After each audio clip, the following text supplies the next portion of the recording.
ये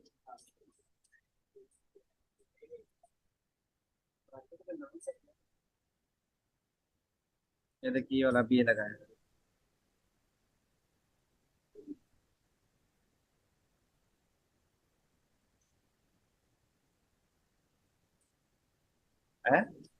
ये स्टेबल रहता है ये, लेकिन ना एक 5 मिनट के बाद ना हल्का सा ना ये हल्का सा आके कलर बार दिखा के भाग जाएगा, पता नहीं चलेगा।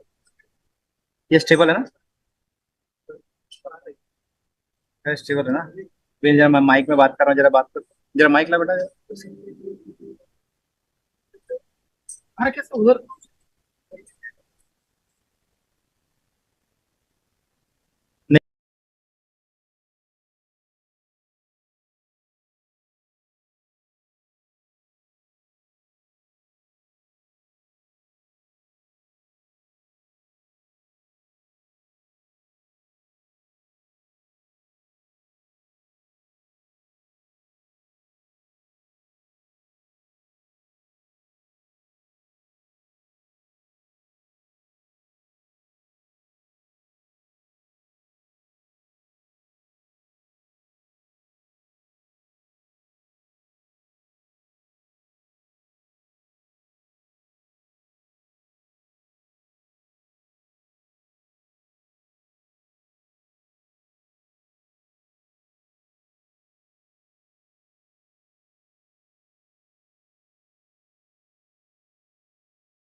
Yes, sir. Okay, when do we start? Because it's already 9 o'clock. Yeah, actually, we were about to even start. Kirtane sir will join in 5 minutes. Hello, So, good morning. good morning, ma'am. Good morning. Good morning, Dr. Janki. Can you hear? Good morning, Dr. So Nupur, we were madam. planning, Yes, sir. so we were planning to introduce madam. Okay, when do we start? Because it's already 9 o'clock. Yeah, Yeah, actually, we were about to even start. But I'm ready Kirtane whenever sir you will like. join in 5 minutes. Hello, So, good morning. good morning, ma'am. Good morning. Good morning. I'm ready whenever you Good guys morning, want to go ahead. Yeah. Good morning, Dr. Nupur, madam. so we were planning to introduce madam. Okay, when do we start? Because it's already 9 o'clock. so Yeah. sir, by the time can we start the introduction, please? Kirtane sir will join in 5 minutes. Hello, good morning. Good morning. Good morning. Good morning. So it is my honor to introduce a beautiful lady today, Dr. Nupur Kapoor Nerurkar, consultant laryngologist and head Bombay Hospital Voice and Swallow Center, DNV coordinator for ENT and laryngology, fellowship director. She's instrumental in teaching in prestigious Sion Hospital for around 12 years, 18 years as a laryngologist at Bombay Hospital, Har Govind Fellowship Award for laryngology training in USA. Area of interest for her are laser surgery, neurolaryngology, phone microsurgery, ADST, LEMG, professional voice, office procedures and dysphagia, and etc. She is a past president of Association of Phonosurgeons of India in 2013 to from 2013 to 16. She has established the Bombay Hospital Voice and Swallowing Department, first and only Indian laryngologist to become a fellow of the American Laryngological Association and the American Bronchoesophageological Association, chief editor of textbook of laryngology and author of Atlas of Phonomicrosurgery. She is gold medalist in junior and has junior consultant award and first prize in Jaiswal video session AOI Hyderabad in 2005. She has got third prize as in senior consultant award category AOI Bhubaneswar 2007. She has David Howard Prize by the British Laryngology Association, Malaysia 2012, founder and board member of International Association of Trans Voice Surgeons. I request Dr. Vijay to introduce and invite the panelists, please. Yeah, thank you, Dr. Archana. So I take honor to invite today's chair, Dr. Drubajyoti Mukhopadhyay. Welcome, sir. Please be on the dais. Dr. Amit Bhandari. Welcome, sir. Please be on the dais. And Dr. Rupak Kumar Goswami. Welcome, sir. Please be on the dais. So we have Dr. Drubajyoti Mukhopadhyay, who is a faculty DNB Oncosurgery, Saroj Gupta Cancer Center and Research Institute, Kolkata. Presently honorary visiting surgeon and in charge, Department of ENT, Saroj Gupta Cancer Center and Research Institute, Kolkata, Aurobindo Seva Kendra, Kolkata, and Tapan Sinha Memorial Metro Railway Hospital, Kolkata. Welcome, Dr. Mukhopadhyay. Now we have Dr. Amit Bhandari with us as a chair. Dr. Bhandari is the MS from JLN Medical College, Rajasthan, Senior Residency Department of ENT, SMS Medical College and Hospital, Jaipur. He has been awarded by Dr. K.R. Lodha Gold Medal for Postgraduate Quiz Competition in Rajasthan Conference of Otolaryngology 2006, held at Jaipur. The Best Temporal Bone Dissection Award at Madras ENT Research Foundation, Chennai, July 2010. Young Achiever of Rajasthan, awarded by Rajasthan State Branch AOI 2017. So welcome, Dr. Bhandari. And we have Dr. Rupak Goswami with us, who is the HOD DSP Hospital, Durgapur.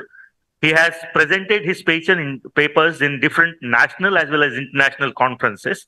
His special interest in rhinology and otological surgeries, and Secretary Ethics Committee, National Board of Examination. So we welcome Dr. Goswami, and we welcome all three chairs for today's session, who will be done by Dr.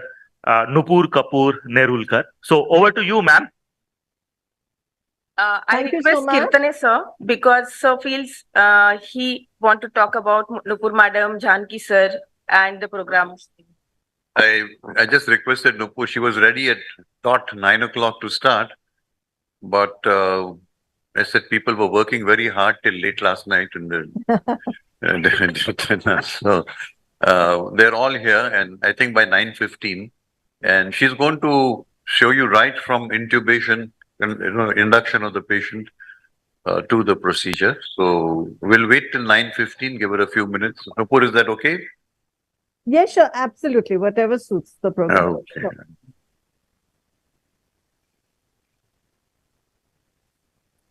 I think you should ask. Morning, Professor Kirtane, sir. Hi, Janki. How are you? Sir, with your blessings, I'm fine, sir. Are you feeling better? Slightly better, sir. No, you better be much better, because we are waiting to watch you operate today. The auditorium is just eager to see your skills, and so you take something just now and get quickly better. Thank you so much, sir. All right. But I'm sorry to say that your son is more handsome than you are.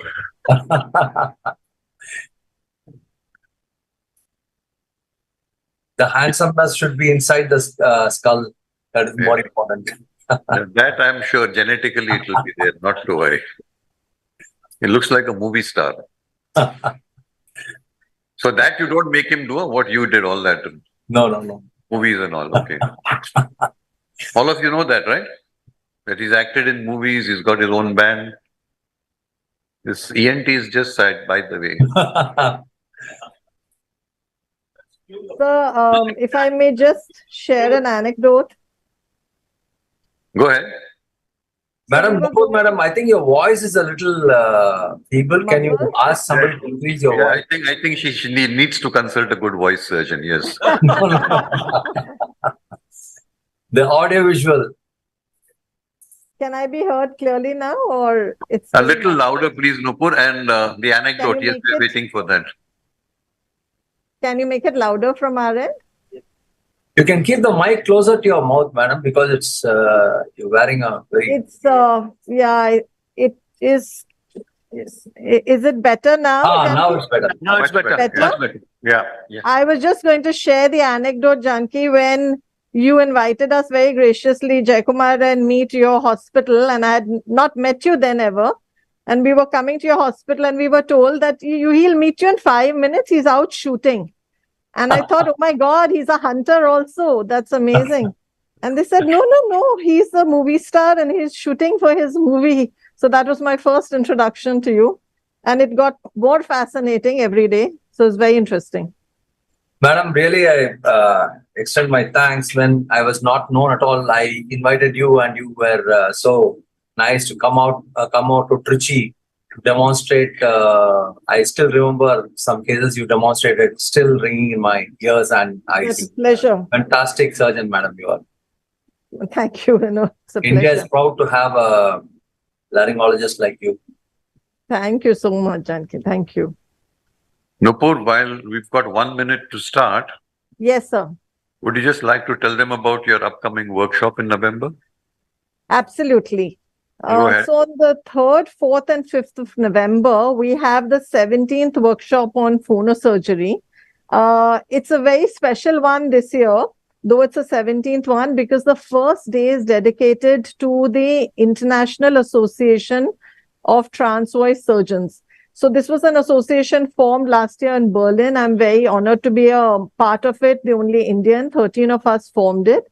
So the first day is going to be based not only on pitch increasing surgery, but pitch decreasing surgery and the other topics associated with voice for trans voice people and also for people who need to decrease their pitch. So we have a plethora of international faculty, about 15 people coming in person to Bombay Hospital. And the first day would be that. And the second and third day is going to be incredibly interesting too, with live surgery, airway, swallowing and voice lectures panel. There's going to be porcine cadaver dissection. There's going to be instructional courses with the CO2 laser, with the blue laser. There's going to be some very interesting talk with a 4D demonstration of stroboscopy, and there's going to be a stroboscopy workshop. So it's really going to be an academic bonanza. Anyone who's interested, please do check the website, which is www.phonosurgeryworkshops.com.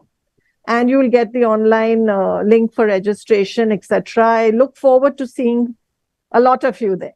Phonosurgery or phonosurgeries? No S, sir. No, yes. Phonosurgery. Workshops.com. Workshop. I think you see it, a little thing I think Deepak has put up on the slide. Maybe you can see it down there. Yes. Phonosurgeryworkshops.com. Workshops.com. Yes.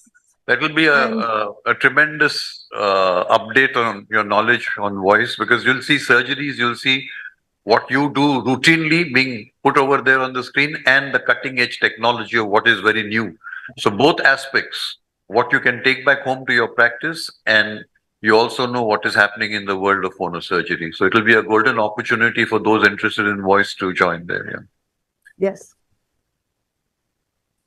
Okay, Nupur, I think we are ready to go. To start?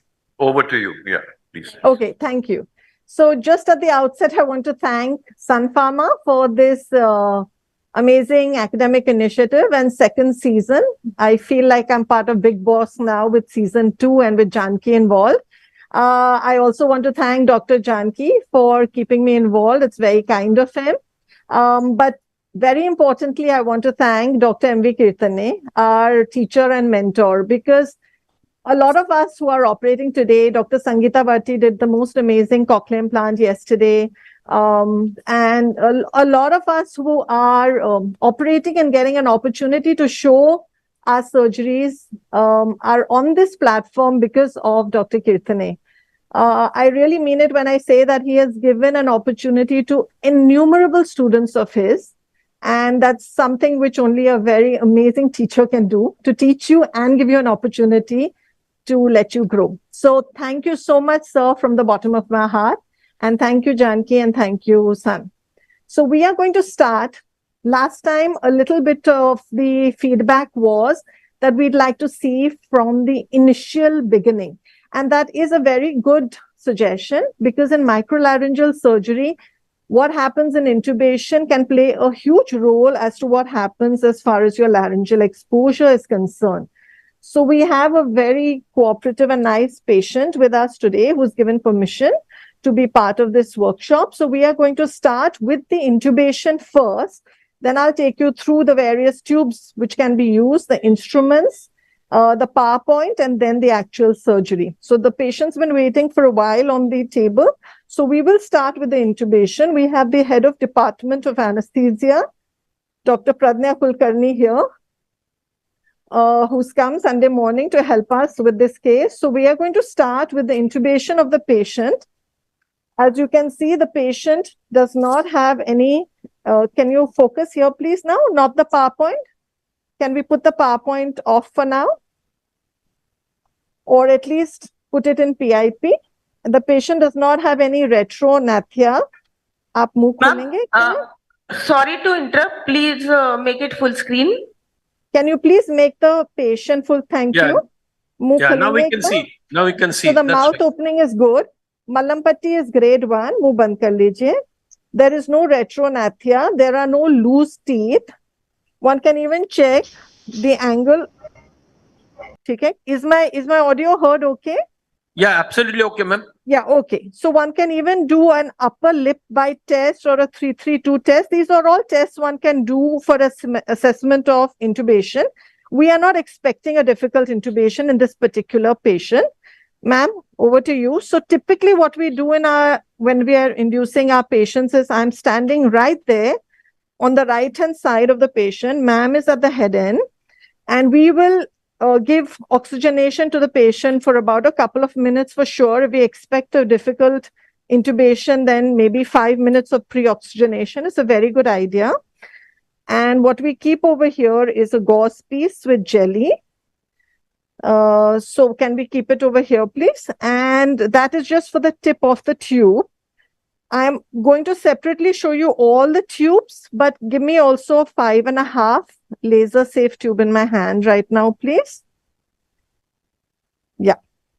Just open that and give it to me. That's flexometallic tube. Yes, exactly. I'm going to show it to you right now as we are oxygenating the patient. So this is known as a Mallinckrodt laser safe tube. Since a lot of the surgeries I do are with a laser, we tend to intubate the patient with a laser safe tube, regardless of whether we are going to be doing a laser case or not. Most of the time it is a laser case. I would like you to is pe focus karna. Can you see that there are actually 2 cuffs Yes, ma'am. to We this can see. tube? You can see that. And that the tube is made up of stainless steel. But it is still flexible. So it's a flexo metallic tube. Ma'am, this is a reusable tube. This is a reusable tube. Yes, the company, like most companies, will say use once, but we are using this at least 3 times. Okay, okay. So the cost comes to about 3,500 per use, which is not humongous, right? And it's extremely safe tube. Now, what you see here are 2 cuffs, a blue color cuff and a white color cuff. The blue cuff basically suggests that this is filling up the proximal cuff over here. And so if the pressure dips over here, you know that you may have ruptured your cuff, and it gives you a warning, and it's typically got a little bit of methylene blue, so you can get a discoloration in the field. After the first use, sometimes the methylene blue disappears. It's up to you whether you want to inject that. Now this, what I have in my hand, is a 5.5 number tube. This is what we are using for adult male patients. एक stellate दिखाना मेरे को. For females, we use a 5-number tube. In case we have a slightly difficult laryngeal exposure, then we do railroading. And we all know what railroading means. We'll put a little bit of lignocaine jelly at the tip of the stillet and of the cuff, and we will railroad the tube over the stillet so that the anesthetist can put just the stillet in, and then we'll feed over the tube. Now, if even the anesthetist has even no visualization of the arytenoids, then we can do an awake intubation where we use a flexible laryngoscope. And I have that trolley right here, just the intubating flexible bronchoscope actually. And instead of taking this stillet, we are railroading this tube over the flexible bronchoscope, intubating bronchoscope. So that is done awake while the patient is sort of awake, completely breathing. You will put the channel of the scope into the vocal folds and then feed the tube over it. So these are the various techniques we can employ for intubation. Madam, in which cases do you do awake in this? Awake Yeah, intubation is yeah, done for intubation, cases where you cannot even see the arytenoids. So then the anesthetist is not able to even put a stillet in. So then we'll do an awake intubation. Right now, I'd like to just show you the intubation attempt which is being made, and ma'am will tell me how is the larynx. Larynx is good. Now, since I've put the stillet in anyway, I'm not taking it out. I'm leaving the stillet in. You see the stillet going in. When she's confident it's gone through, we feed the tube. I take the stillet out, and the tube will always be taken to the left-hand side. Regardless of whether the lesion is on the right side or the left side, we take the tube to the left-hand side of the patient because I'm introducing the scope from the right-hand side of the patient. It does not come in the way at all because it lies in the posterior larynx where the airway is, in the interarytenoid area. Now, as you can notice over here, what we are putting in the cuff is not air, but it is cold water or cold saline. The reason being because we're doing a laser case. In case the cuff gets hit by the laser beam, we don't want a laser fire. So we've got the dampening solution of the saline. Then the second laser precaution which we take is we will cover the eyes with moist gauze pieces. So first, of course, we'll put the micropore because we don't want the water to enter the eyes.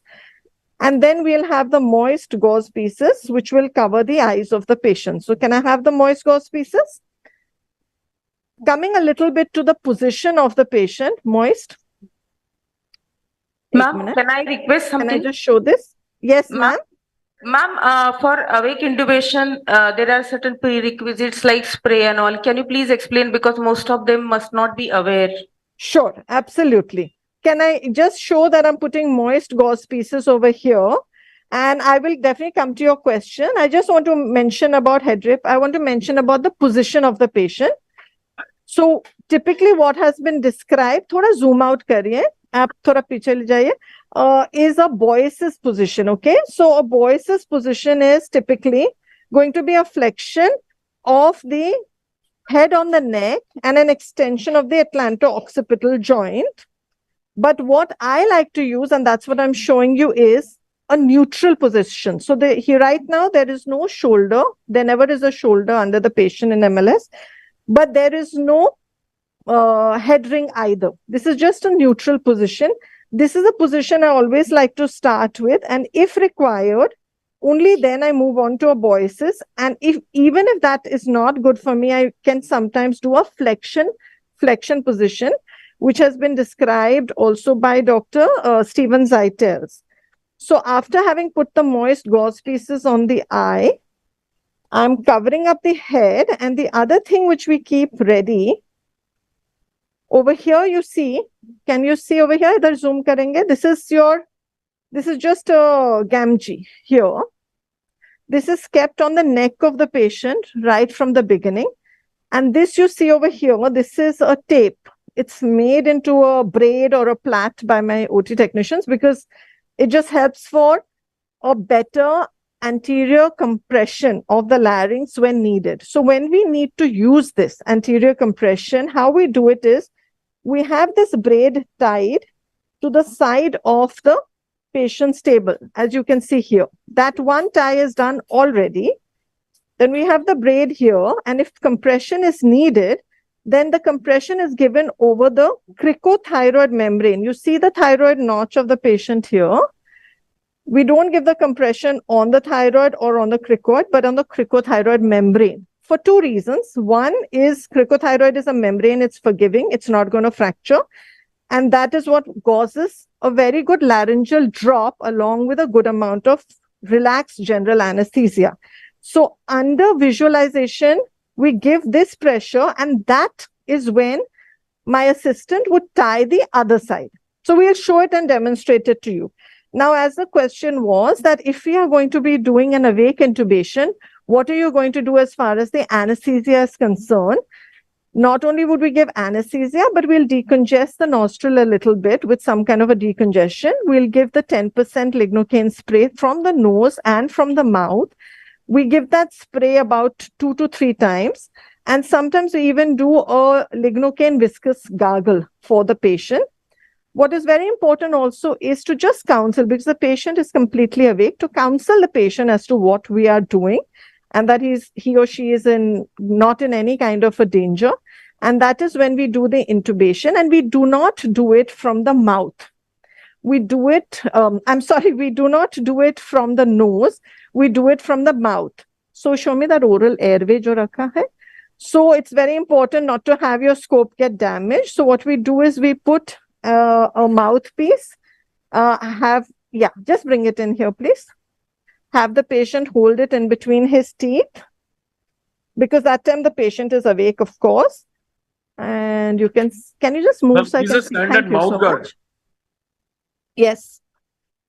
We don't want the patient to bite it. So we put this in, and through the lumen is where we do our scopy and intubation. No, we're not doing it now. The patient is induced. I'm going to now ask them to put on the PowerPoint of the patient. Maybe just show you a small PowerPoint of the case we're doing. You can take this out. And before we go on to the PowerPoint, I'll show you the Mayo's attachment also. Okay. Oh, PowerPoint pe hai. We're showing you the short PowerPoint of the patient. Tab tak aap Mayo's laga do. Now, this is a 38-year-old male patient who's a businessman. He's got a change in voice since about 2 months. He's taken steroids. He's taken voice rest. I think he's also taken some therapy. I think his major concern is malignancy, because he knows he's been using tobacco. But the lesion he has, he's been told it's 99% polyp with a small contact lesion. However, it's not really improved. And we know polyps don't very often improve. So we're doing an excision for that. His MPT is 10 seconds. And maybe we can move forward and show this. These are the still images of the stroboscopy done, which you see that there's a polyp on the right striking zone with a tiny contact lesion on the left side. And there is still a little bit of hemorrhage on the right side in this image. Can we move on to the next, which is the stroboscopy video? Can we play that, please? Yeah.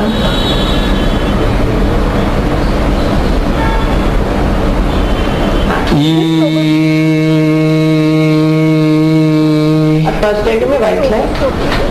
Laam shots. नाकातून कसं करतो आपण? परत एकदा. परत एकदा. Can you play it again? You please notice the aperiodicity of the mucosal waves, the supraglottic squeeze. If we can play it again one more time.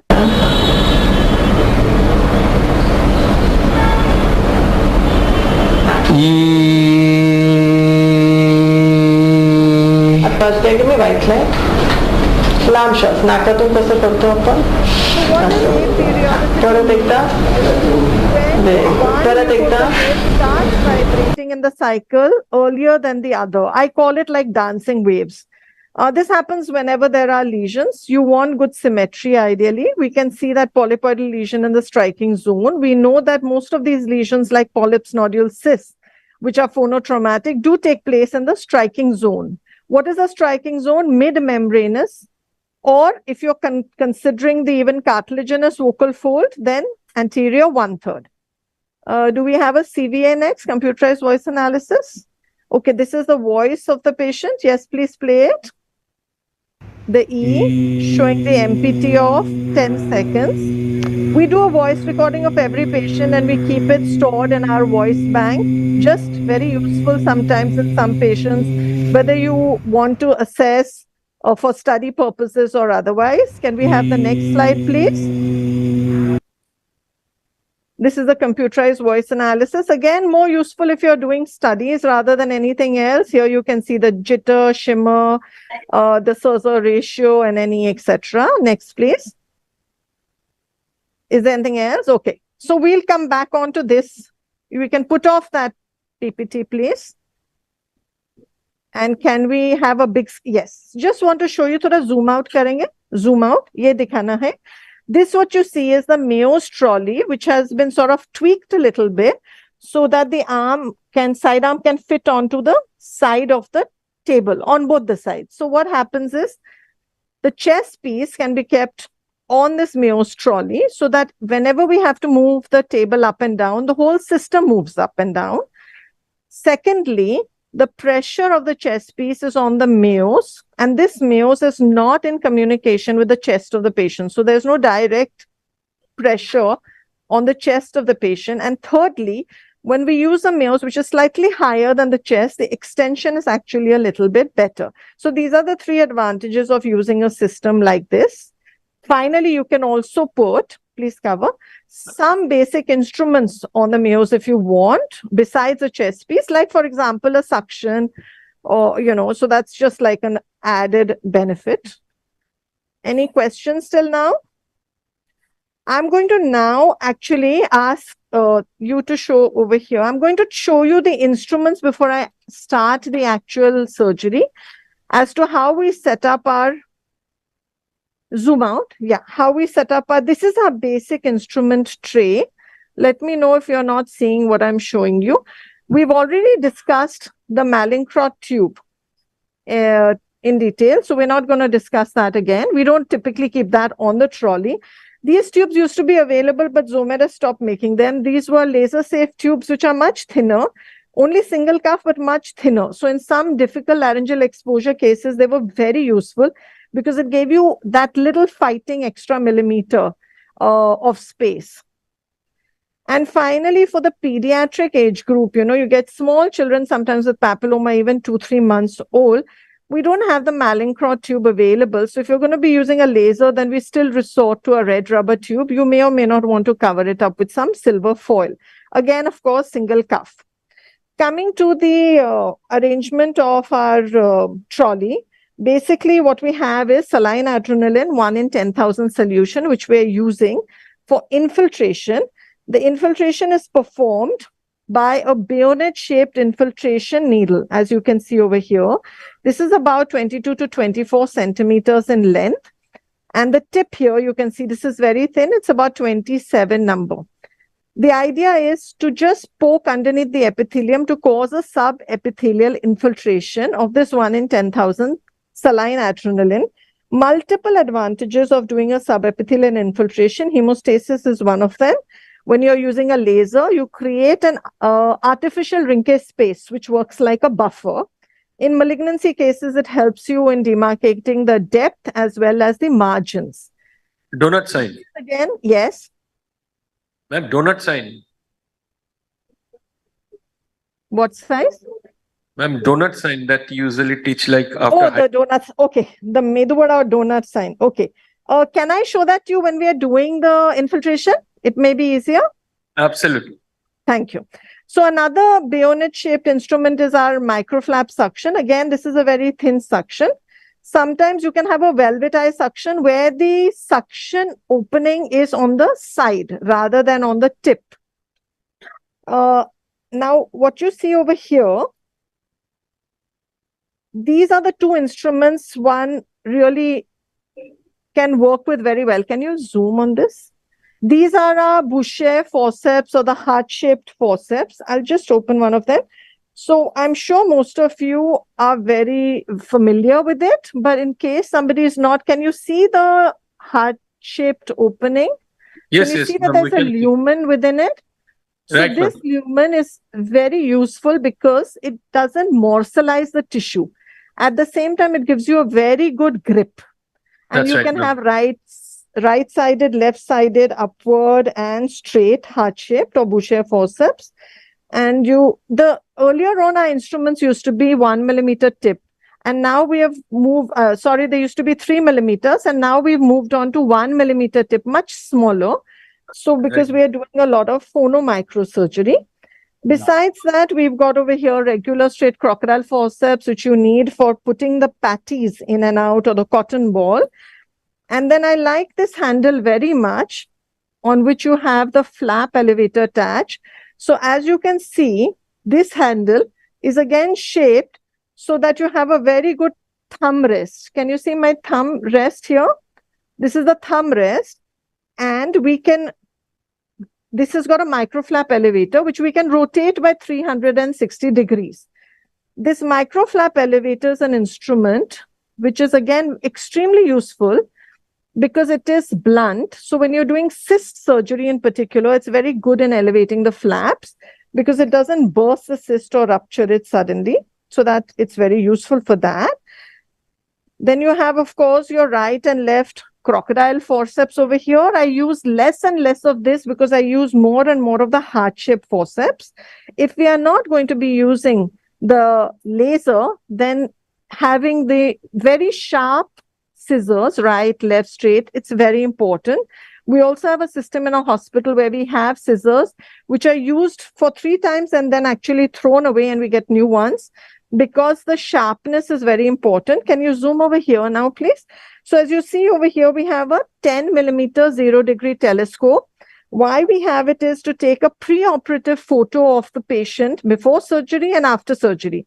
We are typically not giving the CDs of the surgery because very often that creates more issues and questions, but we give the photos as a proof.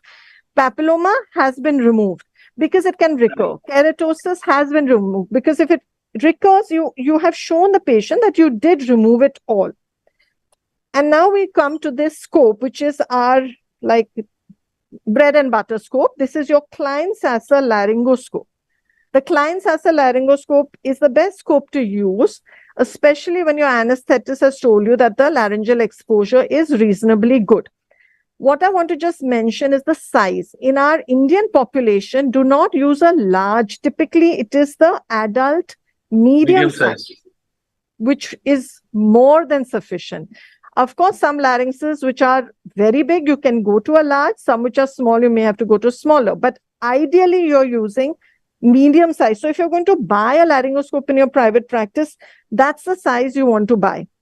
And then finally, if you buy this one instrument, the scope, I have no shares, unfortunately, in their company or anything. But if you buy this Dido laryngoscope, you really will not have a situation where you could not expose the larynx, I think. It's a real go-to laryngoscope for the difficult laryngeal exposure. What you can see in this Dido laryngoscope is that actually the lumen first becomes little narrow and then you get a gentle flange. The problem with many of the anterior commissure scopes is they get very sort of over-ambitious with that flange. And when you have a very over-ambitious angle to the flange, that itself becomes a problem.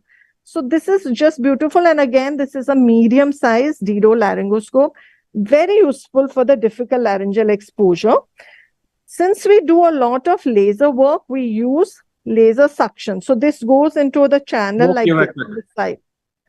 You know, for the plumes, as you mentioned, this is for the plumes of the laser suction. And then on the trolley, you'll also find that there will be a tooth guard. Okay, more important for the upper teeth.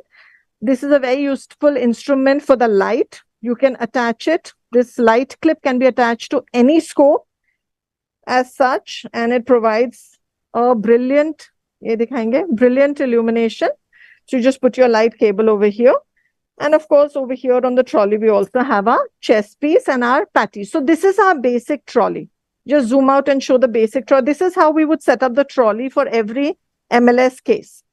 But there is a second trolley kept if needed. This is the second trolley, which usually we don't need, but if it is a very difficult laryngeal exposure, then what you can do, one of the options is use a 30-degree telescope, which you see over here. And by the side of it, we have created many, many years ago, along with a company in Mumbai, these flexible tip instruments. So as you can see, the flexible tip instruments can be bent. Can you see that? They can be bent. Yes, So ma'am. you Yes, use yes. it Very along nice. with the telescope, which is so, it's very frustrating to put a telescope in 30-degree and be able to see the lesion, and then your instrument can't reach it.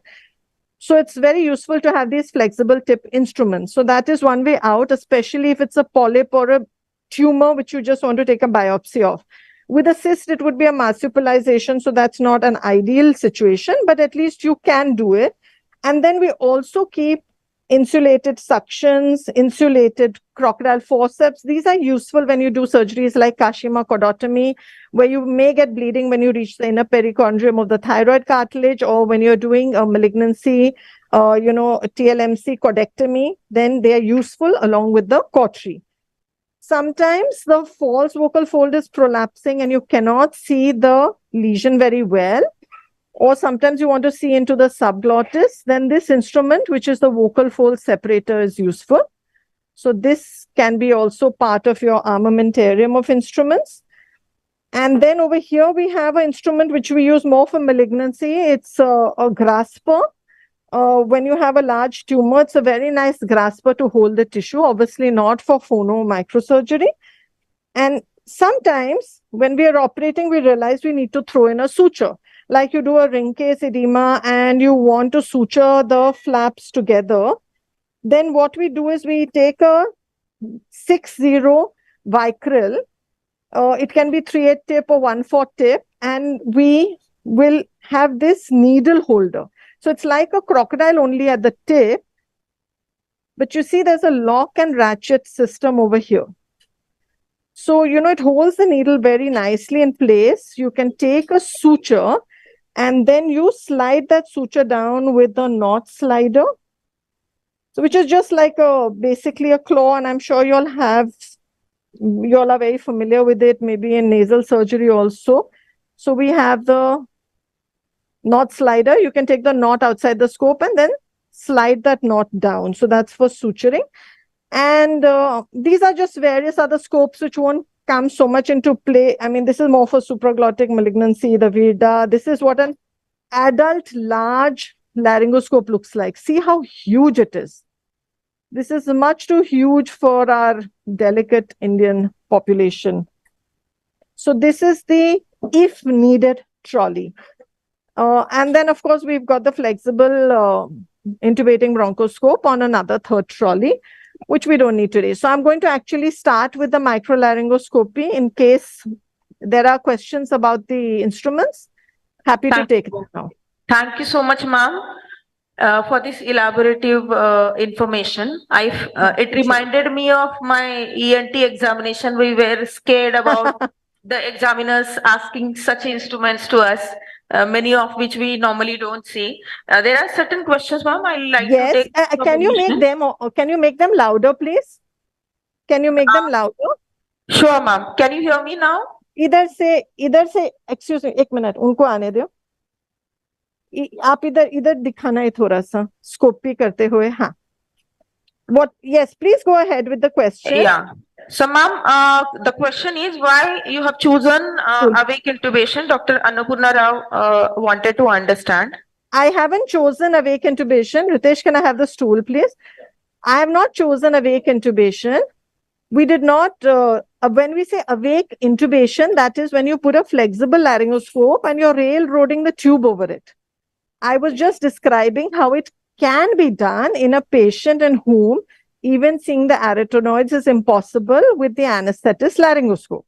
In this patient, we did a regular intubation. And Yeah. in fact, when the anesthetist intubates is the best time you know how your scopy is kind of going to proceed. Because the anesthetist is going to tell you what is the Cormack-Lehan grade of the larynx and are you going to face a problem. So, can I add something from my side, being an Please. anesthetist, ma'am? Please. Actually, the worst scare for the anesthetist is you cannot intubate and you cannot ventilate. Okay, so when Yes. you have certain cases where you are not sure about whether you can intubate, it is always safe to have a awake intubation. Yes, There are absolutely. multiple things we can do prior to intubation, anxiolytics prior to surgery, like day before or 2 hours prior, then the spray as madam has explained. And then in awake intubation, you will not induce the patient. In sedation and with the local spray and other prior procedures, you can intubate the patient with patient's cooperation. So Yes, that you won't paralyze the land up patient. into the Trouble. not able to intubate situation. So here, madam were telling about awake intubation because they were prepared for the awake intubation. But when anesthetist, madam could see that the situation is good for intubation, they went ahead with the induction and did the intubation. Ma'am, the second question is the flexometallic tube. Why we particularly choose that? Because I plan to use a laser. This is a good opportunity for me to even show you that. Since I'm going to use a laser, I have to use a laser safe tube. And the safest tube in the market is a flexometallic tube with a double cuff because stainless steel is laser safe. This is now the...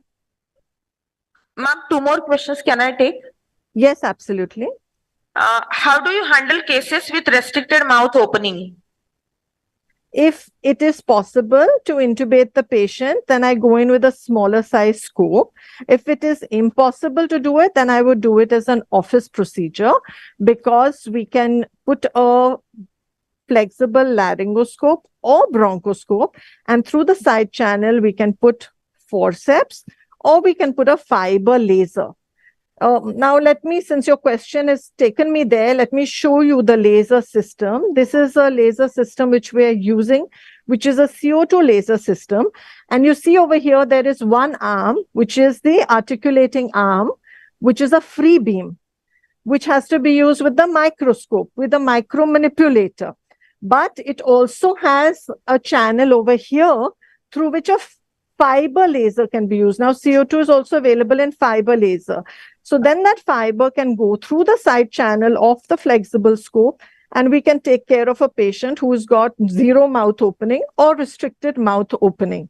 Today, I'm going to be using the free beam laser, which is attached with the micro manipulator. Turn karo. I mean, since your question led me there, let me finish showing the micro manipulator before we go into the surgery bit. This is the micro manipulator. And what I'm holding, and what you see over here, this is the joystick. When I move the joystick, my laser beam will be moving and I can turn the joystick by 360 degrees. You will see all that happening inside when we are operating. That is just to tell you the laser settings, and we are going to use no nitrous oxide. Ma'am, nitrous oxide is off, and we are going to have an oxygen supply, which is maximum 25%. The rest is atmospheric air. What was your other last question, please? Ma'am, the question has 2 parts. Many times putting the ML scope becomes very difficult and we can barely see the posterior part. I'm going to take that question as I do the ML scopy, if you don't mind. I'm going to address it. So I'm just showing you here that we make this kind of pocket and system, and we attach it here to the head end of the patient because I find it very useful to put my suction in this pocket so that every time the assistant doesn't have to give it to me and I just put it in the pocket. I'm sitting right here and I take it out, put it in. Similarly, I take the laser suction, which I need for my cases. Sometimes you need to take it out. So I can put it in and take it out from here. Now, I just want to address the question about doing the ML-scopy and difficult laryngeal exposure as I'm doing the scopy. That was the idea. So just to tell you, this is a tooth guard, which is going to protect the upper teeth. We typically are not using, the assistant will hold the chin down. Typically, we don't use 2 tooth guards unless we find that there are some loose teeth which we want to address and protect in the lower alveolus. Now I want to show that this is the, ye dikhayenge, please. I'm using a regular medium-sized adult clients as a laryngoscope. And you see the light clip over here, the one which I had already shown you. We attach the light cable over there.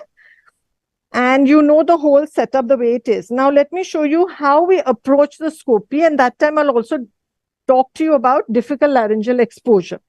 Can I have the light on, please? आपको थोड़ा उधर जाके ये दिखाना होगा जो मैं कर रही है, and वो light आगे लाना. Just bear with us a little bit. The camera is shifting so that I can get my light. Now what I'm doing is, I've put a tooth guard. My assistant is holding the lower lip and chin down for me. Can you see me? I'm introducing We can't my see that. laryngoscope. ये दिखाएंगे, ये जब मेरा जो हाथ में है, It is not I proper. have used my index finger to get the tongue out of the way. I'm introducing the laryngoscope first at 90. Sir, आप ये दिखाइए, ये हाँ इधर से लाने दो.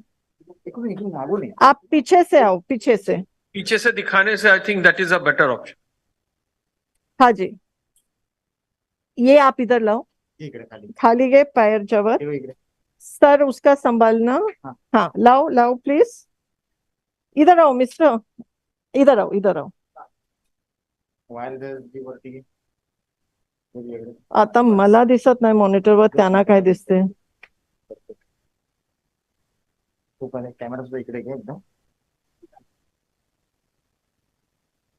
हाँ बस टर्न करिए ना.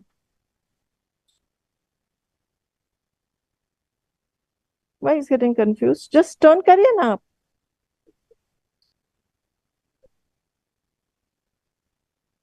Sorry guys, I have no idea what you're seeing because now my monitor is blocked. British मेरे को बताओ, उनको दिख रहा है, मैं क्या करें? आप थोड़ा नीचे जाओ तो मेरे को दिखेगा. Nupur, I think we can see you from the side, so it's okay. Go ahead. Okay, fine. So I've got my scope in at 90 degrees. Then I go. Yeah, you can leave. Then my assistant can let go the minute I'm in the oral cavity. Now what I'm seeing is I'm following the tongue, going to the base of the tongue. I'm going to the base of the tongue over here. There are different ways in which you can expose the larynx. One of the nicest ways is to go to the right piriform. I've already discussed with you that the tube is on the left-hand side, right? So I go to the right piriform and I see that the tube is just at the left-hand side of me.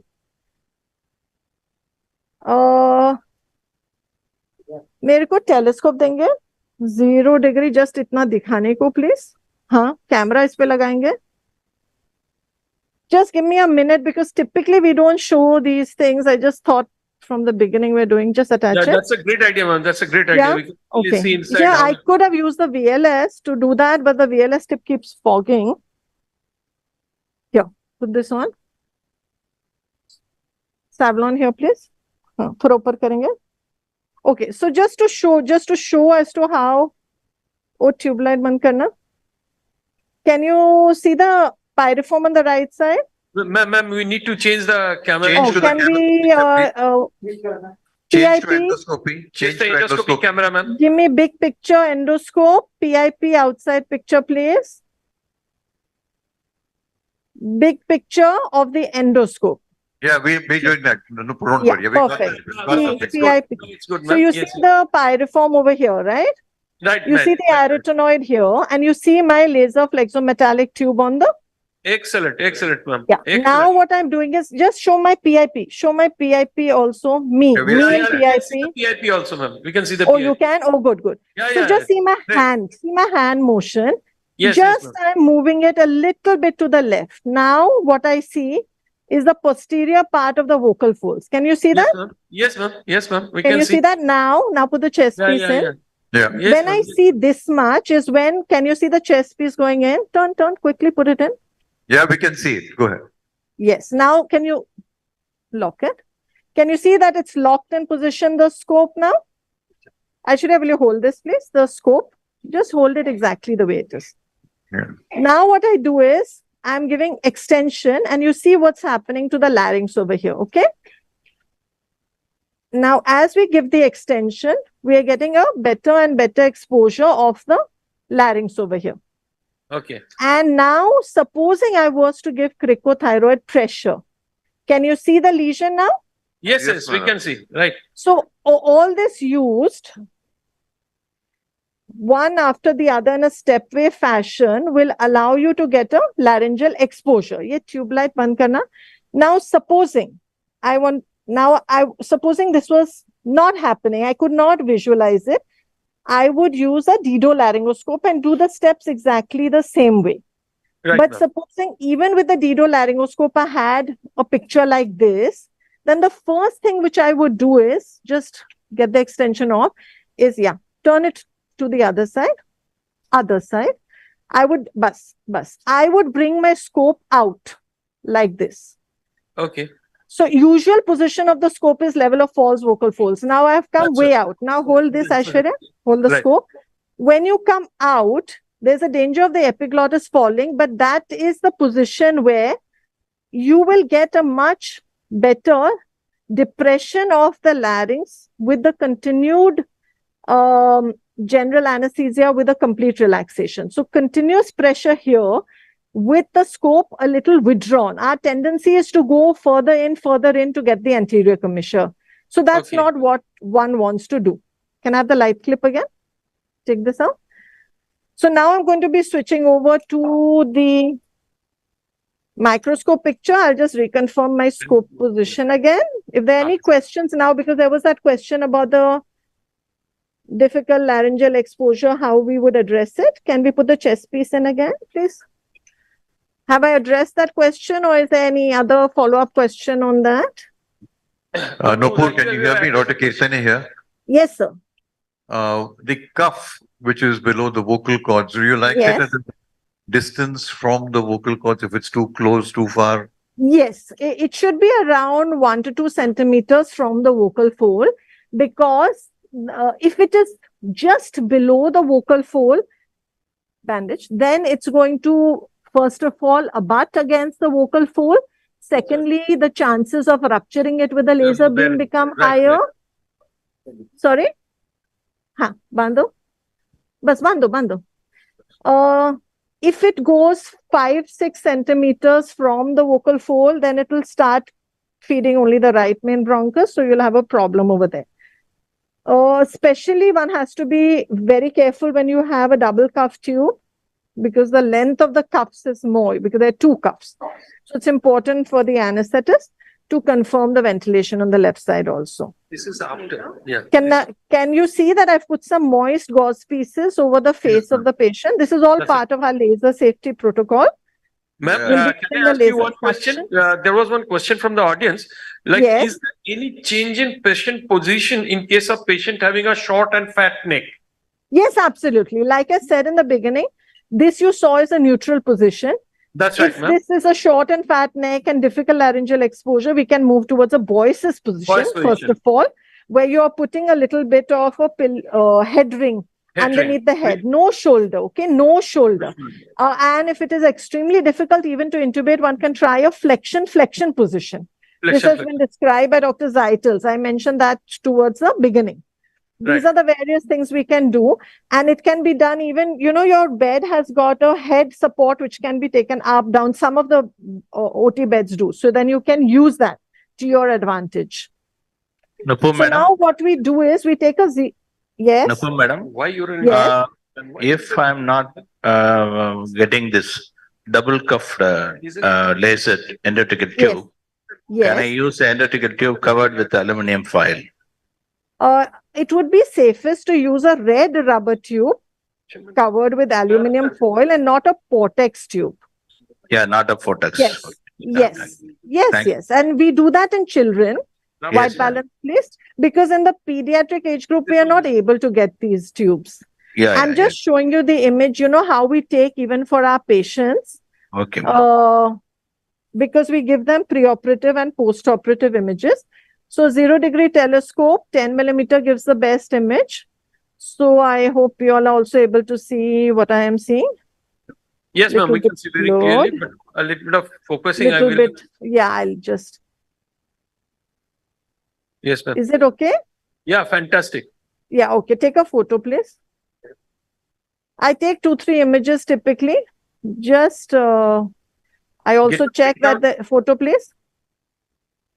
And we will, under the microscope, even palpate, and one must always palpate to look out for mucosal bridges and sulci, Right, ma'am. Photo, please. And you may think that, these small things, how do they matter? But, not only for a regular person, but if it's a professional voice user, singer, all these things do matter. If you have a small sulcus, you have a mucosal bridge, it may be giving character to your voice. It doesn't mean you have to take it out, but the knowledge is important. We'll switch over to a microscope now. Of course, it's going to be at 400. Mind your head, Aisha. Focal length of 400. And also remember, if you're using a laser, the laser has its own, wo light nikalo udhar se. The laser has its own focal length, which also has to be switched to 400 so that you get a crisp red line in case you're using a scanning system. Just one word, iska ye balance karo, head bahut heavy hai. Nahi, camera baad mein lagega, pehle balance karo. I just want to mention that I'm using this laser, which I already showed you, but it's got its specifications on it, and you have two options. One is fiber laser, one is a free beam laser. We are using the free beam laser, CO2 laser, 10,600 nanometer. It is an invisible light. So in order to see where you're burning, a Henny beam, helium neon beam is attached, which is red in color. That's called a Henny beam. You may want to use it in scan or no scan or fiber. We typically like to use it in scan mode. Scan mode means that the beam is going to scan the surface which you see very, very fast. Therefore, you can use very high wattage or power. When we're using a laser, it's not only the wattage which matters. Here, typically, it's 10 watts in the system. But what also matters is what is the spot size or the length size. For here, it is 1 millimeter. Because your power is getting divided into the shape size. And then the third component which matters is your time on and your time off. When we have all these three factors in play, the power, the spot size, and the time on, it is known as the fluence of the laser system.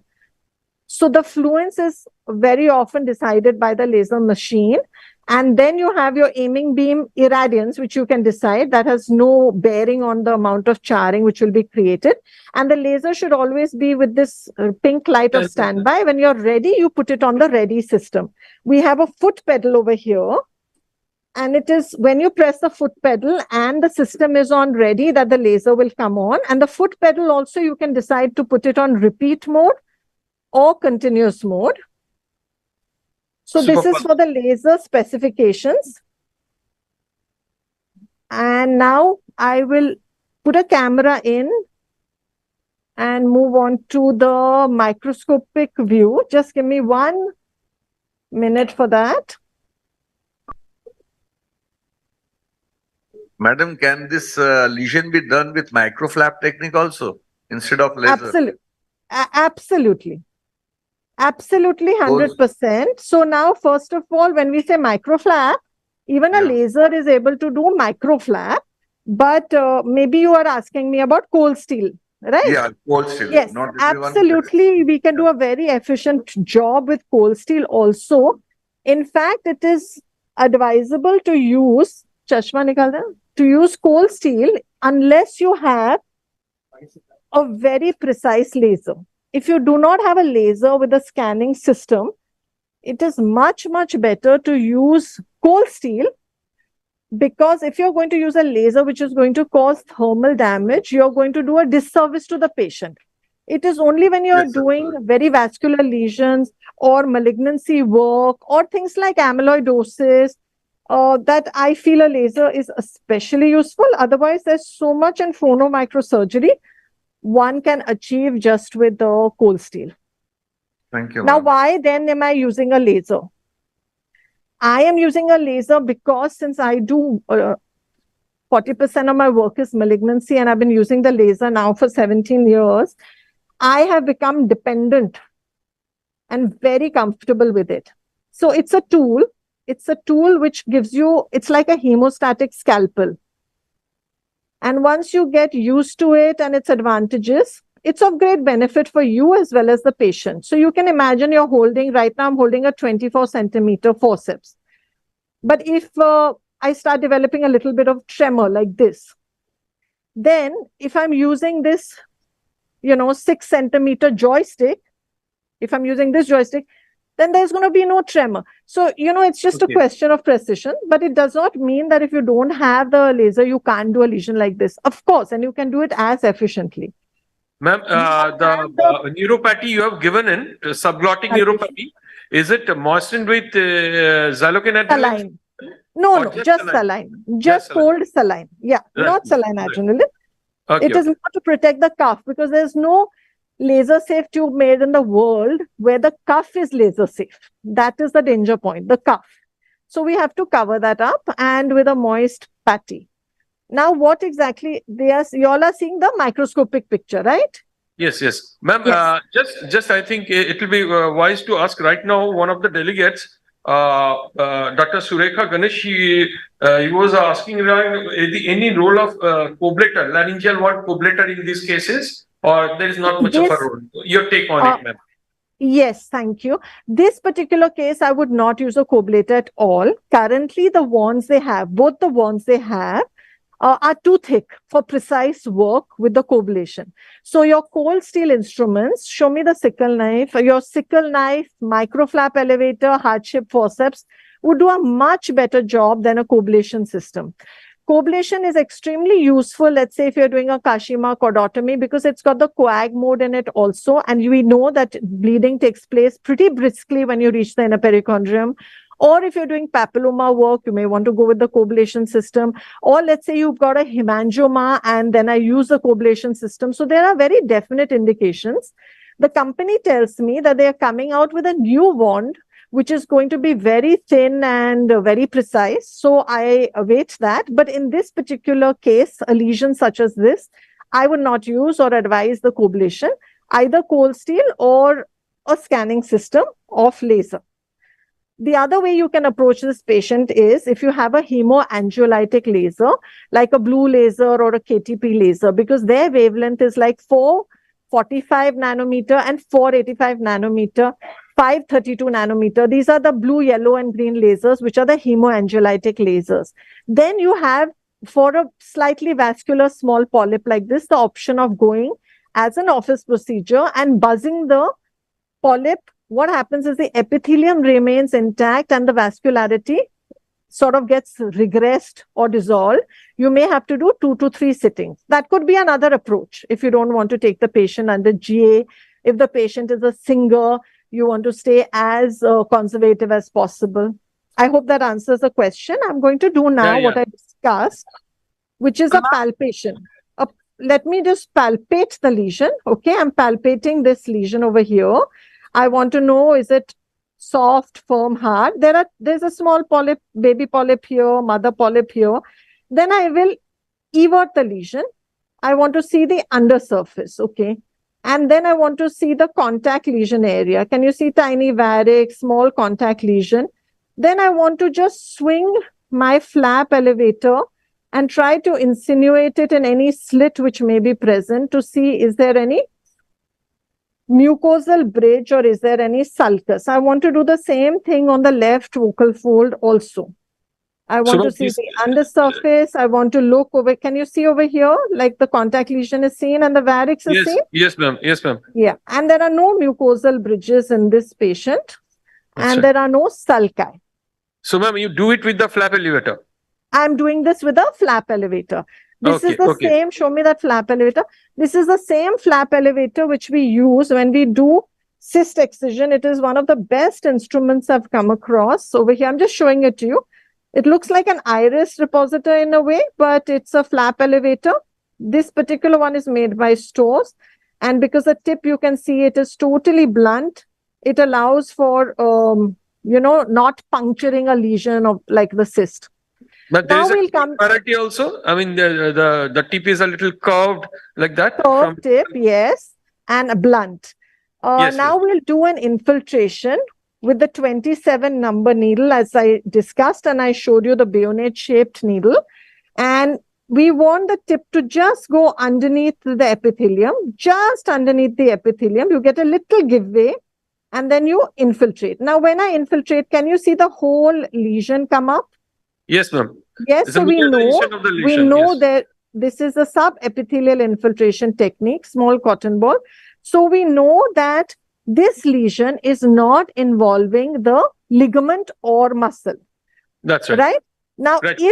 if a lesion was attached to the ligament or the muscle, then what would happen is that the infiltrate would fill up all around, but the lesion would stay down. That's That is known as the donut sign, or we can call it the Medu Vada sign in India if Right. we want. Okay. So this seems to be a superficial lesion as we expected. We are going to target first the right side. So now I'm going to be putting the laser on, and the specifications which I use is 10 watts, 1 millimeter in length, 1 number depth. 1 number depth means 250 microns only. The time on is 0.03 seconds. The time off is 0.3 seconds, which you saw the monitor. Now, just let me know whether you see the red beam.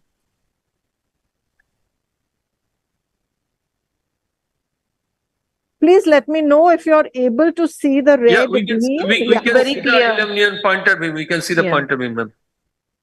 it A little diffuse. That's yeah, it's a little exactly agree with you. So is it yeah, looking better? better. Now, better, can you see there's a flicker on it? That Yes, ma'am. flicker is the scan. It is scanning. It is scanning the surface. Right, Okay. ma'am. Yes, Now yes, I'm yes. putting the laser suction in. In the Dido, it goes into the channel, but in a Klein Sasser, you will actually see a little black on the left-hand side of your screen. Your vision Yes, will not yes. be perfect. That is our laser suction. Okay. Yes, smoky Now- vacuum. Okay. Now that I've infiltrated, I check with madam again, nitrous off, oxygen, 25% of oxygen being used, laser system on. Yes. Everyone's wearing spectacles today. To be honest, a lot of audiovisual people are not.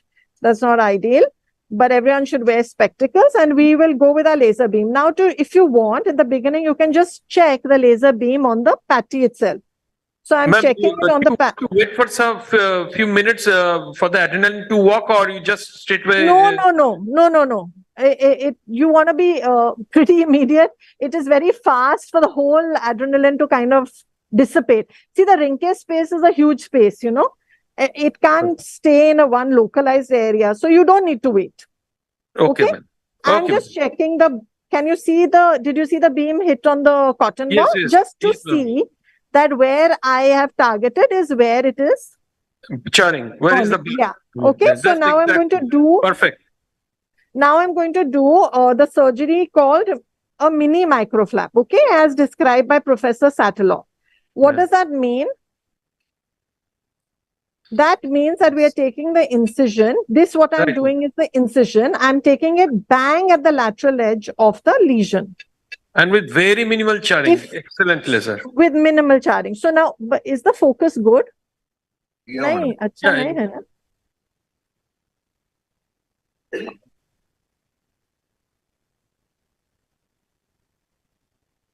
ठीक है? Little more focus Is in the mid. focus okay for you? Yeah, we can see. Yeah, nice. good. If I was to make an incision here, that would be called a lateral microflap. That's right, If ma'am. I was to make the incision over here, that would be called a medial microflap. And Okay. when we make an incision here, this is called a mini microflap. Mini microflap. Why was this described? Lateral microflap was described because some lesions distort the anatomy so much in terms of the depth of the layers that if you start from laterally where the anatomy is normal, then it makes it clearer when you get towards the lesion. Absolutely.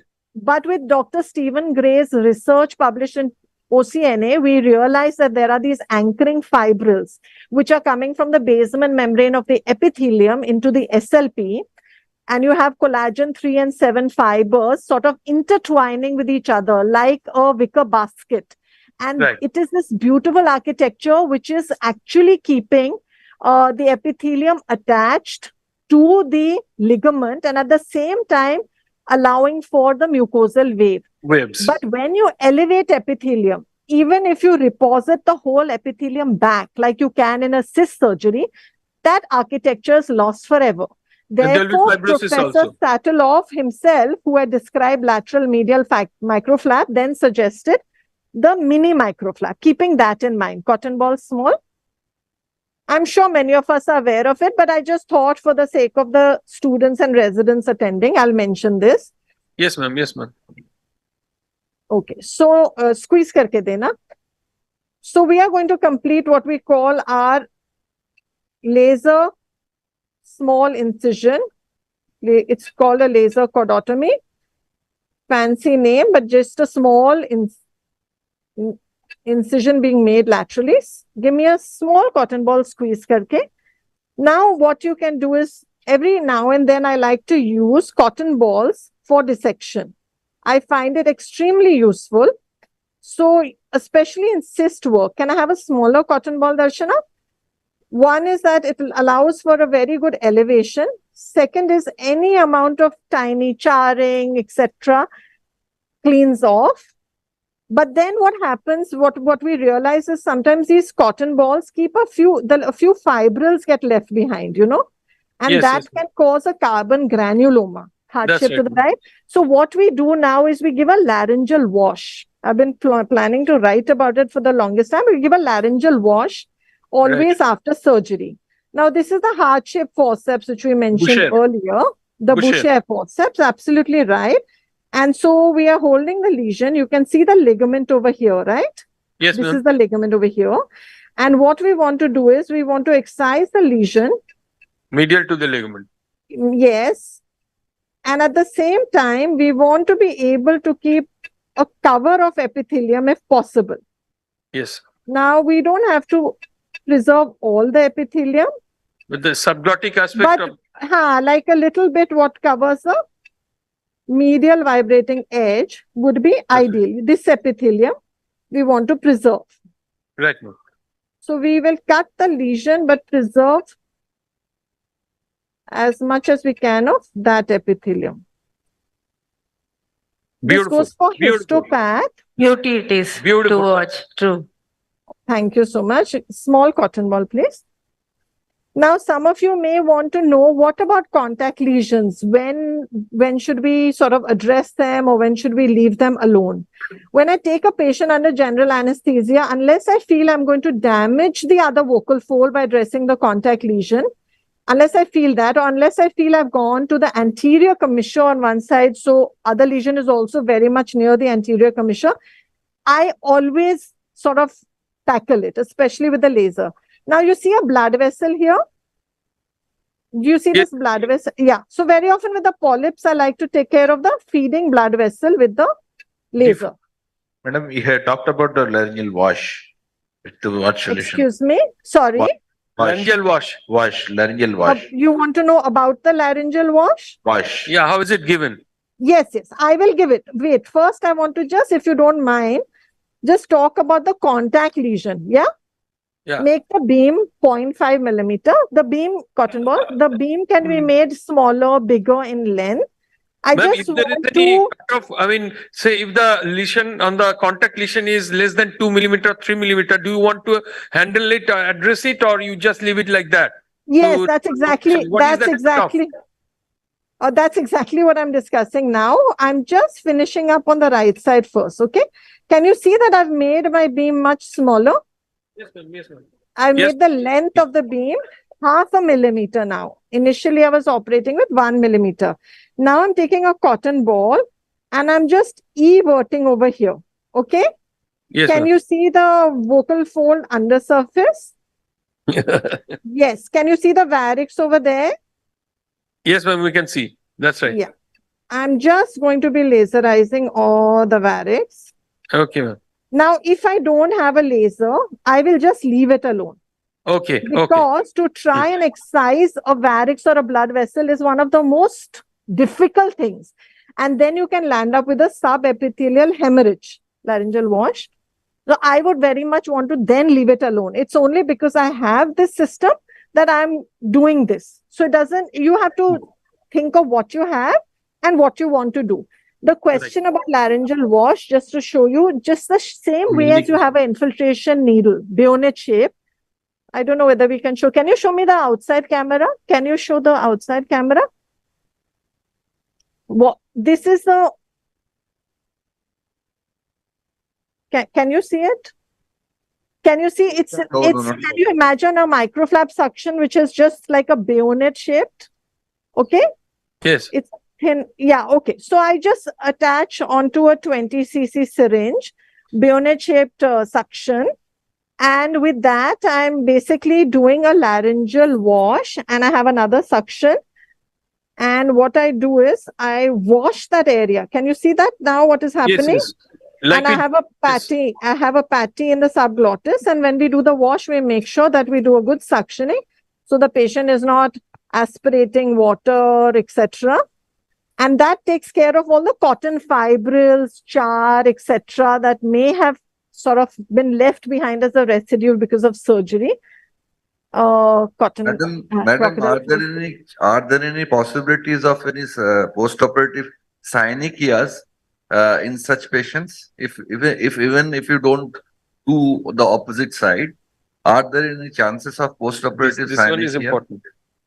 Is the question that is there a chance of synechia in a case like this, even if you don't do the opposite side? Yeah, yes. Okay, okay, I'll see. By that you mean like an anterior glottic web? Yes, yes, ma'am. Yes. Okay. So no, there is. Well, I will never say 100% because who can say, but I would never expect it because I want to show you over here what is the anterior commissure. Anterior commissure is 3 millimeters of the most anterior part of the vocal fold. Okay.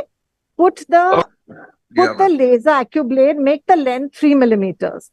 Now, one of the great advantages of this AccuBlade system, iska length 10 millimeter karo, iska 10 millimeter, is that we have this AccuBlade which can be used as a beautiful scale. Okay. Okay. So since you asked the question, I have made, can you see the red line? Yes, I have made the length of this 3 millimeters right now. So and I am still behind the 3 millimeters. Right. Okay. Right, So we have in fact not touched the anterior commissure at all. Absolutely. So even if I do work bilaterally over here also, by other side also is beyond 3 millimeters. So the chance of a web forming, therefore, I say is no. Now, there are certain situations where you do have to operate on the anterior commissure. It may be papillomas, it may be a malignancy, like a type 6 cordectomy is or malignancy of the anterior commissure. Or papillomas, what are you going to do? What you can do if papillomas and the anterior commissure is, you can operate all the way up to the anterior commissure on the right side. And don't touch on the left side. I'm just giving you an example.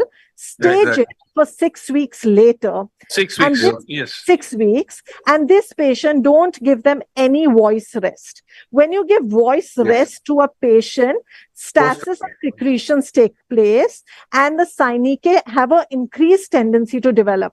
Have the patient talk. In fact, we give them abduction exercises. And I also like to give that particular group of patients steam. So that is something you can do when you do have to operate on the anterior commissure.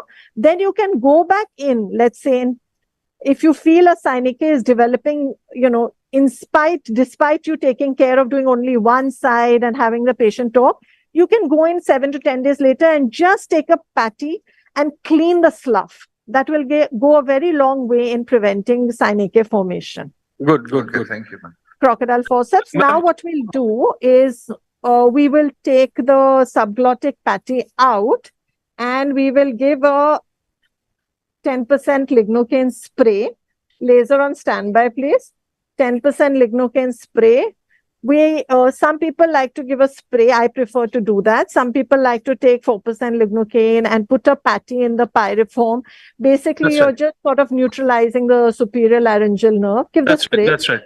And we don't want a laryngospasm to develop post extubation. In Yes, ma'am. these MLS cases, we'll take a 0 degree. We'll take a photo once.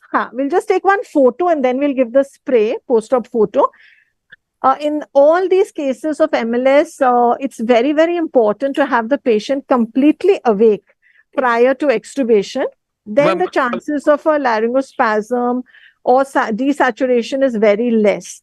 And the group of patients who are in maximum risk, can I have my spectacles, are the patients who have sleep apnea. So do take that history beforehand. The Right, ma'am. patients who have sleep apnea, they get very anxious, nervous. So it's very important not only to have them completely awake, but also to have next to the OT bed, photo please. This is a post-op photo which we are taking with the 0 degree telescope to give to the patient. One more photo, please. Right, ma'am. Excellent, excellent. Now give the lignocaine spray while they can see it. Madam, when shall you start this voice therapy in this patient? Immediately? This is the spray happening over here, lignocaine spray. Yes, ma'am. And sir, I just come to your question. Just want to mention in the sleep apnea patients, have Okay, the shifting trolley next to you where the patient can actually be made to sit up. Because when you make the patient sit up, the sleep apnea group, they get much better, in a sitting up position right, rather right, than right. a lying down position. Right. Yes, please. Sorry, what was the question about speech therapy? When we start the when voice- shall I start the voice therapy in such patients? Huh. Speech therapy. After Okay. 7. Telescope do फिर से. Sir, can I just answer your question after 1 minute? I want to just show. Ritesh is taking out the pressure. I just want to show once again the with and without pressure sort of situation. Yes, please release the pressure. Here. So a C change. So therefore the pressure of great use. Okay. Now, what I do for the post-op management of the patients, any lesion which is not of the anterior commissure, I ask the patient, I believe in giving the patient 7 days of voice rest. Now, there's a dichotomy of opinion in this. There are, table upar lena, there is a group of people who believe in only 3 days of voice rest, and they've shown studies where the healing, sort of the primary healing which matters is within 3 days, table upar. I prefer 7 days of voice rest in all these patients for 2 reasons. One is I feel that it gives more of a chance for the primary healing, table upar lena. And the second more important also factor is, thank you, Bas, that the patient, the mind circuitry gets a break. And the idea is that you forget all your bad habits or wrong habits or compensatory habits, and then you start afresh. So for these 2 reasons, and we Indians are very talkative. So if you tell the patient you can talk in confidential voice for 5 minutes an hour, most of them will talk for 25 minutes an hour. So for those reasons, I do believe in giving 7 days of voice rest. After which, I like to have the patient start the voice therapy after can I have a suction? Done a laryngoscopy. So the patient comes on the 7th day. I do a simple laryngoscopy, see that there's nothing unusual, no subepithelial hemorrhage or carbon granuloma forming, etc. My therapist is with me. If she's not with me, then I record it. And then we start the therapy immediately on that day. We start with relaxation voice therapy for about 2 weeks. And after 2 to 3 weeks, we start on the strengthening voice therapy. Part of the relaxation voice therapy is the lax walks technique, which works very well, where you're blowing bubbles with a big straw into air. Of course, this is all in the therapist domain. I do not do any therapy for my patients. We have an excellent team of speech and swallowing therapists, and we have a singing therapist because we get singers. Besides that, we give PPI to patients for a month, not only people who complain of laryngopharyngeal reflux, but all patients. All Because after surgery, for some reason, even patients who don't have reflux occasionally do start refluxing. And acid on the vocal folds has 10 times more damage than acid in the food pipe. So it's a good idea to give PPIs for a month. I also tend to give, like Kimoral TDS for 7 days. PPI should be PPI for high doses. Some doctors. 40, I give 40 milligrams before breakfast. Yeah. I don't give domperidone. Can I have a pillow? Only PPI, no domperidone. Occasionally, I give Gaviscon. If the patient has been aspirating I want to neutralize the pepsin also then. And besides some kind of an anti-inflammatory like Kimoral and this PPI, I also give paracetamol for 5 days. No antibiotic or steroids is given to patients routinely, but we do give one IV antibiotic. I think we've given IV antibiotic, and we give steroid IV intra-op if the patient is not diabetic. If the patient is diabetic, we try to avoid that also. We give a cough syrup, SOS, if the patient has a cough. And that's my basic. We also give a vitamin for 3-4 weeks, typically neurovitamin. So this is our typical post-operative management. And I do a repeat stroboscopy at 1 month. Yeah. One question, ma'am. Yes. From how many days post-operatively patient can speak in a normal voice? Start. So when I take the consent of the patient, I tell the patient that no promises are being made about a normal voice in any patient. First of all, we take a sign like that. We say that though in the last 17 years, we've not had any patient with similar lesion worsen, but there is academically and technically a chance of voice worsening. So these are things we must take in our consent, because unusual healing patterns and unusual things can happen in anyone's hands. But we explain to them that the healing process is such that by 4 weeks, you would get the best possible recovery in your speaking voice. For singers and professional voice users, once a stroboscopy is done at 4 weeks and we get a good mucosal wave with good symmetry and good amplitude, we start the singing therapy, and we allow them to start their shows around 4 to 6 weeks after surgery. Okay, ma'am. Ma'am, one more question can I ask you? Ma'am, what is your take on Thrive? Do you use Thrive during surgeries or We don't have. surgeries? Dr. Rakesh Srivastav is using that quite a bit. We don't have the facility and we're not using it. What we have used is the Hansiker distal jet ventilation tube, which is actually a laser safe tube and which can be used with a high pressure venturi. But the airway remains unprotected. So I'm happier using the laser safe tubes, and I'm happier using apnea technique, like taking the tube out when warranted. Like if I want to work on the interarytenoid area or posterior larynx, then I'm happier taking the tube out, doing a little bit of work, putting the tube in through the scope again. So that's what we are doing. Ma'am, there is a lot of questions. Can I just ask you a couple of? Of course. Yeah, with the permission of Dr. Janki, I hope I'm not. Yeah, yes. Dr. Janki, can we keep on asking her a few questions? There are a lot of questions waiting. Carry on. Okay, thank you, sir. So the first question is, ma'am, is very important. Madam, would you please tell us, light cable clip, the cost and the name of the company? Oh my gosh. Babu. I'm not a partner in any company. I'm just telling you, this is by Stores company. The light clip, it is fantastic. It provides a very bright illumination. I have no idea what the cost is. Okay. I'm sorry. One other question was additional maneuvers for thick short neck. I think you have answered that already. And, yeah, if I was to just summarize, not only thick short neck, very often the thick short necks are okay, and you may get a thin long neck. Ask Dr. Kirtane, he's had a patient where the laryngeal exposure can be so challenging and difficult. So just to again just summarize, Go with the anterior commissure laryngoscope such as a Dido. Go with a smaller size rather than a bigger size. Withdraw the scope rather than going towards the anterior commissure. Go more towards the false vocal folds. Give continuous pressure on the cricothyroid membrane by a bandage rather than a hand pressure. Ask your anesthetist to keep the patient completely relaxed. With complete relaxation and 20 minutes of pressure, we have found something which we call a laryngeal drop.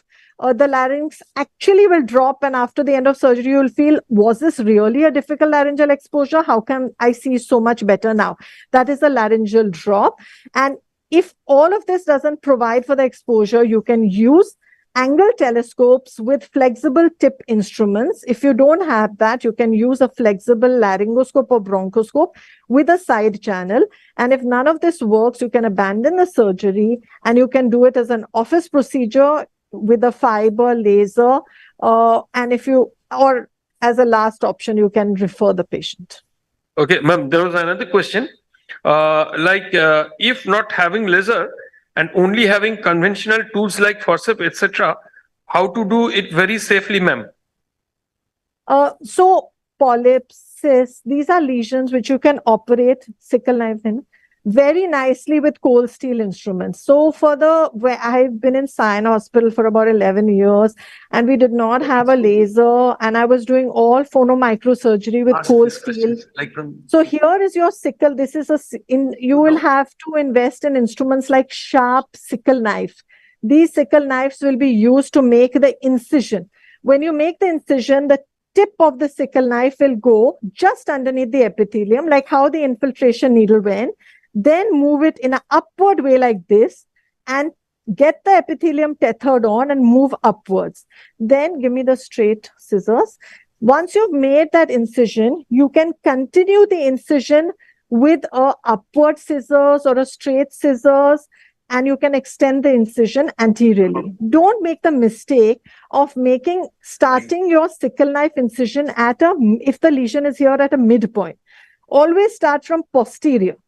Making the incision from posterior to anterior is much easier than trying to extend the incision anteriorly and then posteriorly.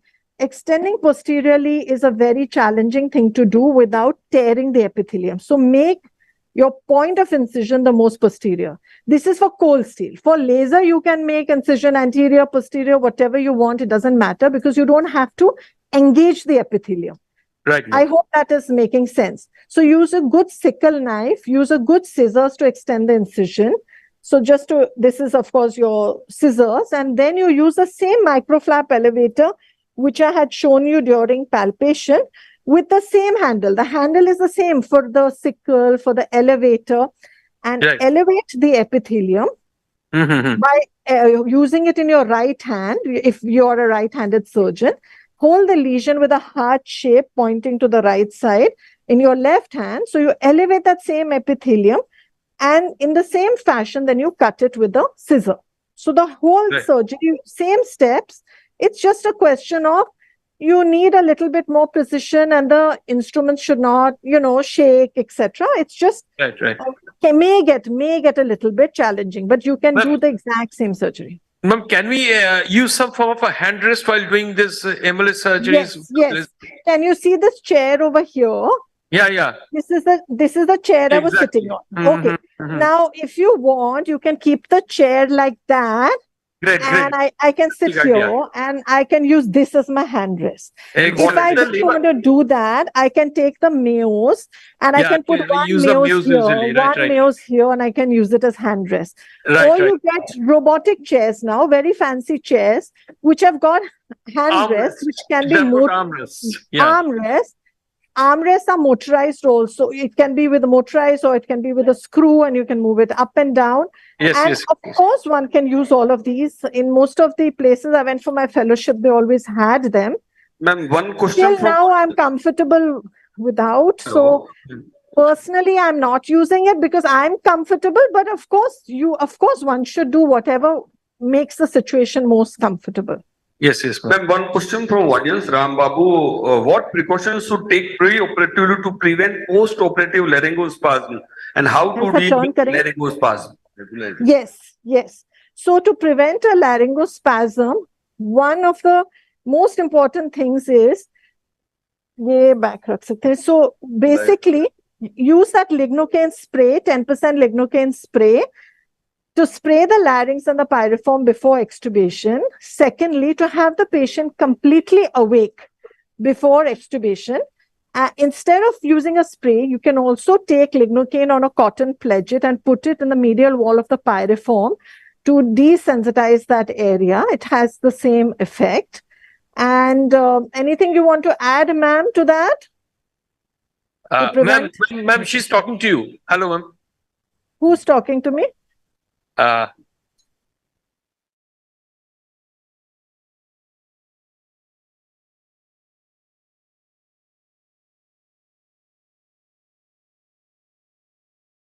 Going in for a supralaryngeal block, like? I mean, it's frozen. It's not working. Yeah. Now we can see, ma'am. Yeah, now we can see you, ma'am. Okay. So was there a question I did not answer? Yeah, ma'am, that was it. The question was regarding how to prevent the laryngospasm. You are Yes. putting 10% xylocaine spray you did, like in a pyriform fossa block, like we can use 4% xylocaine cotton, neuropathy to pack the pyriform fossa. And is there any possibility that if we pack it, then in post-operative recovery, the patient can aspirate? If the No.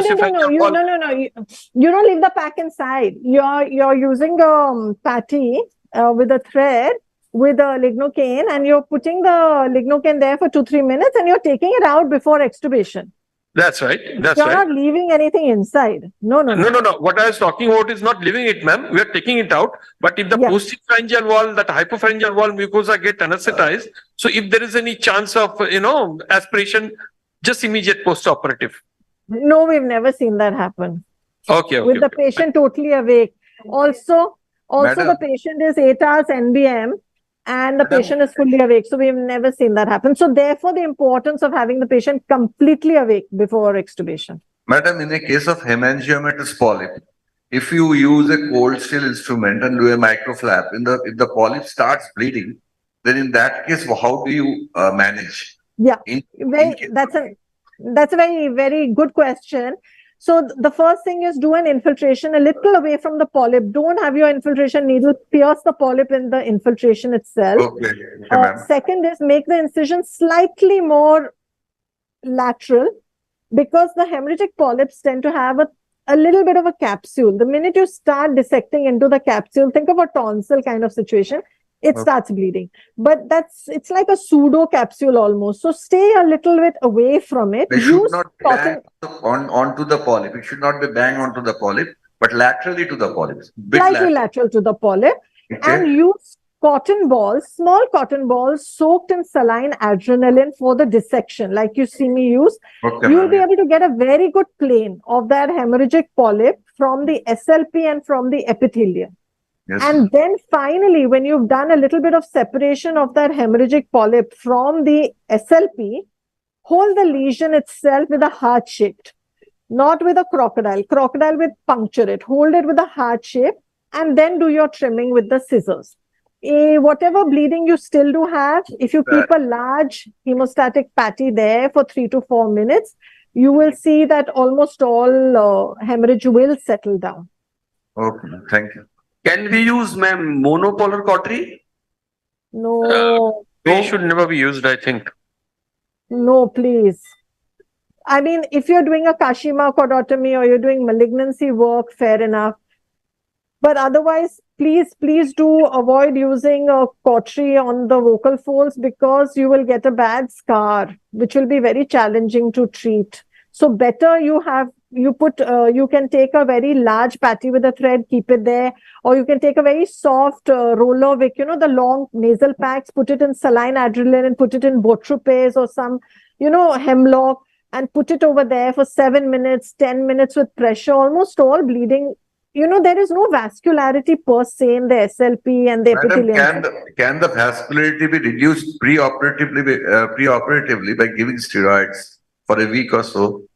So if you're talking about subepithelial hemorrhage, we will Yeah, always want to give steroids for subepithelial hemorrhage preoperatively and want all the hemorrhage to settle. But what you're left with now, what we were discussing, is the hemorrhagic polyp per se. That very often doesn't settle. But yes, definitely the hemorrhage, you want to take care of it with the steroids, especially in non-diabetic patients. Also, if a patient has only subepithelial hemorrhage, that's not a good candidate for surgery itself, because if you try to remove all the hemorrhage by laserizing it, you will cause a lot of scarring of the SLP. okay. Can we use, ma'am, intralesional sclerotherapy agent in hemangiomatous polyp or hemorrhagic polyp? So for a large hemangioma, like we know in children propranolol works well, but for large hemangiomas you can try sclerosant injections, and they may regress the hemangioma after 2 to 3 sittings. It can be tried as office procedure if the patient is cooperative, or in theater also. But the large ones, I mean, at least in our experience, we've seen the large ones hardly regress, and then we're in those situations we use a coblation actually, Which and one is sometimes safest? the harmonic scalpel also, the supraglottic hemangiomas. Sclerotherapy agent, which one is safest one? We usually have our person who does the for the angiofibromas. I'm forgetting what sclerosant they advise, but there were 2 which he usually asks us to use. Is there any way I can get back to you on that answer? If you email me on nupurkapoor@yahoo.com, can I get back to you on that answer? Madam, Smith and Nephew, Smith and Nephew, Sorry? Smith and Nephew, Smith and Nephew company has come out with a laryngeal band, a little bit costlier, around 25,000. So it is useful for proglottic hemangiomas. The cobblator. Actually, ma'am was probably talking about sclerosing agents. Sclerosing agents. No, I am talking about the other way, other thing. I am talking about the other thing. Yeah, we did discuss the wands. So Yeah. basically I have seen their wands, but they are going to come out with apparently an even thinner wand. The wands they have currently are not appropriate for phonomicrosurgery. They may be appropriate for other situations like papilloma, Kashima, hemangiomas. But you saw the precision with the AccuBlade. I don't think any of the wands currently in the market can give you this kind of precision, but cold steel instruments can. Okay. If there are no more questions, I think I would like to take this opportunity to thank Sun, Ma'am, Dr. Janki. can you just, the rule of 2 you usually teach regarding mitomycin C, some questions have been asked, like, please explain the use of mitomycin C for prevention of synechiae. I was using mitomycin C many years ago when we were doing, web surgery. At the end of the web surgery, put the mitomycin there for 5 minutes, 4 milligram in 4 ml, then wash it out. And I have really seen no studies which categorically can prove that mitomycin helps in any way. For the last 10 years, we completely abandoned the use of mitomycin C. I think all my international colleagues also do not use it. Okay, ma'am, the last question probably will be, which modality should be used in case of corrosive supraglottic stenosis? And how about the results with monopolar cautery? That was Bikash Kumar from New Delhi.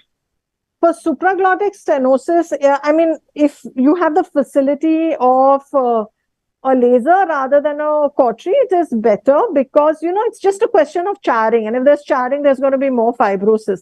The whole problem is there are no stents available right now to properly fashion and keep in the supraglottic area. So it is more a question of doing the excision in a staged fashion, giving, time for healing and preventing synechiae. Here, there's a role of injection of steroids also in that area. So supraglottic stenosis is a whole different game altogether, very challenging condition to treat. Thank you so very much, ma'am. Thank you so much. It was an excellent session we had. Thank you so very much, ma'am. Yeah, thank you, ma'am. Pleasure. Thank you so much. Would like to thank San, Dr. Kirtane and Dr. Janki very much. I really enjoyed myself, and from me and my team, in Bombay Hospital. Thank you so much. Just want to mention that we have a laryngology fellowship program that we run, 2 fellows in a year. So anyone who's interested for the 6-month fellowship, please email me on nupurkapoor@yahoo.com, NUPURKAPOOR@yahoo.com. And I hope to see many of you in November in our workshop. Thank you. Yes. Bye-bye. So much, ma'am. Thank you so much. It was such a difficult surgery. So we'll particularly also like to thank the anesthesia team and a whole OT team from the hospital. Thank you all the panelists. It was a treat watching the surgery, ma'am, today. We learned a lot. Thank you. Just want to mention this was not a difficult surgery. This was a very easy surgery, which I purposely kept so that I can teach nicely. And if you want, I will keep a more difficult surgery at some other opportunity. Right, ma'am. But then those people who are online and offline, as rightly mentioned today and yesterday as well, it is from like A to Z. And those who are taking the notes, probably if this comes as a long question in the ENT exam, it would be out of marks for those who have already taken from A to Z. Very good. Thanks a lot. Thank you so Thank much. you so much. Thank you. Thank you, ma'am. Thank you so much. Bye-bye. Bye-bye. Enjoy your rest Have a of the good day. Thank you. Thank you. Janki, sir. Yes. A Sir, very good morning. good morning, sir. Good morning, sir. So this is Dr. Vijay. So I would like to take this opportunity, and it's my honor to present you Dr. Janki. So he's the Managing Director, Royal Pearl ENT and Skull Base Institute, Trichy and Hyderabad. So I'll take a minute here, and sir, don't mind if I take liberty. So since yesterday I'm seeing you wearing that J, right? Yeah, that's true. And there is a recent Thalaiva movies, Jailer, and the dialogue of anybody has seen the Jailer? Hukum, Tiger ka hukum. So that's sorry, sir. I've taken this liberty, but seriously, I wanted to say this since yesterday, saying that J or J there. Thank you, sir. So, just wanted to introduce Dr. Janki. He is a versatile, dynamic, and passionate, world-class, renowned surgeon. Slide share. Yeah. Yeah, and he has been invited operating faculty in a various national as well as international masterclass and workshop. Still attached to his roots, the medical education, free camps, free online YouTube channel, ENT encyclopedia, free online platforms, and there are so many things, sir is involved for the teaching purpose. International pioneer in endoscopic management of extensive sinonasal and skull-based tumors. Numerous honors, awards to his kitty. Just to mention the recent Best Teacher in Rhinology Award and a 17th Otolaryngology Conference in Dubai in March 2022. Very humble and full of energy. So I have this pleasure to present you Dr. Janki sir, who will be taking us through the case here. And with that, over to you, Janki sir, before I introduce our today's panel for this session. So I request Dr. Rahul Garg to join us on the stage as a panelist, please. He's a senior consultant at Manipal Hospital and director of RG ENT Hospital. He has special interest in nasal allergies and endoscopic skull base and sinus surgeries. He's one of the few Indian doctors who are reviver of world's most prestigious ENT journal, Laryngoscope. He had given lectures on allergies and other topics at various national and international events. Thank you, Dr. Garg, for joining us. I request Dr. Prasad Kelkar to join us on the dais, please. Presently working as a head department of ENT, Ashwini Rural Medical College, Solapur. Consultant ENT surgeon at Kelkar ENT Hospital at Solapur. He has in his kitty fellowship at Fish Microsurgical Foundation, Switzerland, and fellowship by Indian Society of Otology, Cossé Clinic, France. We have request Dr. Kelkar to join us on the stage, please. Okay, so he will be joining us soon. And then we have 2 more experts here who are joining us online, Dr. Nageshwar Rao sir and Dr. Anthony sir. Both So I think Dr. Janki sir will like to talk about these two friends, and obviously Kirtane sir is standing here as a pillar and mentor.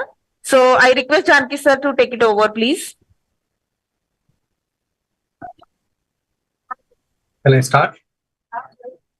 Sir, give us a moment. Kirtane sir would like to have some fun.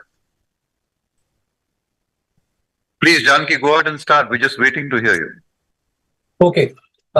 So very good morning to all of you from Royal Pearl Hospital, Trichy. First of all, I want to thank Sun Pharma for this wonderful opportunity they have given, the brainchild of Elite ENT Club. And I really want to thank my teacher, Professor Milind V. Kirtane, who was instrumental in inspiring me to take up the field of skull base and rhinology. I want to tell a few words about the Royal Pearl group of hospitals. Many people keep asking me, what is the Royal Pearl group of hospitals? Why not Royal Pearl Hospital? Well, during the COVID period, I was thinking, because for the past 18 years, I have been an academician. I wanted to do something different. It got boring because I was running around to several countries to teach. And then I hit upon an idea where we have to do something like entrepreneurship. And when the idea of entrepreneurship came up to me, it is not new to me. In 1998, when I started in Trichy, we were the first to start the Kaveri group of hospitals. So myself, Dr. Chandra Kumar was the brain behind, and we had extensive discussions. 6 of us started. It was just a very, very small, humble beginning of 45 lakhs, where we started in Trichy. Today, it is worth more than 3,000 crores. And but I told Dr. Chandra Kumar after 1 year that I want to go towards academics and not towards entrepreneurship.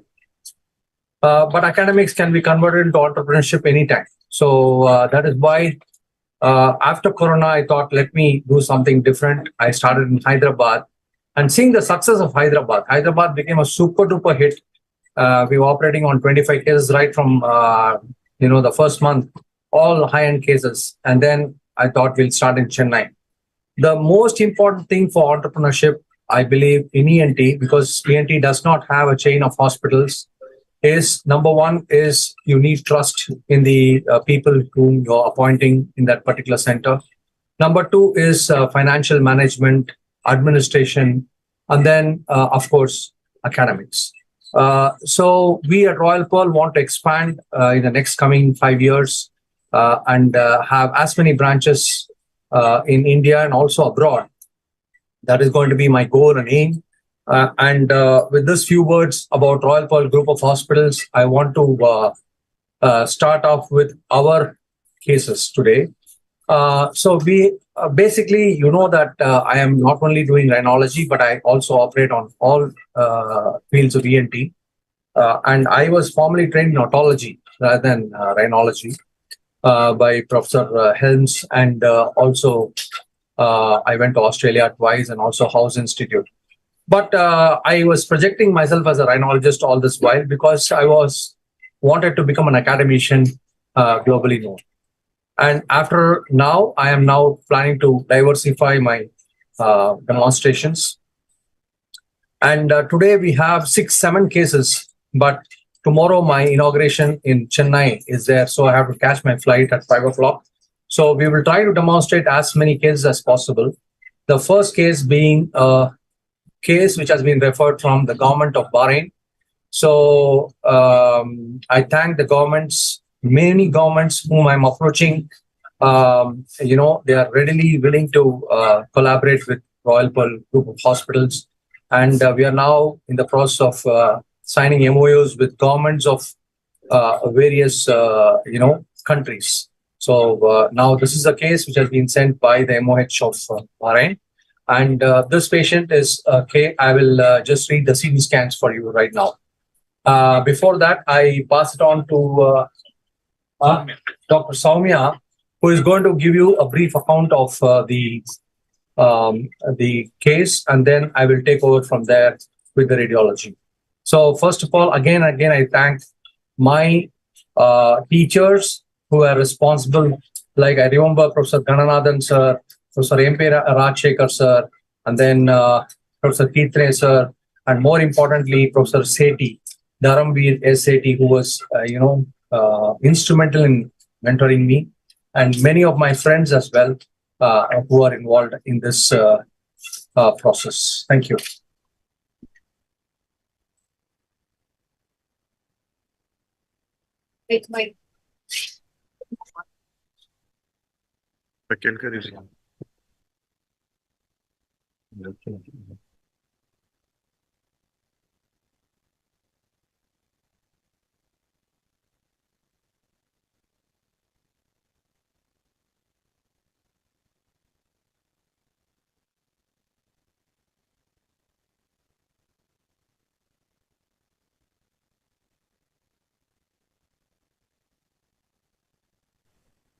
Sure.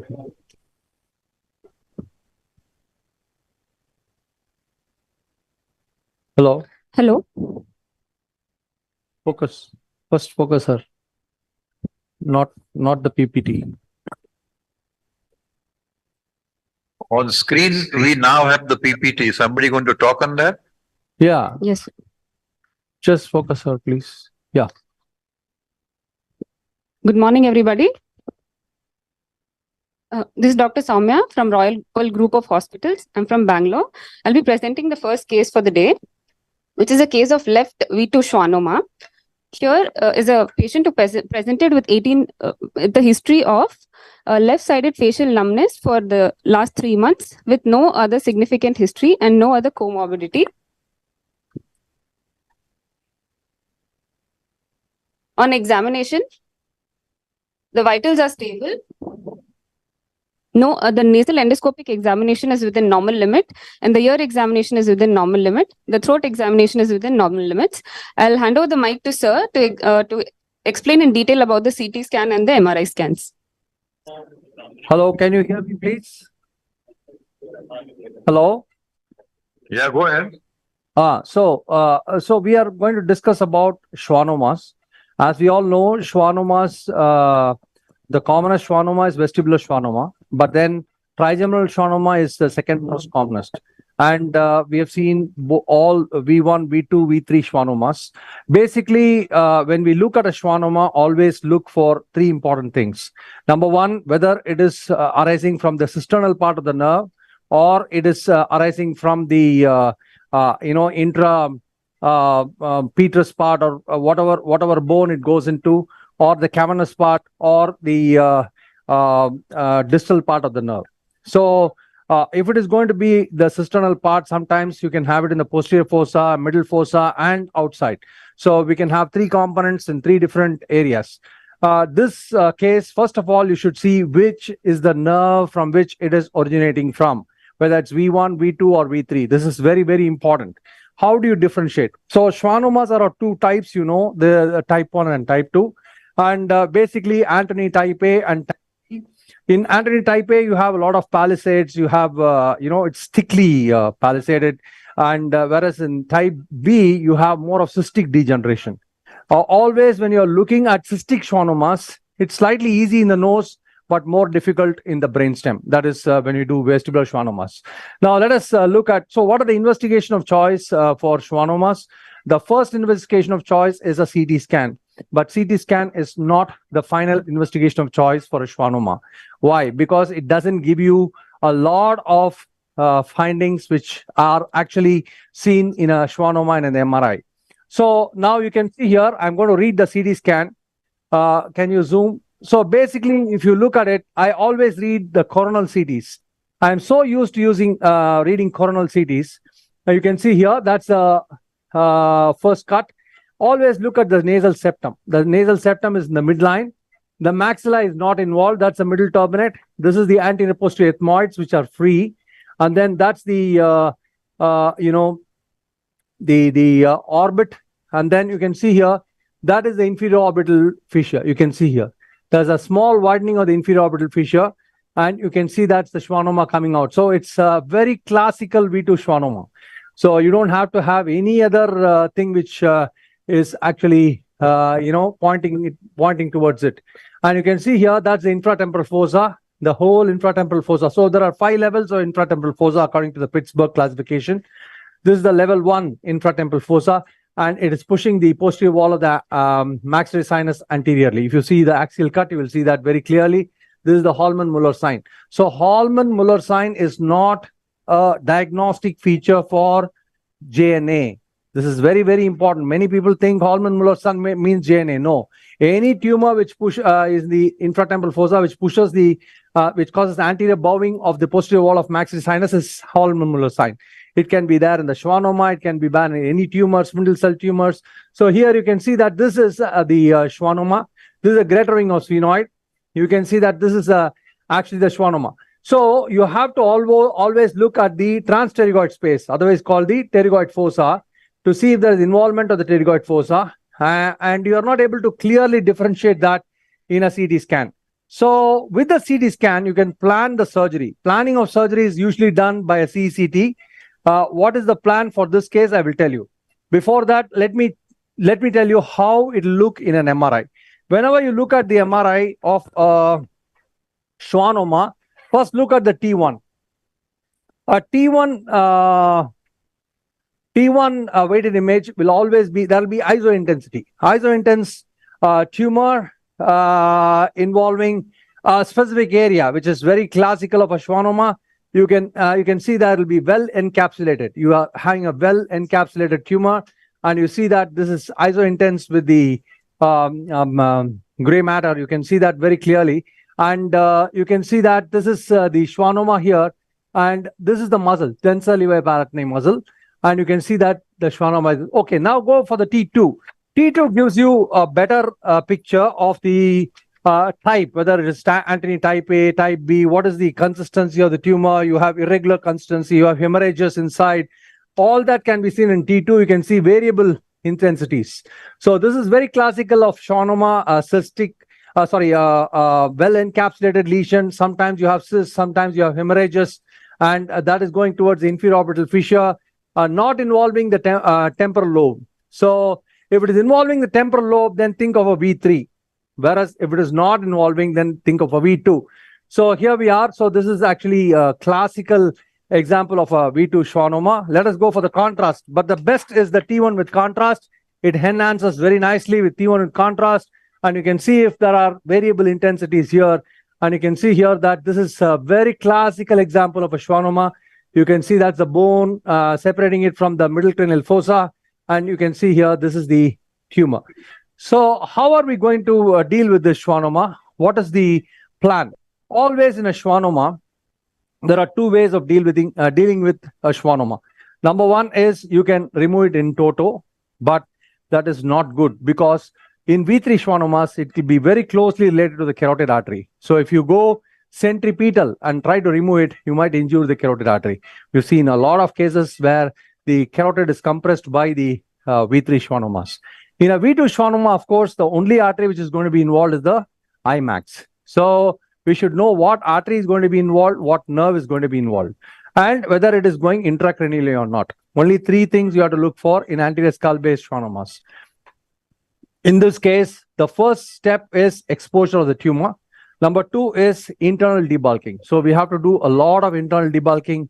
You can use a curette, you can use a debrider, you can use a coagulator, whatever you want, debulk it, and then remove the capsule completely. So this is the plan. So I always insist that you should write the plan. The first would be an anterior posterior ethmoidectomy and a sphenotomy. Why do you do an ethmoidectomy for a infratemporal fossa tumor? Because the posterior ethmoids are directly related to the inferior orbital fissure. Only if you decompress the posterior ethmoids, you can release the inferior orbital fissure. So that's why this step is very important, the posterior ethmoidectomy. Sphenotomy is important when you have a V3 schwannoma because you drill the maxillary strut. So inferior turbinate will be resected, and then you will do a modified endoscopic Denkers, and then posterior wall will be drilled. In this, I'm expecting the IMAX to be pushed inferiorly and laterally, and then internal decompression and removal of the tumor. So these are the points. If you have any doubts regarding the theory part, I'm most willing to answer. Yeah, Janki, one question here. Yeah. Is there a percentage of the schwannomas which are possibly malignant? Yeah, so there is a very, very small chance of a schwannoma to be malignant, maybe 2 to 3%. In my practice, I have yet to come across a schwannoma which has not been irradiated, which has given a malignancy report. But however, if you irradiate such cases, there are some centers which give irradiation, and then there is a chance of mitotic changes. Janki? Any other questions? And Dr. Palni Panjab. Hi, Palni Panjab. The idea you have written, the first step, ethmoid and sphenoid dissections. And third step is a Denker. Why not the first step is a Denker? A very nice question. Actually, whenever we do a Denker, what happens is that we remove the maxilla. We remove the maxilla. And if you look at it, to do an anterior posterior ethmoid after that is 1 or 2% more difficult than doing a virgin anterior posterior ethmoid dissection, then coming to the Denker. So for juniors, I teach them, do an anterior posterior ethmoid in a virgin, because we are all used to FES. FES is so easy, and we are used to that very clearly. And we know where exactly the nasolacrimal duct is, and so the Denkers becomes easy. Very nice question. Very good observation. Thank you, John. Hello. Yeah. Can I ask you a question? See, the schwannomas are the benign, well-encapsulated tumors which stretch the nerve fibers. So is it possible to dissect it from the nerve fibers? Absolutely not. Absolutely not. It's And going to be preserve the very... nerve function. Yeah. So see, basically there are a few differential diagnoses. As I have to tell you, the NF2 can be there, where you have neurofibromatosis too, and you have multiple nerves getting involved. In schwannomas, they are arising from the Schwann cells, but it is very, very, very, very unlikely that we can save this V2. And he has already got numbness, and once the patient has already got numbness of a nerve, it's very difficult for the patient to recover the nerve function. Okay. We have never tried to, our main goal would be to resect the tumor completely. But if there are adjacent nerves, try to save the nerves. Shall I go and wash up? Yeah. Okay, right. You can keep discussing with Professor Kirtane sir, and yeah, I will wash up and come.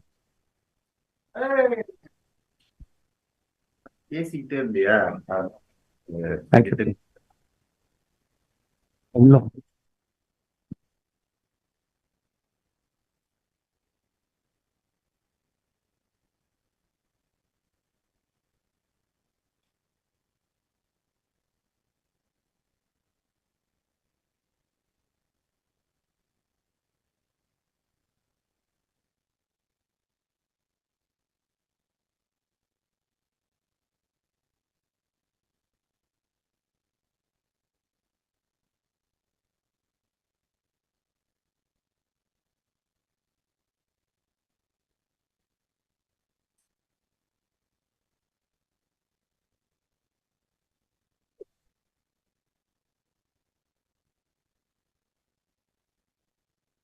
Hello, sir.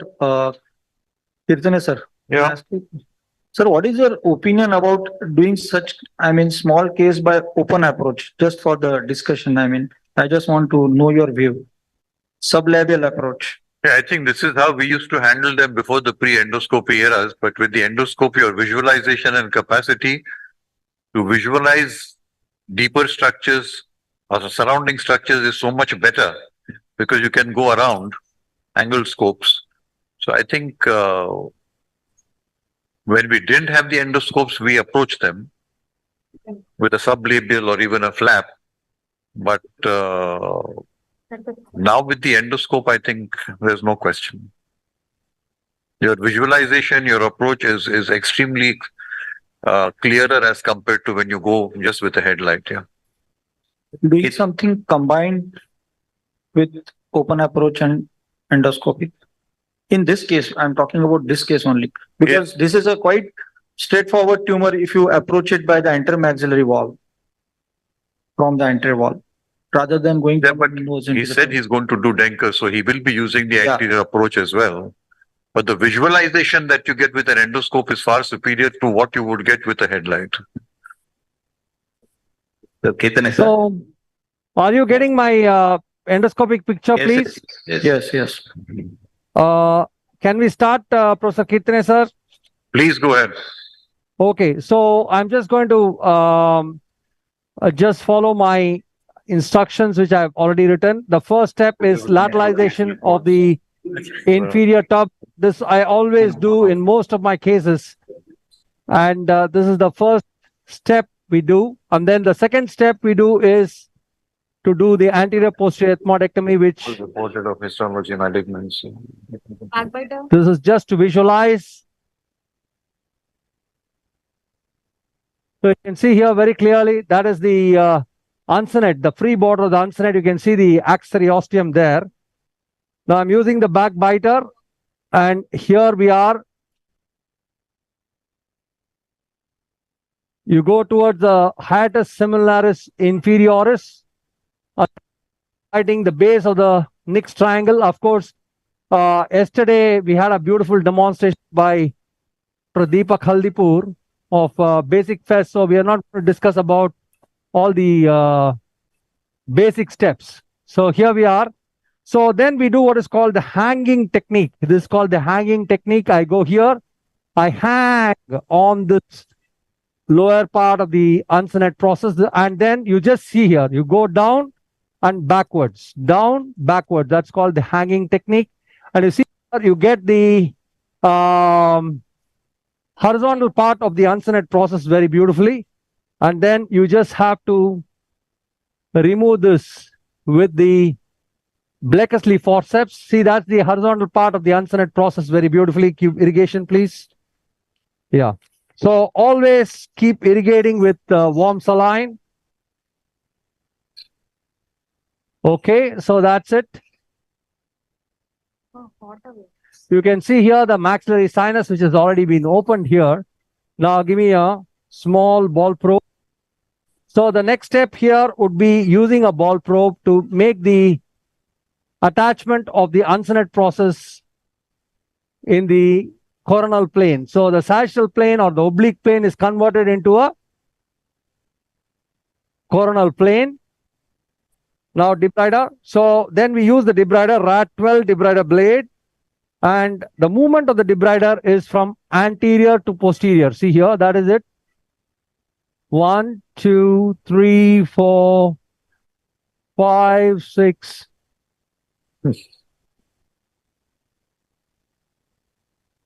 And you can see that that's the mucosa of the uncinate process. And that's it. I'm not going towards the frontal. It's not required. So here we are. Now I've exposed the Blakeslee, the bulla. I'm being helped by Dr. Shilpi Bhatia Sharma and Dr. Vishal. Dr. Vishal has been recommended by Professor Renuka Bradu, madam. Wonderful person. Now I can see that's the maxillary sinus. And that's the bulla. Hey, can you give me the straight, please? I don't like to use the curve. Give me the straight, please. 0 rad, pack, pack, pack. So I'm just going to pack the nose. Basically, in my opinion, it's not ideal to suck too much inside a cavity, because by sucking, you're opening up the mucosal bleeders. So basically, I pack, and of course, there are various ways of packing. Some use Merosil, some use packs. For me, I need the pressure. This pressure is very, very important. I will not get this with a sponge. That's why I don't even use the lint, neural lint, that is used only in the brain. Whereas this pack is a wonderful pack. And you have... What was it soaked in? It is soaked in 1 in 1,000 unquantified, undiluted adrenaline. This is what I learned from Professor Stamberger. Yeah. Now you can see here that this is the ethmoids which are going to be dissected. And as I go back, See, there's a small trick I want to show you. When I go like this, see here, when I go like this and my scope is inside, just see what happens. Wait. See, there's a fogging. So see that's the fogging. Now what I do is when you have the external camera, you will know that I stent the middle turbinate. You see here, I stent it like this. So my pressure is towards the stem of the debrider is towards the middle turbinate. So what happens is that it doesn't come into the field at all. So this is exactly where I'm going to find the inferior orbital fissure.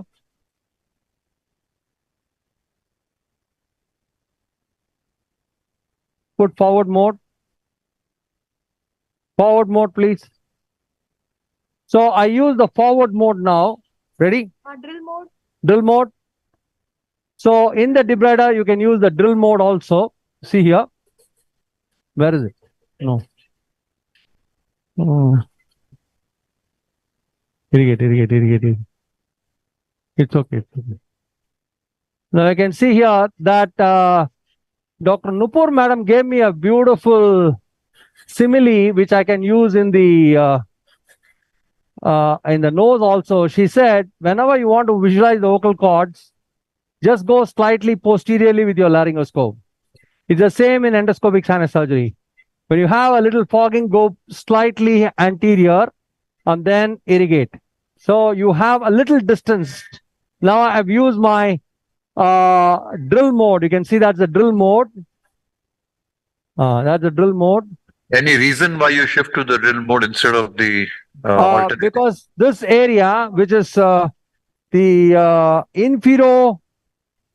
inferior part of the posterior ethmoid, this area is a little thick, and that's exactly where I have to, concentrate when I do my surgery of the inferior orbital fissure. So this area, I usually drill it off. So give me the drill mode. Now I'm just going to take that out here now with the drill mode.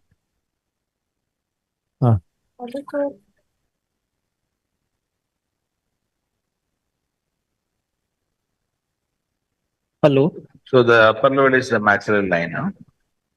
What? What is it? Maxillary line. Yeah, that is the ethmomaxillary crest. This is the ethmomaxillary crest. Change bladder mode. See how clearly now. See, doing an anterior post. Dr. Palniappan made a very good statement. Why didn't you do the Denker first? See, this we are used to every day, and so my residents can follow it so easily. That's why always try to do something which people can replicate easily. If you do a Denkers, you might be a little lost when you're doing the anterior posterior ethmoid dissection. So that is the reason why. Okay, now I'm done. Mostly, I have not opened the sphenoid sinus. I don't mind. I'm now going to see how nicely it's been opened now. That's it. Give me a pack.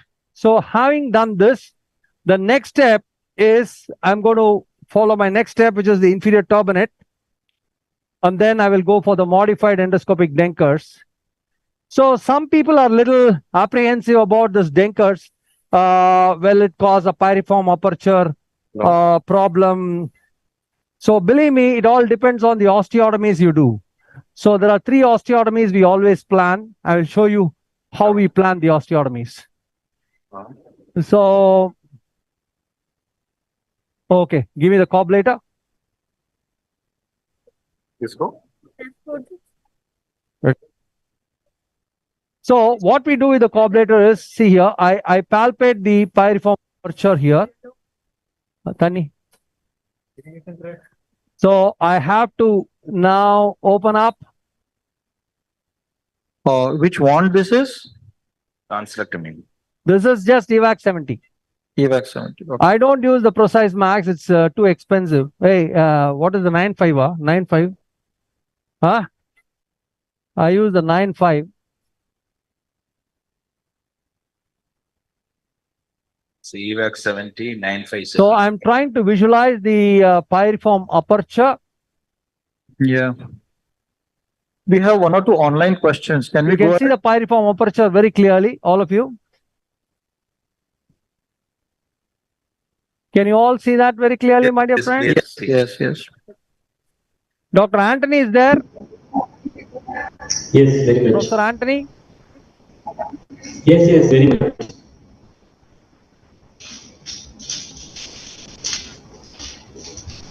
So the next step is to remove this inferior.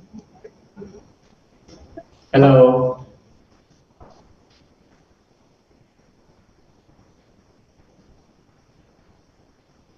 Hello. You can keep asking questions if you have. Hello. Yeah, there are one or two online questions. Let it become very interactive so that. Yeah. Dr. Deepak Dalmia wants to ask what will happen if we do only intracapsular dissection in schwannoma and leave the capsule? Hello, I can't hear you, please. Hello, can you hear me? Janki. Hello. Hello. What? The question is, some problem. You are doing an intracapsular dissection, leaving the What? capsule again. Intracapsular dissection. Oh, okay. Janigram, can you hear me? Yeah, Dr. Anthony.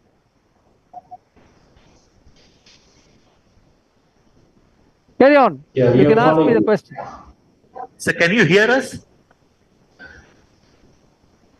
Janki, can you hear? Yes, I can hear you.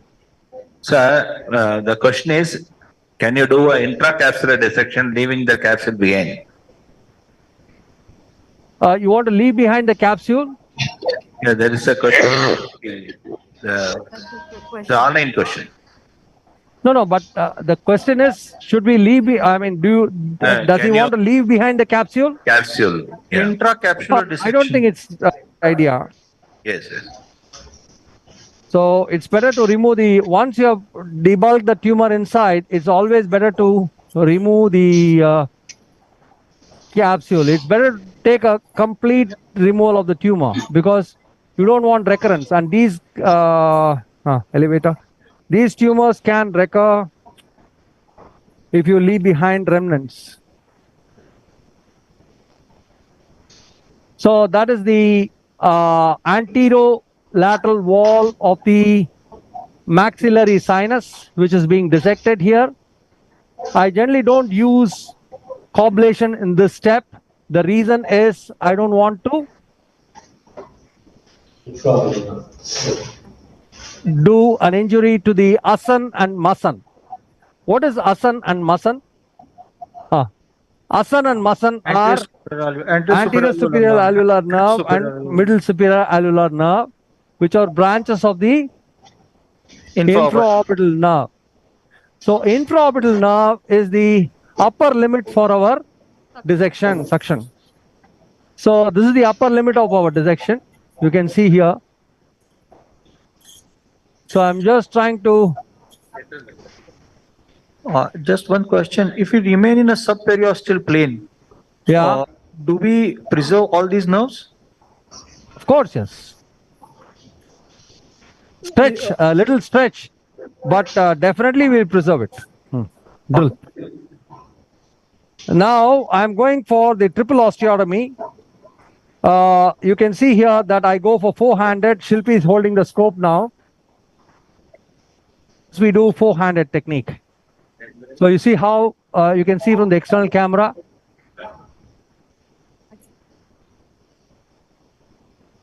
You can see. So I'm not going in for. So there are three osteotomies. One is here like this, lateral osteotomy. Second is superior osteotomy, and third is inferior osteotomy. It depends on what area you want to tackle.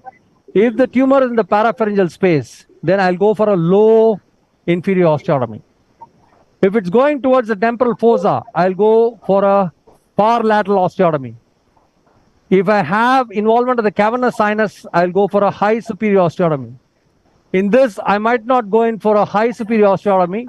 High superior osteotomies are notorious for producing alar deformities. So I'm just going to do what is called the mid osteotomy there. This is a diamond bore on an angled handpiece, or it's some different drill system? This is a S3 neural system by Carl Storrs. This is a hybrid. So it's neither a diamond nor a cutting. It's a fast diamond bar.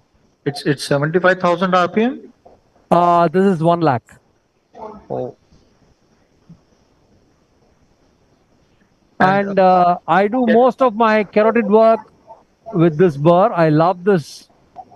Of course, you can. It's not the tool. I always say it's the person Burr while behind. rotating, how much is the chance of injury to the vestibule? Because we can see some burr touching the vestibule. You see here, that happens only for, the stylus one, the Midas. You see here, this will never injure the vestibule. Okay.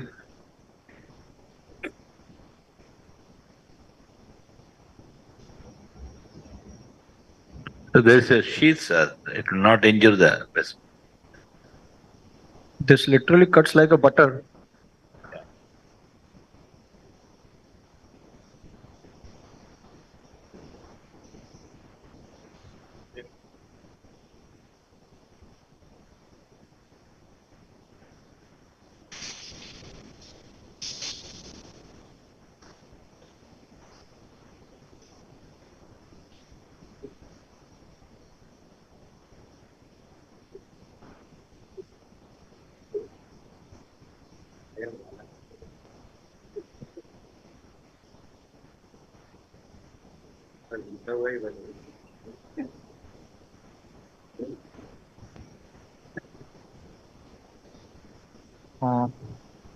Have you approached the NLD?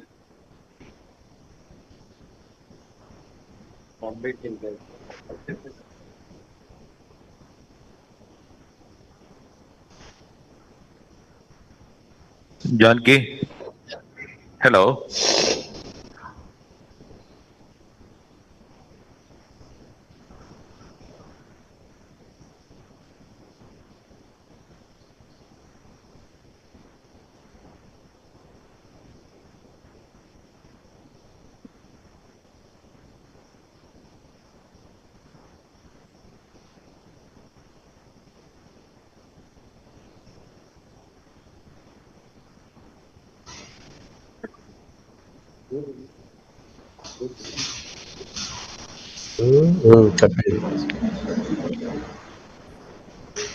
మరి అక్కడ ప్యానల్లో కనిపిస్తుందా?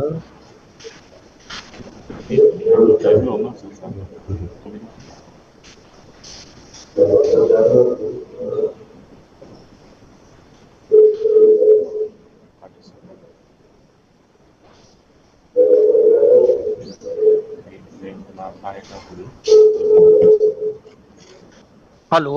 Janki, can you show the site of NLD? Hello? Good Nageswarrao here. Hello, theater? Disturbance. Mute చేశాను.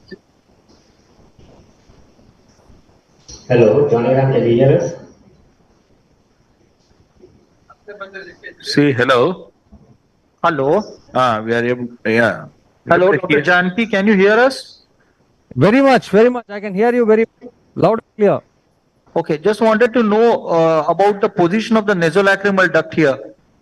This is the nasal. See, this is the uncinate process here. Yeah. So this is the level of the nasolacrimal duct. I am not doing anything to the nasolacrimal duct. See, she's pressing. Can you see the tears? Yes. Or no?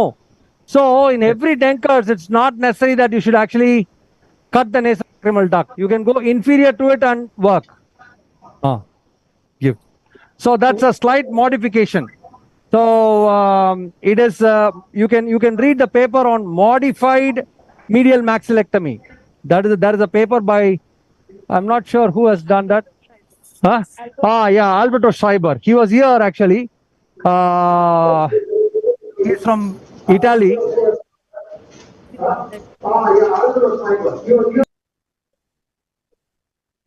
Hello? Hello? Yeah. So regarding nasolacrimal duct, you have not transacted or you have not cut the entries into inframiatus. Is that right? Yes. Okay. So You don't need to, in every case, you don't need to, only if the lesion is going towards the cavernous sinus, we have to do that. Or else you don't even have to do that. See, that's the nasolacrimal duct, which is just above this area. I'll preserve that area completely and go behind and forward. So that way, I will not even touch the nasolacrimal duct when I do a Denkers. So that was the controversy in doing the modified endoscopy. Said you're cutting the nasolacrimal duct. It's not required. It's not required at all. Give me elevator. Now you can actually, what you can do is you can medially fracture it. You can actually medial transfer. We have also done nasolacrimal duct transposition. So you just have to do this and then gently transpose it above like this. That's all, finished. So you don't have to even touch that nasolacrimal duct. Come. Now I'm going to take this part out a little bit. Yeah, hold it. So that's it. I'm almost done with my exposure. No, I will do a little more. Janagram is enough, the lateral exposure. I can't hear. Who is that, please? I'm Anthony here. Anto, I'm not able to hear. Anto. So the lateral exposure, is it enough or you have to drill it some more? Sir, I'm doing a little bit more. I'm revising it a sir, little good bit. morning, sir. Dr. Nageshwar here. Hi, Dr. Nageshwar Rao Garu. Sir, good morning, sir. What is the lateral limit of this dissection, sir? The lateral limit, you see, you just have to get the lateral Sir. aspect of the tumor, that's all. And for that, I'm just extending it a little laterally. That's it. So this gives you a very good access. You can see here very clearly. Can you all appreciate that? Yes. Take a sleep.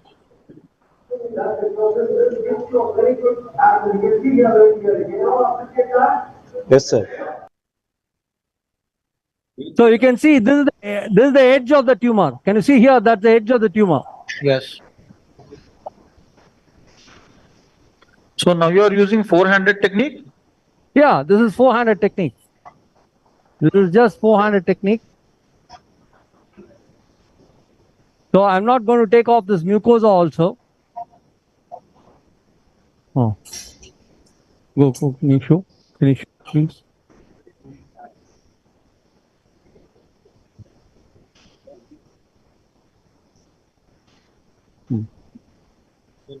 Okay, right. Now you can see here, come up, Shilpi. Here.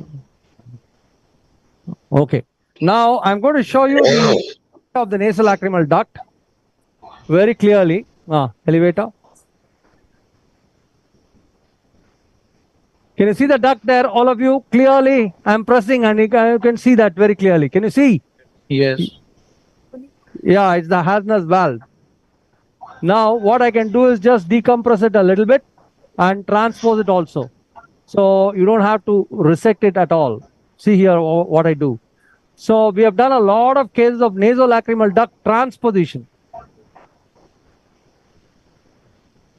So that is the Hasner's valve. Give me a Blexley now. So that's it. See, this mucosa is preserved. This mucosa is completely preserved, this area. Give me a scissors. Through biting is there? Through biting. Now, okay. Give me a scissors. Now I'm going in for the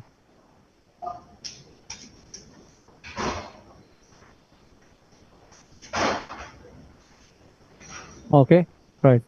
Now you see, I have not gone superiorly. I think this is not required. Now, give me a big pack. So finish now. The exposure is over. This patient will not develop an alar deformity. He will not develop nasolacrimal duct stenosis for sure. So this is the Hasner's valve. I preserved the mucosa there. And now I'm going to start my drilling of the posterior wall of the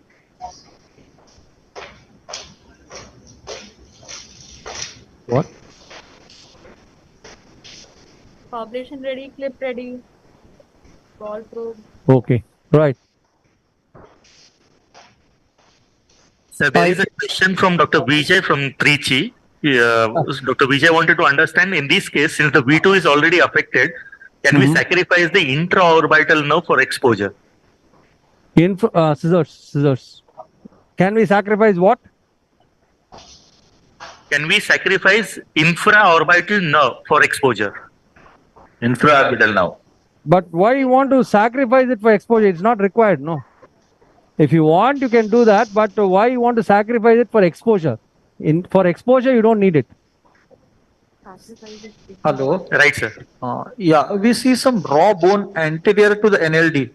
Would you like to remove it or keep it? That bone. No, it heals by just by fibrosis. I just need to see here the mucosa here around the NLD. I've kept intact.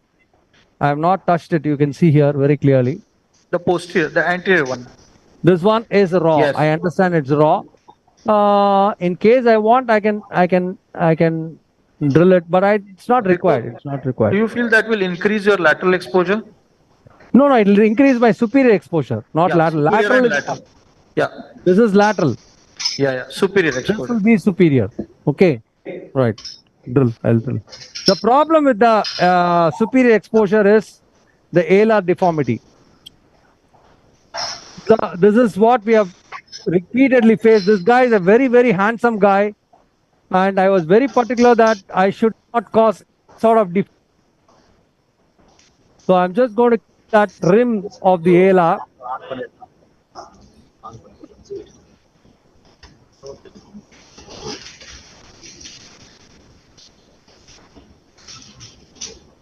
So I'm just going to keep that rim of the alar as much as possible.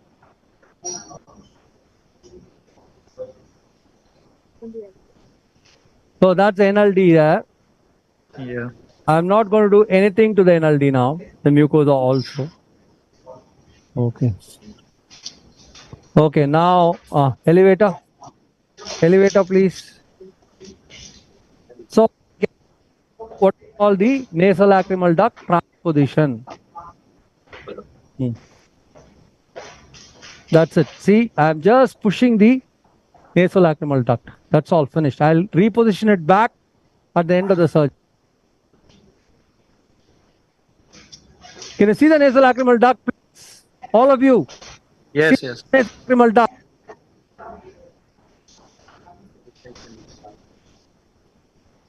This is the superior wall.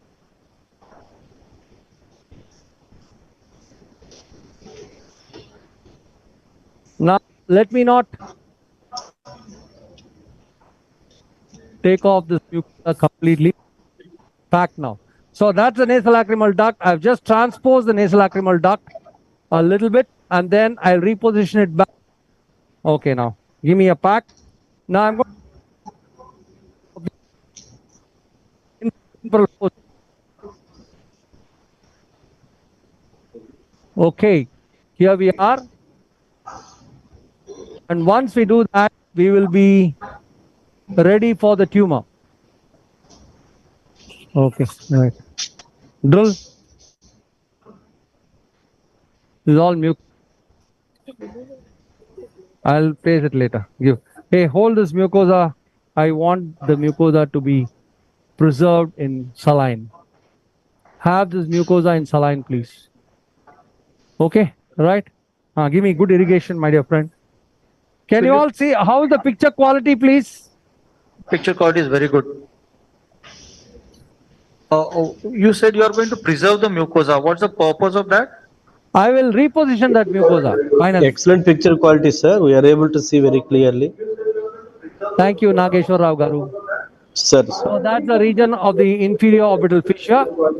Yes. Palmar Muller sign we can see, sir, here. There is the intraorbital nerve here. Yes. Very clearly seen. Okay, now I'm going to start my exposure of the tumor. Hey, the next patient can be shifted.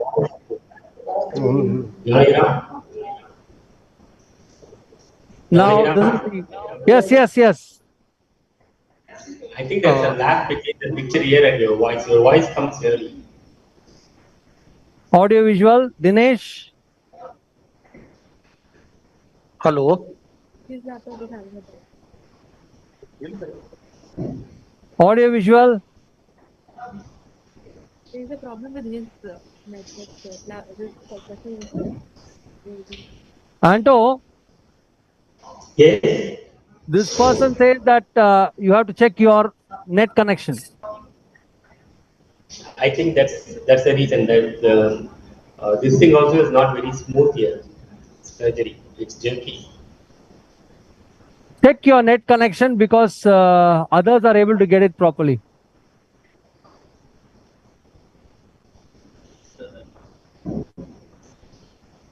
So what bone is this?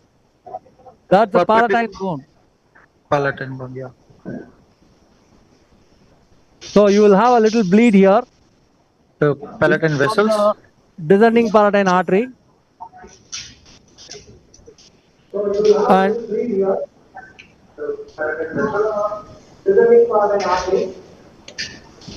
Branch of third part of IMAX. Yeah.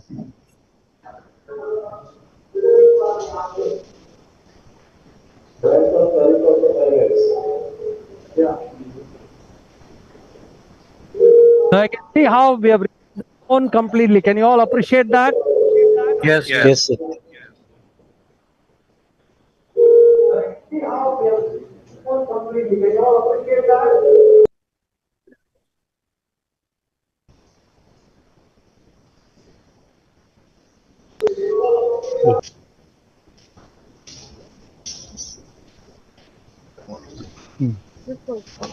Oblation. wait.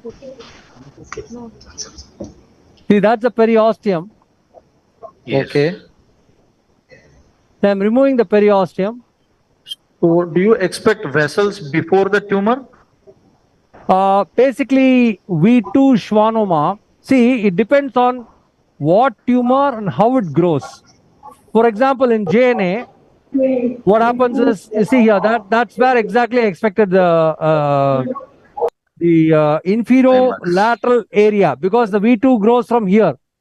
So Yes. the IMAX is here. It pushes it downwards and laterally. So coblation. See the advantage of four-handed. Yellow or blue? So you see, if you have four-handed technique, you can control bleed so easily in endoscopic skull base. There is no problem at all. Now you can see here, this is where, see, basically the V2 schwannoma grows from here and the IMAX is somewhere here. So it depends on how it grows. In JNA, we find it anterior, lateral, or posterior.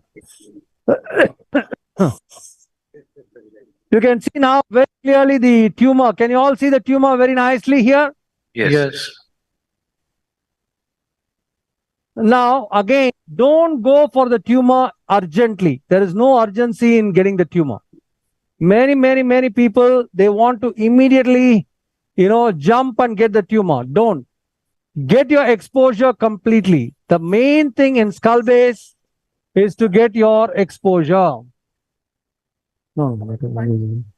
Johnny. Now, what is the exposure which is left? The exposure is left behind the orbital fissure. Okay, give me elevator. Can you see the tumor beautifully there? Yeah. Tumor, we are able to see that. Yes.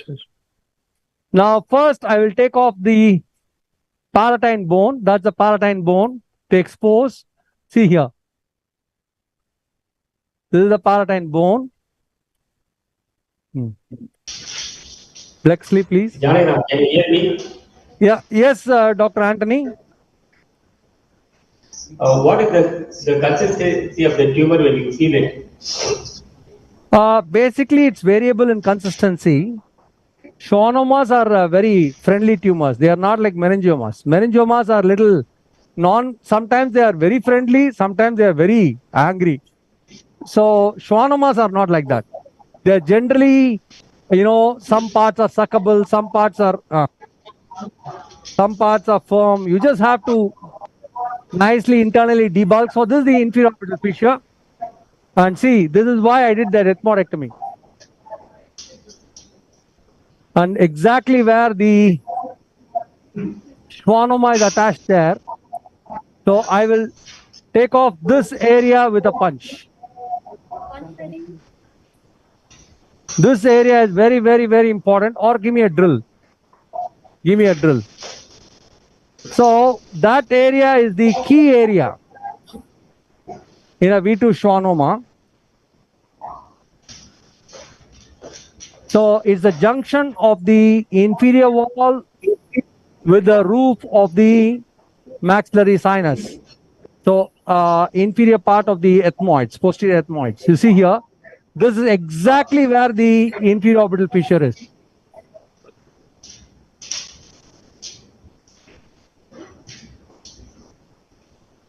This bone behind, is it a greater wing of the sphenoid?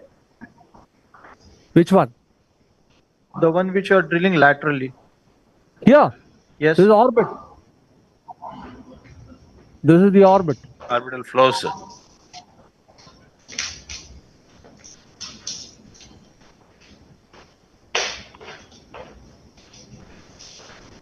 So I'm opening up the periorbita there.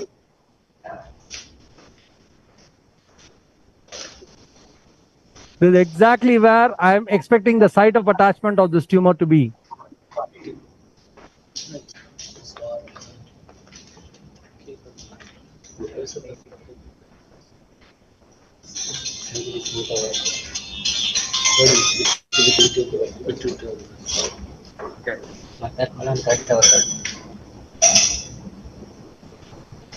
So any doubt so far?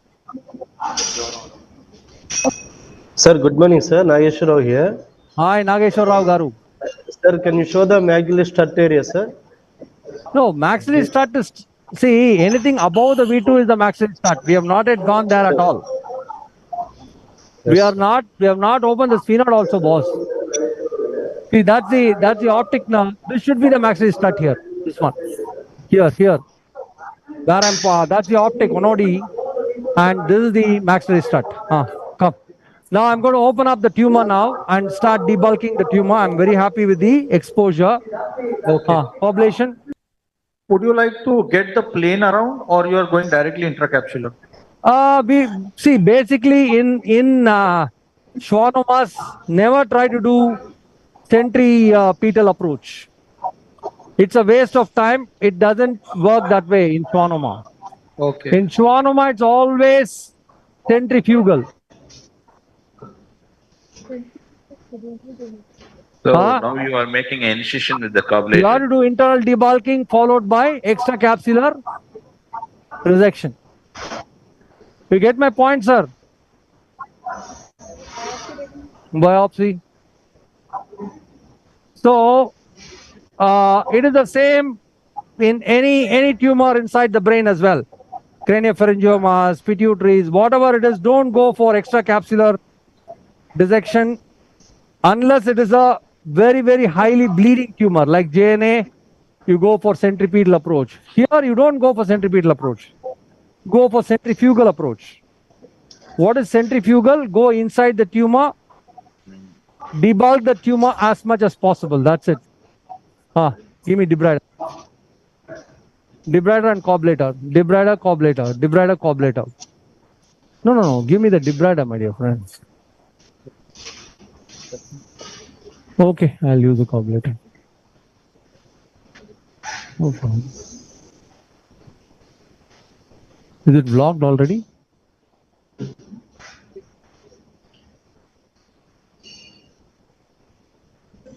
Hey, it's blocked, I think. Debrider, please. Debrider will bleed a little bit, but it's okay.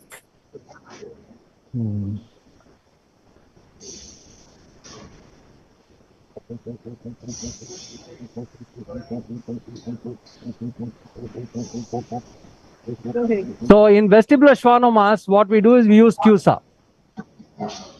This is the same principle.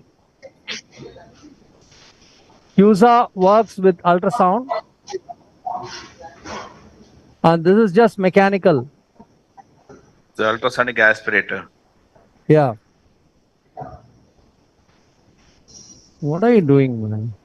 No, no, no.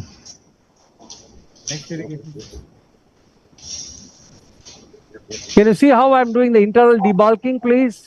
Yes, yes. Can you use CUSA with the endoscope? Of course.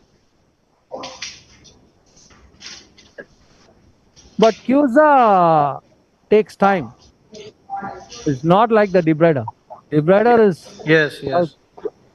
very fast version of the CUSA.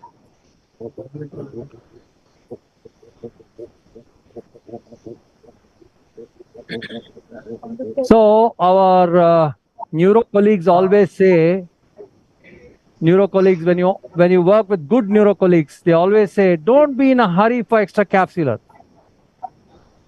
Do a Yeah. nice internal debulking.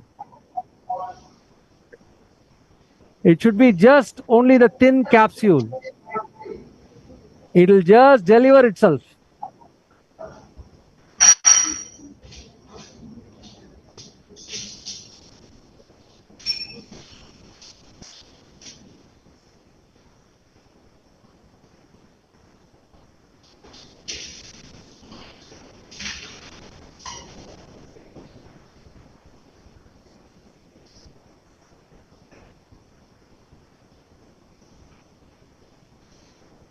So as long as you stay inside the capsule, there is no structure.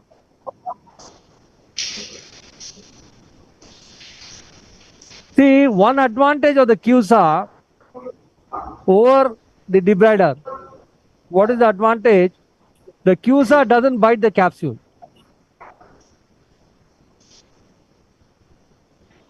Whereas the debrider can actually perforate the capsule. Yeah.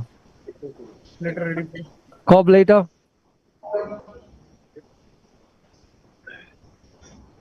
Oh, give cob later, please. Can you all appreciate how we have completely debulked the tumor, please? Yes. Blue.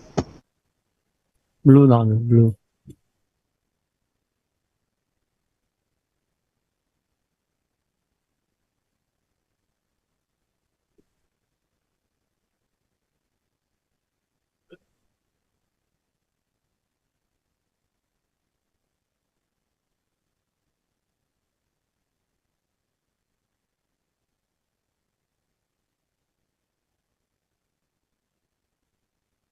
Okay. So having done that, now I'm going to start my dissection of the tumor. Now, give me a pack.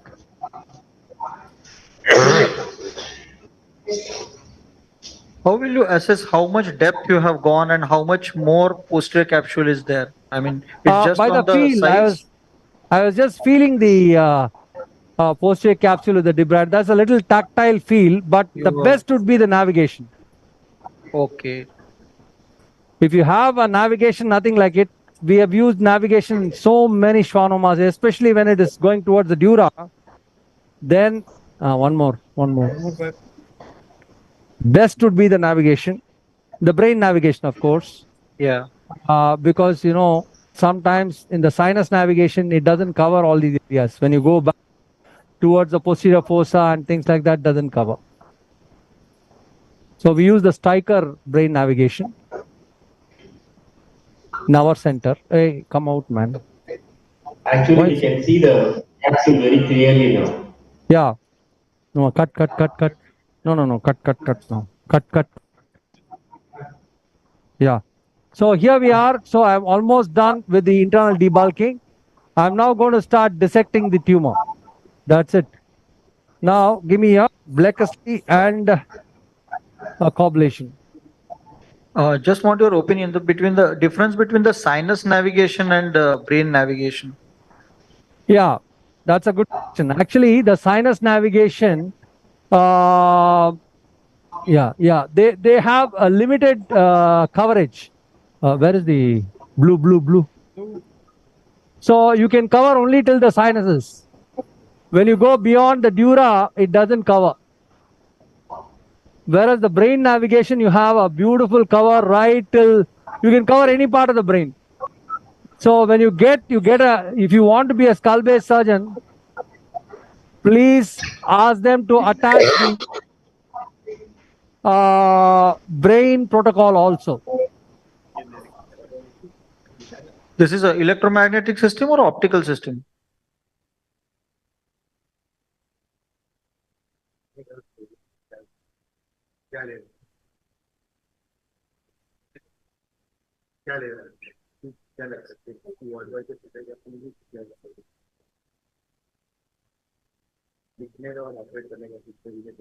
Hello. Yes. Yeah. Near which part laterally and posteriorly you will Yes, look please. for laterally? Where is that area you should be careful for an intercalateral? Some echo. Janagram? Ooh. Huh? Hello. This is Anthony. Hello. Hello. Janagram, this is Anthony. Can you hear me?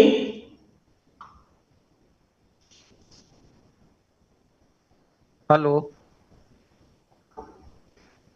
Hello, Janagram. We are hearing you. Can you hear me?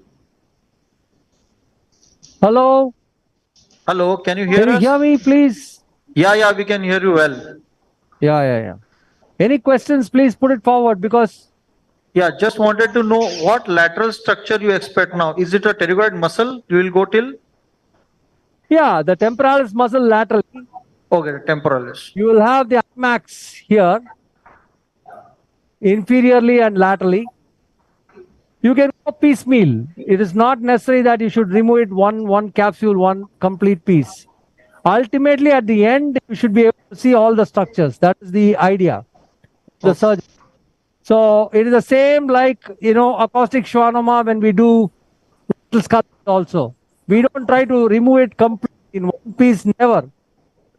It is wrong to do that because there will be stretch of the nerves. There it's even more difficult. Here also it's the same principle. So remove it piece by piece. Have your patience. We haven't seen the IMAX yet. So what do you expect? Is it lateral or it's I told you it will be here. Still the capsule is there, sir. I am intracapsular. Intracapsular, sir. The capsule has to be dissected. Then only we can see the IMAX.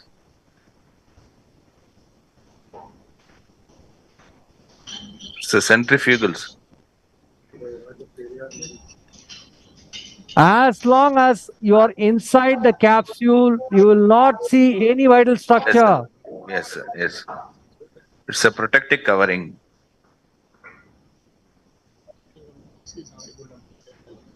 You get my point? Yes, sir. Janki.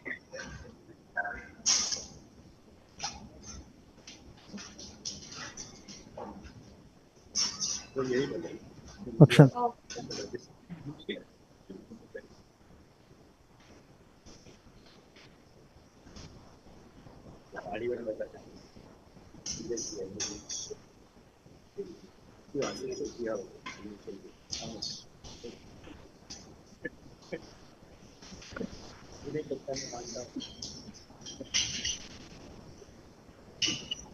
Hey, take for biopsy, huh?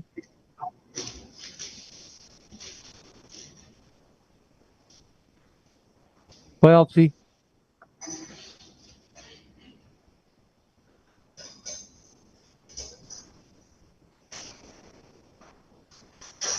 Lux kudu ma. Lux kudu.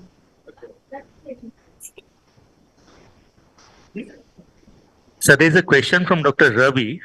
Wanted to understand the advantage of cobbleter extracapsular dissection with cold steel dissection. See, cobbleter, one thing is there is no bleeding, right? The bleeding is very beautifully controlled by the cobbleter. And I think we should use the cobbleter in such. And I think this is one of the good tools.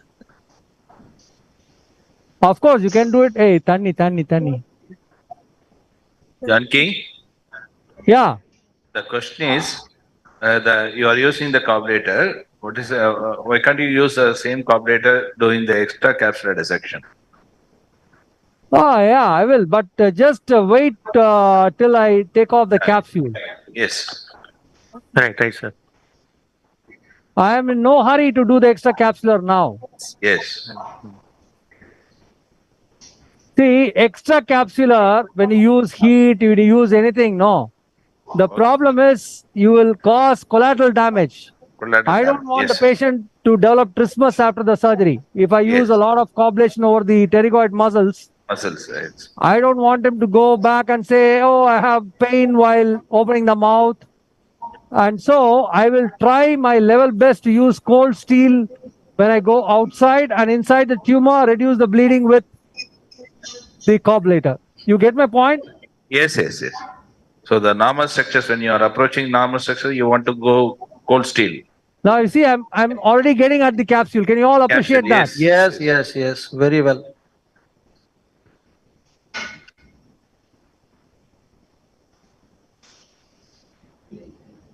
See, this side I don't have any vital structure here. Yes. So I can confidently go and just open up extra capsular with the cobblator. Okay. So it all depends on which part you are operating. That is very important. Yes.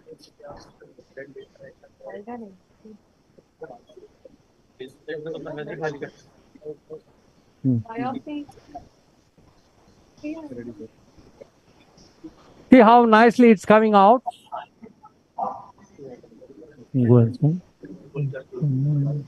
Just peeling of the capsule. Yeah, I'm just peeling. Can you see that clearly? Yes.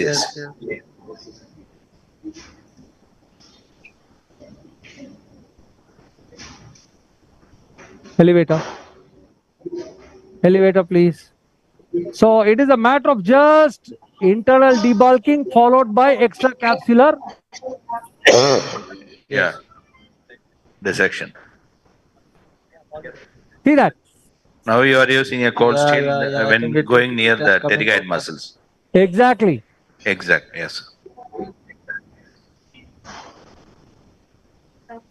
Come out.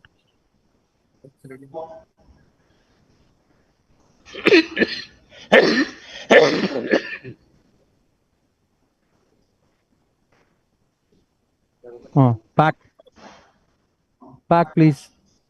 Can you see? I have now It's coming removed. like a eggshell, no?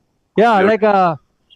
Yeah. It is delivering itself. See, if Yeah. I had hurried on it, then Yes. what I would have not been able to do this step.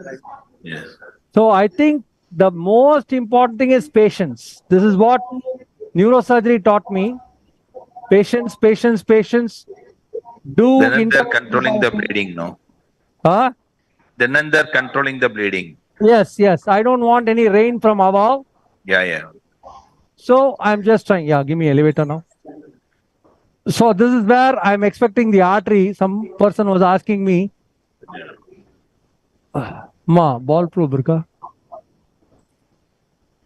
See the fat. Can you see the fat there, all of you? Yes. The infratemporal fossa.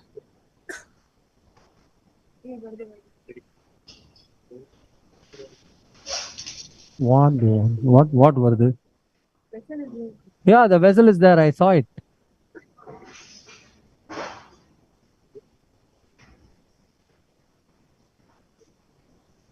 Can you see the vessel, all of you here, very clearly? IMAX. Give me a ball probe. Now I'm just going to separate that and then get that vessel. Clip. Go inside.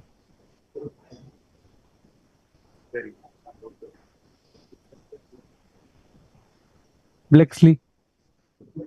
So you will have the vessel here very clearly. Yeah.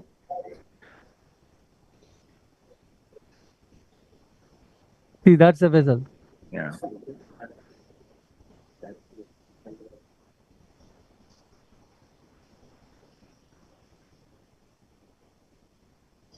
Can you see the vessel? All of you, very, Yes, very we are nicely able to seen. see. Yes, yes. Good, sir.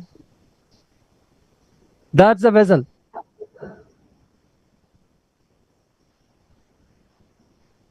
So 360-degree dissection and hooking out the IMAX. Yes.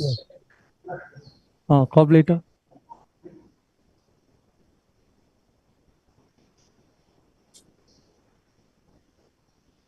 Give me Blexley. Now I'm going to keep a little traction of the tumor, and I want to see where the IMAX is.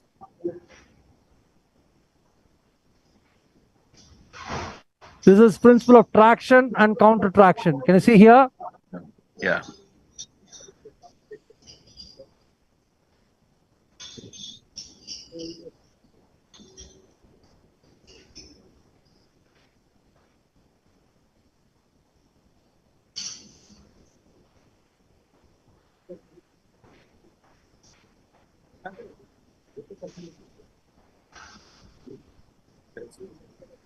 Get ready with coblation. Small vessel entering. Usually in we have even in acoustic tumors, capsular vessels. Yeah. They'll just keep entering. You just have to coblate or bipolarize. In the brain, we bipolarize. Here we can coblate and gently go and visualize. See the endoscope, how nicely it's giving you visualization.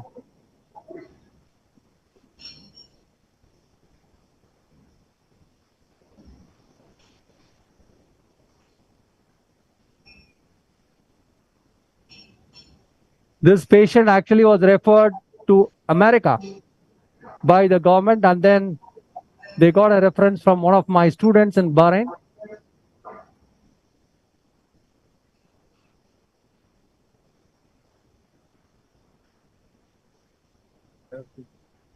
Now you see here, that is the tumor again.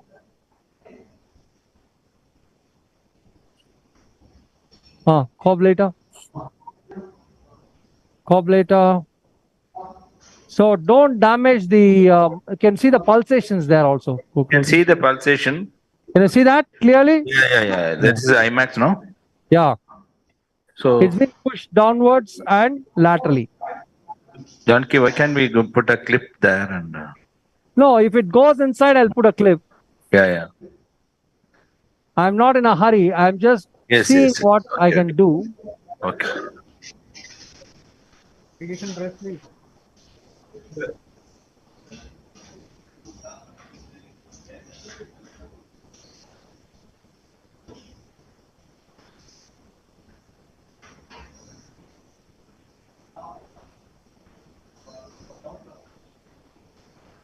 That's the IMAX. Yeah.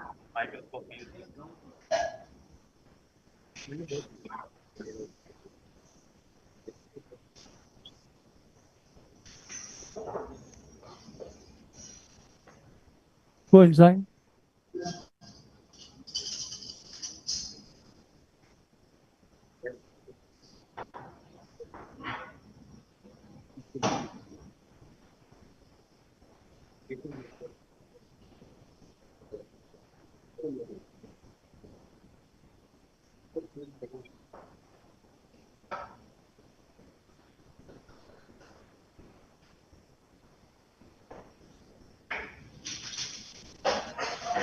Clip.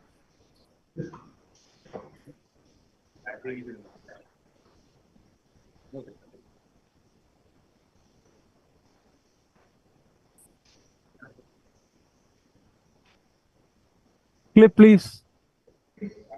Now you can see the artery, small artery going there. Can you see that clearly, all of you? Yes.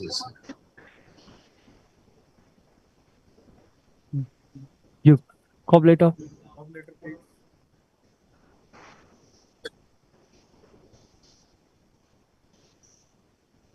Okay.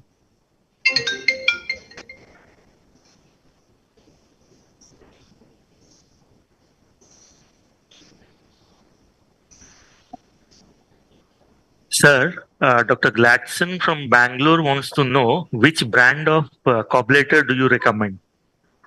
Which what? Brand of Brand of. Brand, huh?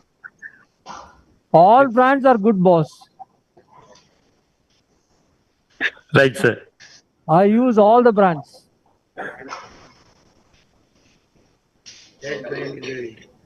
This nowadays Smith and Nephew is dominating, sir. Whatever brand works in good for you for many times, use it. That's it. I am not a brand ambassador for any brand. Right, sir.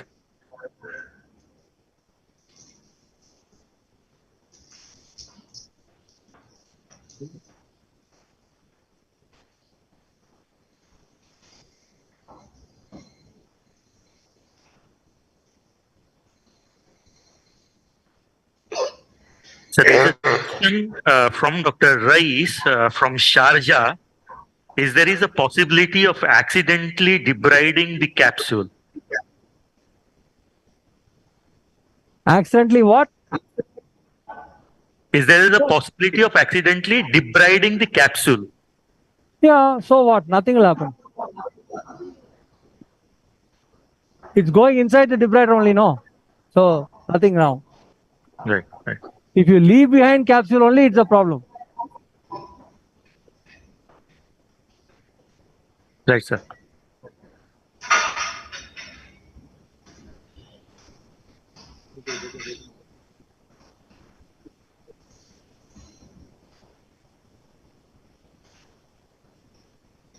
See how beautifully we have removed it. Can you see that clearly, my dear friends? Yeah. Yes, Yes, sir.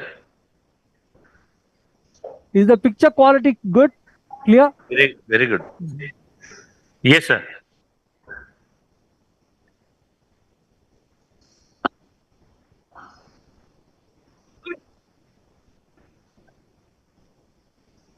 Flip.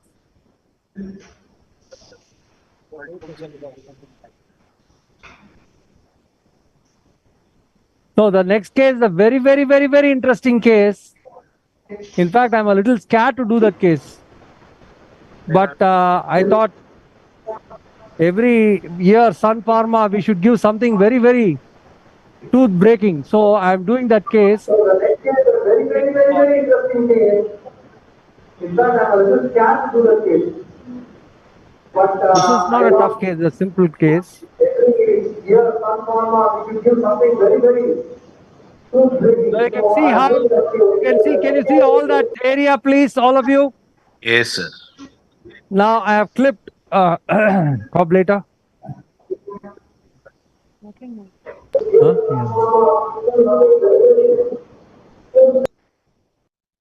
Clip.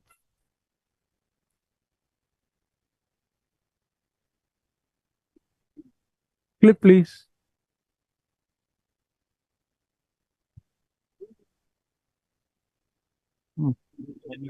You cop later. That's it. I'm almost going to take it off.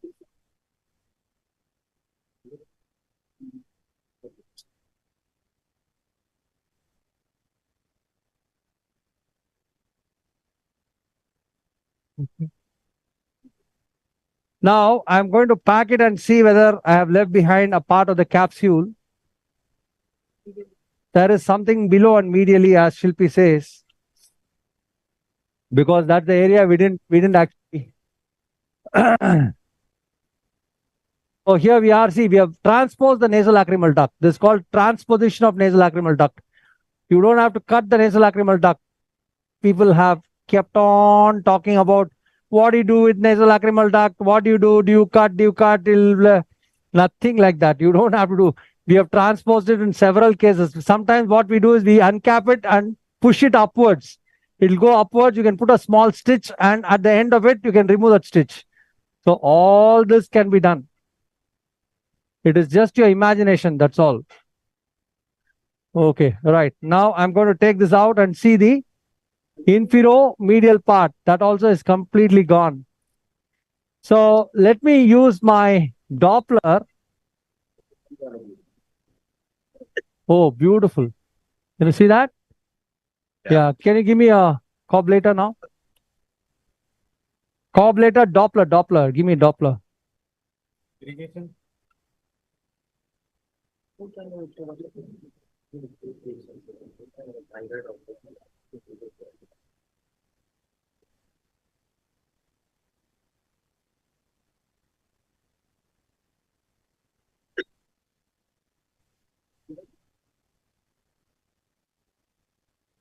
The descending palatine will come That's here. me, lateral pterygoid plate.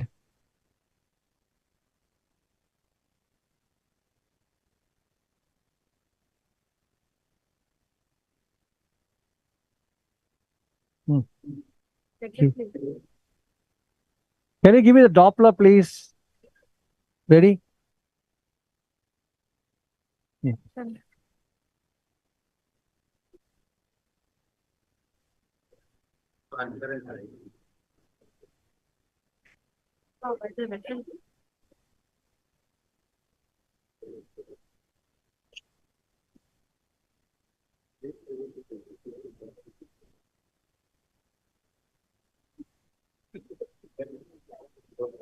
See, that's the optic nerve here. So this Yes. should be the carotid artery.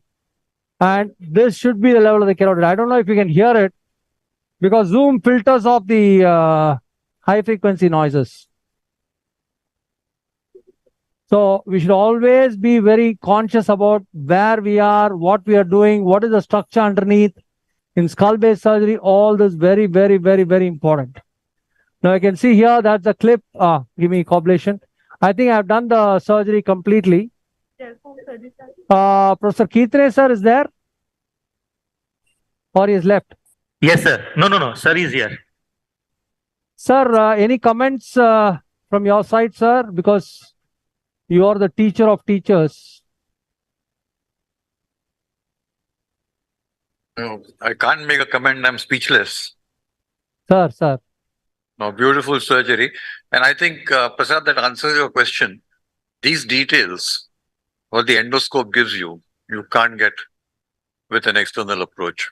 But absolutely fabulous surgery, Janki, and done in record time. I think your speed of surgery is also absolutely amazing. But the clarity and planning, superb, absolutely superb. Thank you very much, sir. It's all your blessings. What you taught, we are just propagating. That's all. Again and again. We see this far because we stand on the shoulders of our teachers. Without you, I always call you the father of endoscopic sinus surgery and Dr. Nishit Shah as the father of skull-based surgery in India.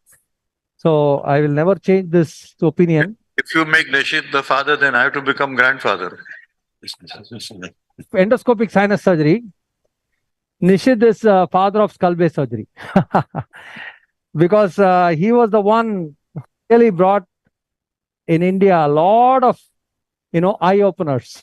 Give me this one now, Surgicel. So having completed, is the other case ready? Who is going to present the next case? That's the case of the. Janki was saying something in the beginning about putting the mucosa back. Are you going to? Yeah, that's what I'm going to do now. That's what I'm going to do right now. So I'm making sure there's no bleeding. Best is Surgicel. Surgicel is such a beautiful hemostat. So that's the artery being covered.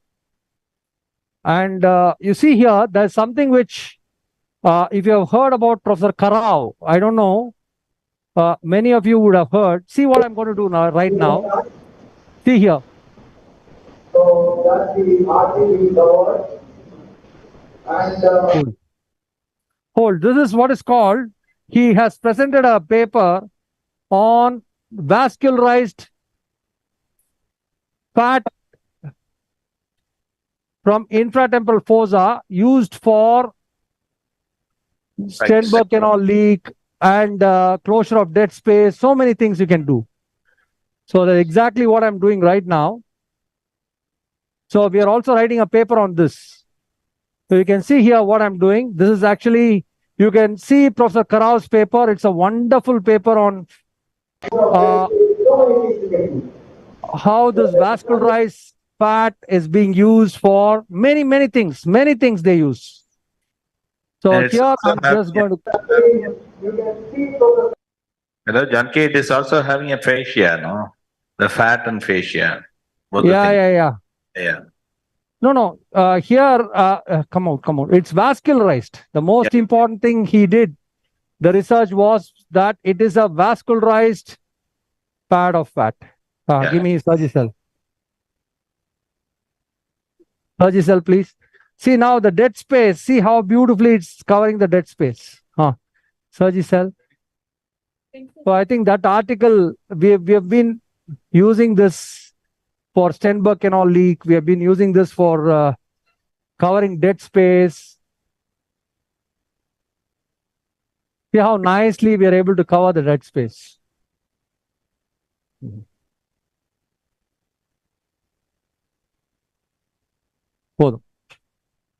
Now that's it. So I've covered the dead space. Of course, don't take a MRI without fat suppression and you will find this is there and you will say that there is residual tumor. So whenever you take the MRI, take a fat suppressed MRI. I'm just keeping that bone. Give me mucosa now. Mucosa. Give me the mucosa. You see, this is what is called the mucosal repositioning. See, I took the mucosa from the maxillary sinus. Give me ball probe. I'm just going to keep that so that the mucosalization is very, very rapid. Ma suction pudichuko. Hey, pudichuko suction.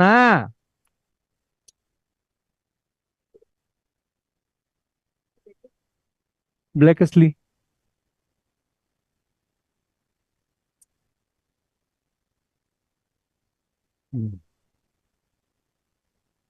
Now you see what I will do is to keep this mucosa. Same we can do in sphenoid mucosa also. We can just take it out and keep it back. It's a fantastic layer the other way.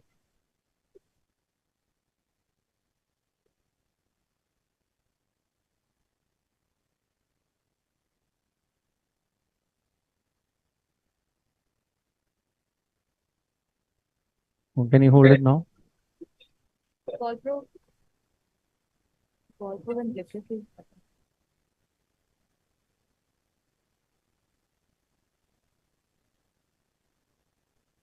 Hold it here.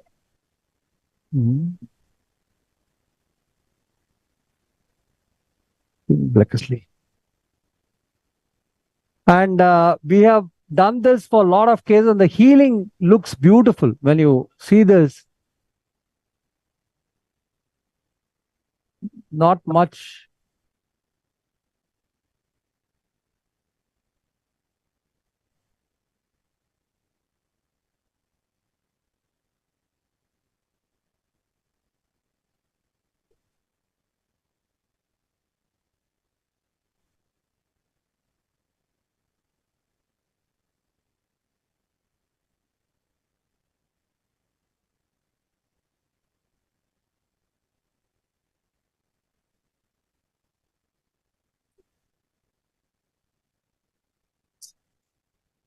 Okay, thank you very much. I hope now what do you do with the nasal lacrimal duct? See here. I hope Elevator. you can hear the applause there. Huh? Sir, thank you. All your blessings, sir. See, this is the one which I was always telling. You don't have to cut the nasal lacrimal duct. Many people. I hope now what you do with the nasal lacrimal duct? And it's about nasal lacrimal. Mute చేస్తారు కదా. Okay, so thank you very much. I will go to the next case. Can I go to the next case, Professor Kirtane, sir? Please, we are waiting. Yeah.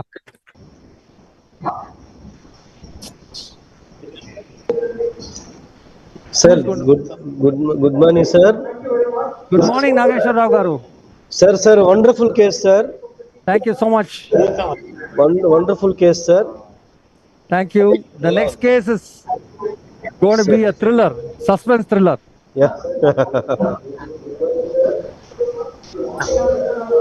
sir. to Janki sir, and I thanks our today's chair. Thank you so much, sir. Thank you for being here.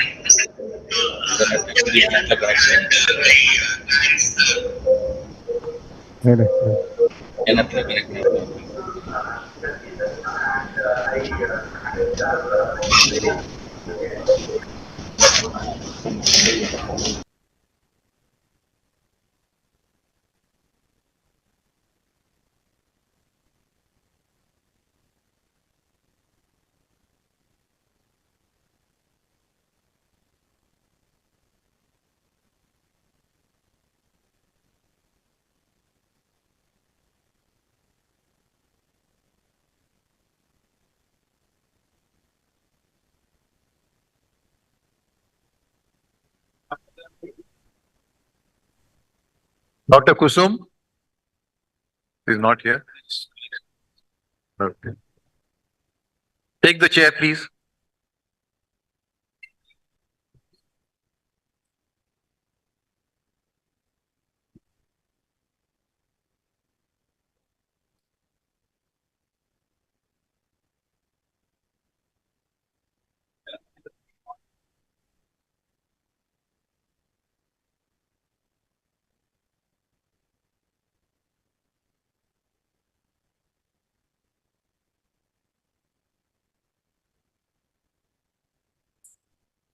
Exponent.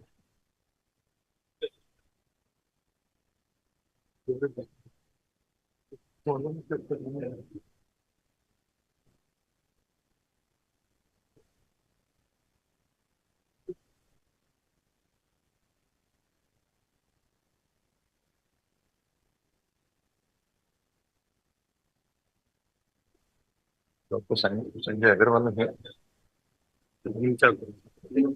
It was here yesterday.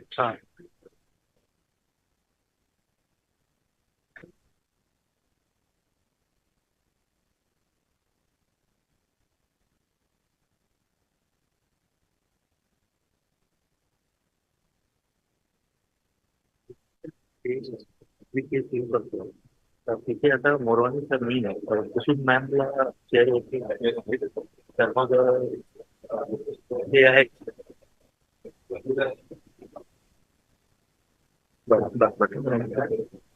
अर्चना येते doctor अर्चना येत आहेत येतो म्हणाले एकच minute ते सांगतो म्हणते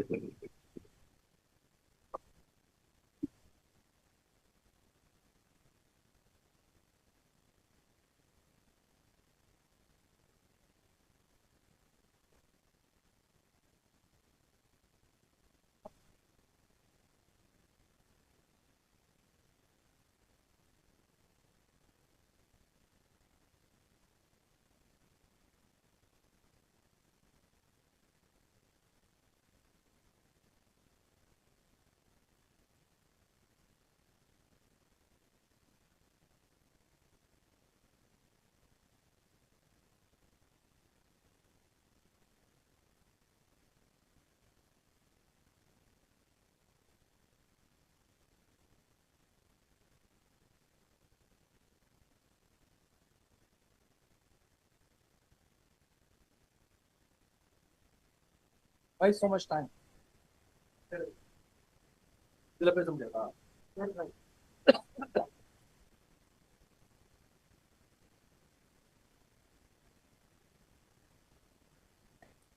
दुसऱ्या केसची हे जर दोन डॉक्टर असतील तर त्यांना नको बोलवायला ठीक आहे ठीक आहे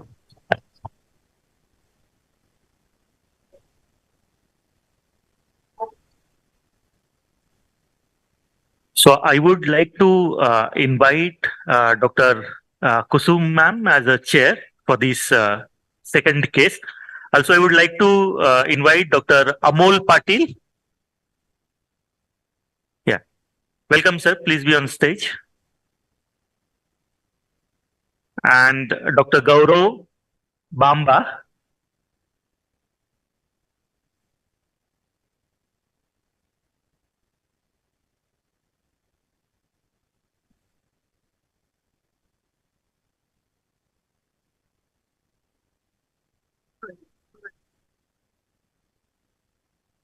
And I would request Morwani sir also to please join the chair on the dais.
Janki sir, are we ready?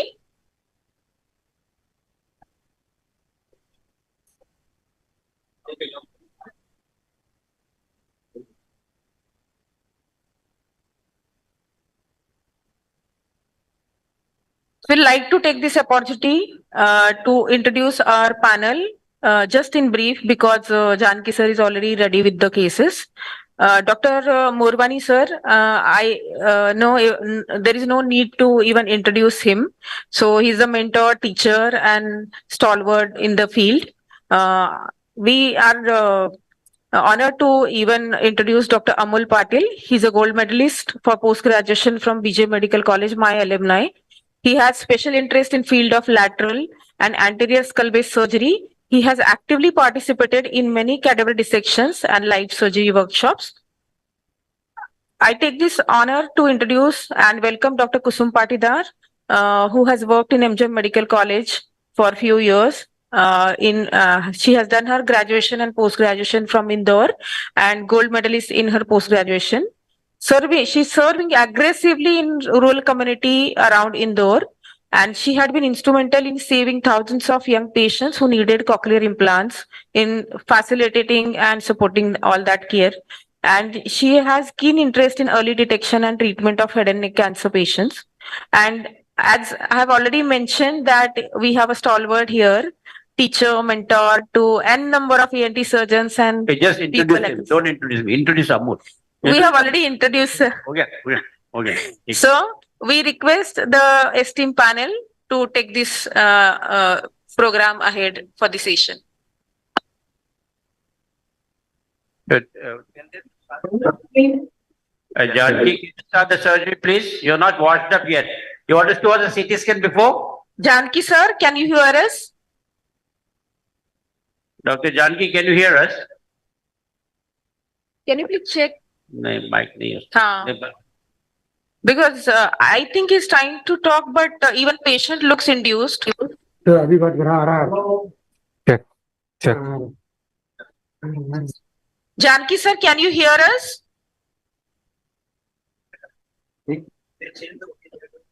Okay. No.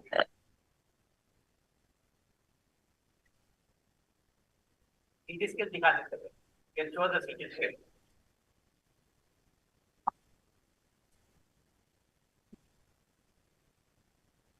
Dr. Janki na bol.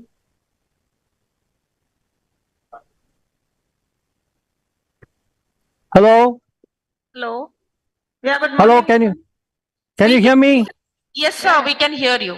There was a lot of problem in audio visual here. That's why I was reluctant to start the case. Okay, fine. So we are going to start with the second case. I thank the moderators, Professor Morwani sir, Professor Kusum Patidar madam, and of course my teacher, Professor Milindwi Kirtane. This case is a case of a clivosphenoidal ossifying fibroma, and it was compressing the optic nerve on the left side and causing partial blindness on the left side. Now, over to Dr. Manasi for case discussion.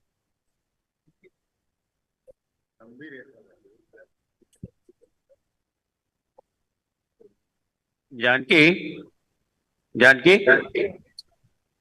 Dr. Janki? I must have taken out. Janki sir, can you hear us? Let's talk. Hello, are we audible? Yeah, you're audible, doctor. Yes, ma'am. I'll just present the case. Good afternoon, everybody. I'm Dr. Mansi from Chennai. I'm a fellow here at Royal Pearl Group of Hospitals. I'll be presenting the second case. So this is a case of clivosphenoethmoidal ossifying fibroma with left compressive orbitopathy with left compressive optic neuropathy. Okay, take off that participants. So this patient is a 16-year-old female. She had complaints of headache that was intermittent and moderate intensity since 2017, and also had worsening left eye proptosis and left vision loss since November of 21. Her left eye vision was 6/9, but rest of the eye was normal. The patient underwent bifrontal craniotomy with bilateral orbital osteotomy with tumor excision on 3rd of March of 2021. In that surgery, the tumor was of variable consistency. It was dual curated, and the dura was closed with frontal sinus exteriorized. And the histopathology at the time said it was ossifying fibroma. Post-surgery, she had mild relief of symptoms. Now, since the last 5 months, all her symptoms had increased again, and also she noted episodes of nasal discharge and facial heaviness on the left side. So on examination, she has a scar over the bilateral frontal region, and ophthalmology examination showed on the left side she had axial proptosis, disc pallor, optic neuropathy, color vision, red and green plates were defective. Endoscopic nasal examination showed mucoid discharge from the left middle meatus, oral cavity and ears were normal. Now over to Dr. Jankiram sir to explain the scans. Hello, can you see me? Can you hear me? Yeah, we can see you, we can hear you. Okay, now this is a very, very interesting case of a spheno-clivo-ethmoidal ossifying fibroma. This patient presented with diminishing vision for the past around 1 year. She was operated by the neurosurgeon. In my opinion, I think that was the biggest bottleneck for any surgeon to operate again. Why? Let us read the scan and you will know why. Now, this was the scan, pre-operative scan. This was the pre-operative scan. Just focus the scan. You see here, this is the ossifying fibroma involving the ethmoids and going right inside the frontal lobe. Okay, now this is the, can you focus? Zoom. So you can see how high it is here. Can you see that clearly? And that's the sella here, that's the clivus. It's going right inside the clivus and it is going behind the frontal sinus. It's like, you know, a dome sitting there. Now, what you can see the MRI, pre-op MRI. Pre-op MRI clinches the diagnosis because you can see here that in fibrous dysplasia, you will have uniform ground glass appearance, whereas in ossifying fibroma, you might have a little hemorrhage there, you might have, and it's a young patient also, classical of an ossifying fibroma. Now it is compressing both the optic nerves. Yeah. Now post-operative, just see what happened. After the surgery, what has happened? Now the neurosurgeons try to remove the tumor from above, and what has happened is that the brain has descended into the nose. You can see that the brain is now right inside the nose. And imagine if I remove this, there is no pericranial flap, there is no Haddad flap, and we are left to the mercy of closing it with a fascia lata, which is just not enough because the whole of the frontal lobe has already descended. Now, how do you plan the surgery? You see here, the brain is right there. And, you know, this is the lesion here. So I discussed, the patient is very apprehensive, doesn't want any sort of complications. This is the kind of patient I'm facing here, this particular patient. He said that I don't want a complication. Then how do I operate? I mean, a patient can develop meningitis.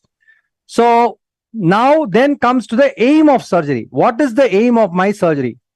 Please understand that ossifying fibroma, you have to remove it completely. And if I had removed it in the first shot, we could have done a beautiful job, but we have lost it. The brain is now down without any support.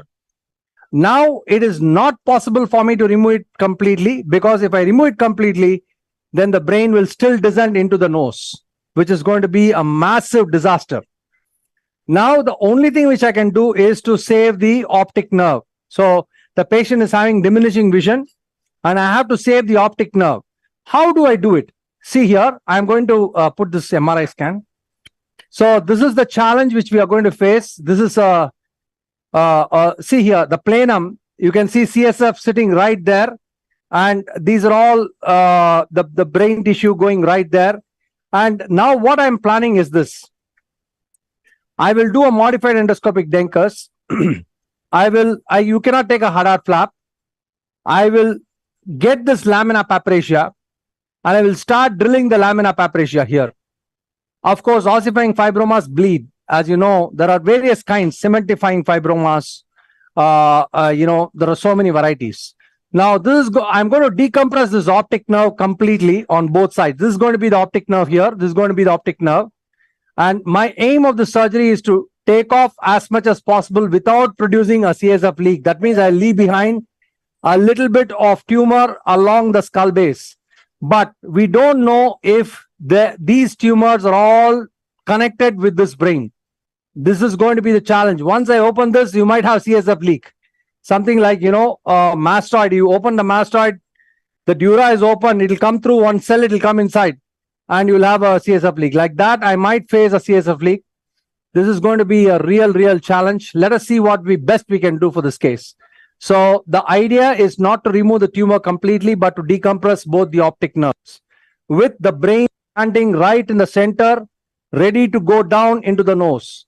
And my neurosurgeon said it's going to be very difficult for us to, reconstruct this whole brain from about too. So this is the scenario right now. With this, I'm going to start the surgery. I am being helped by Dr. Shilpi Bhatia Sharma and Dr. Shiva. Dr. Shiva is Anthony's student. Now you can see that's the endoscopic view. Can you shift to the endoscopic view? Lights down, lights down. Yellow light on the green light on down below. Is the picture quality good, please? Very good. Okay, now here we are. So you can see that is looking as if there's nothing there, but it is all full of tumor. And now we will go in for this side. And here again, you can see that this is how it presents right now. Now, the best would be here in this navigation. A navigation would really help. But of course, I'm not connected it to the navigation. Now, I'm going for the modified endoscopic Denker surgery. Ma Tanni. Tanni.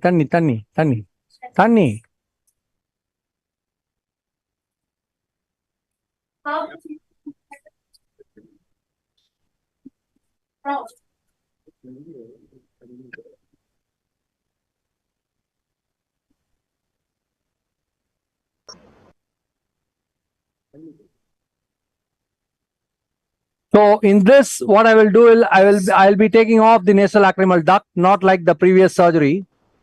Here I'll be removing the. Sir, good morning, sir. Nayeswaru here.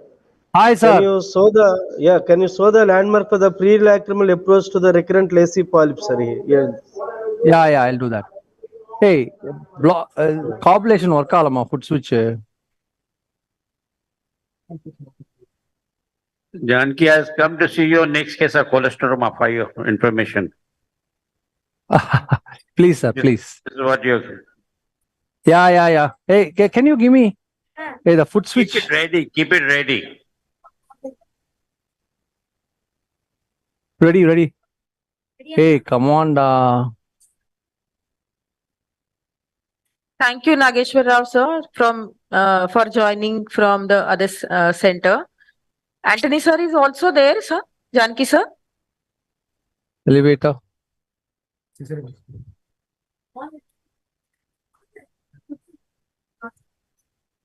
Scissors. Yes, I hear very much.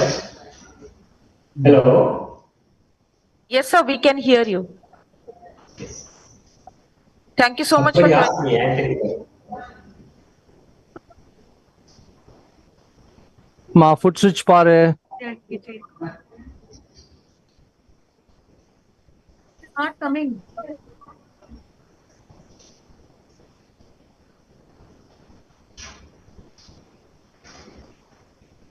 Irrigate.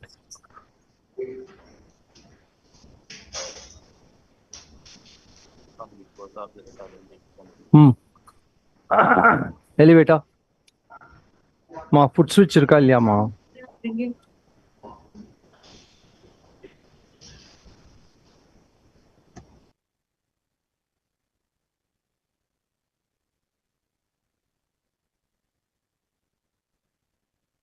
Okay, so here we are opening up the anterolateral wall of the maxillary sinus. I am doing a modified endoscopic Tenkert surgery.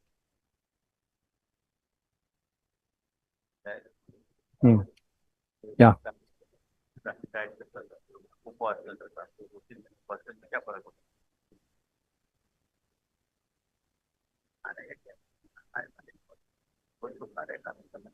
Can you give me a coblation? No?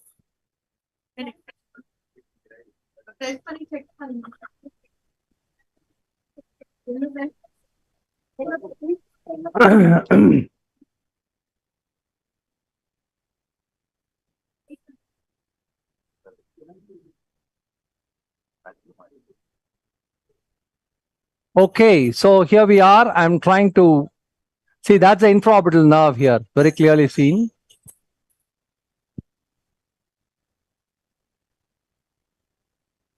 Ah.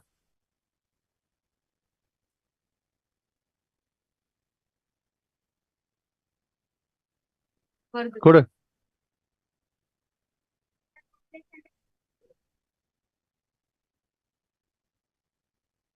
Honey. 9-5.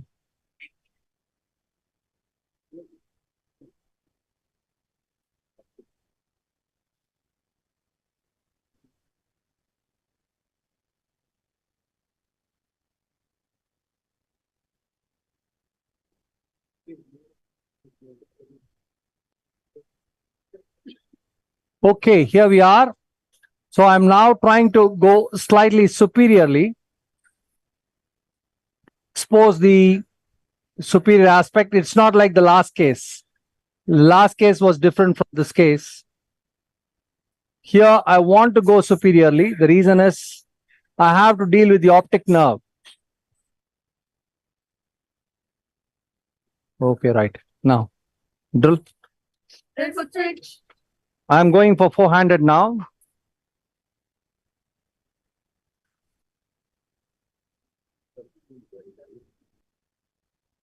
Ready?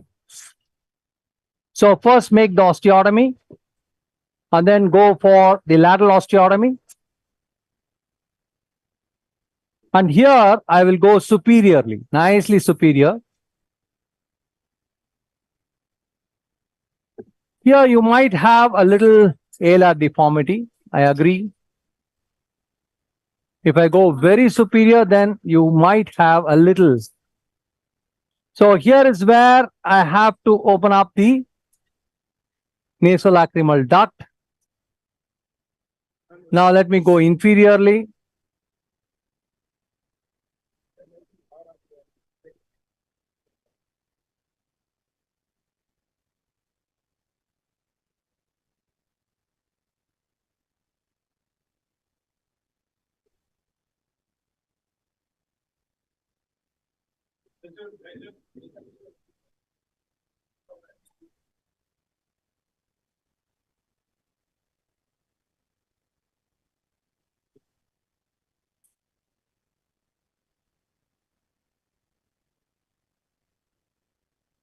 So I'm trying to,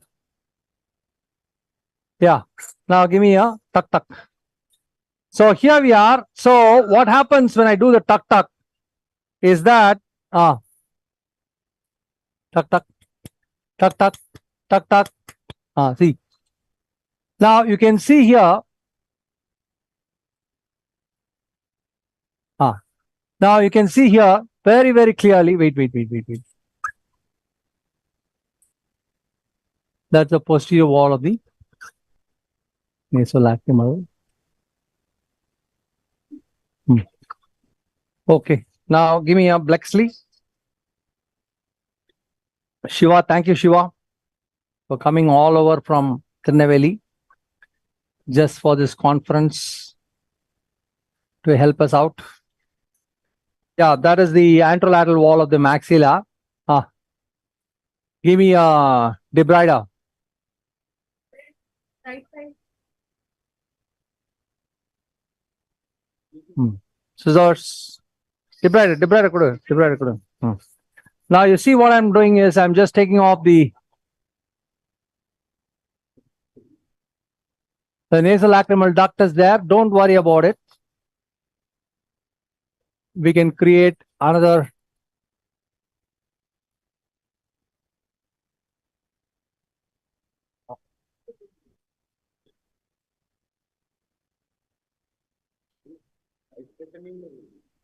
Okay. Scissors.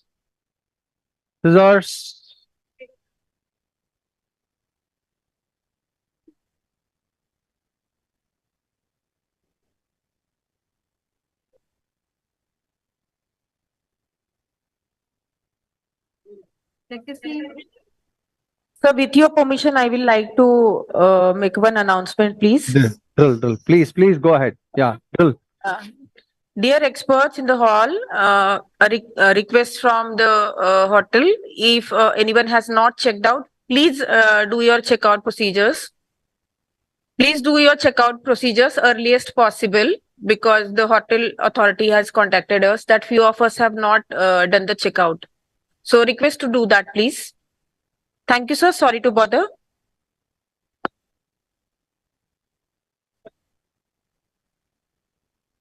So that's a nasolacrimal duct.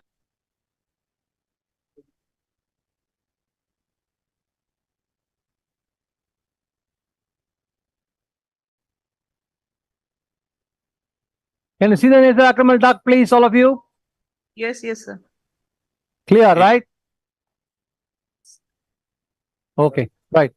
Now, having done that, now I'm going for the next step, namely the middle turbinate. Take it off. Middle turbinate resection. Try to hold the.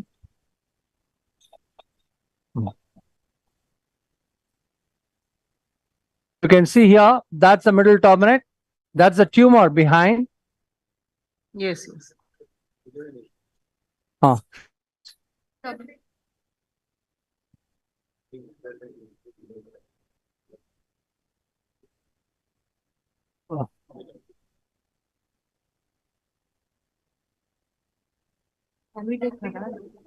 No chance.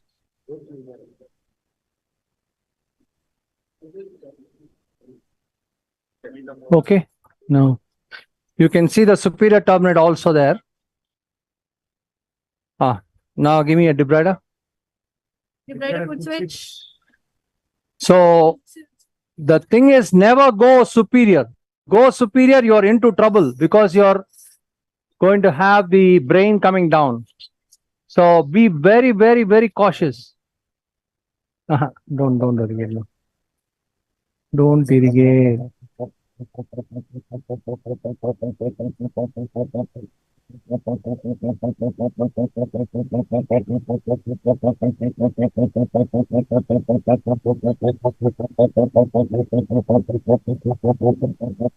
That's a tumor. That's superior turbinate. Block. Now that's all the tumor here. This is all the tumor.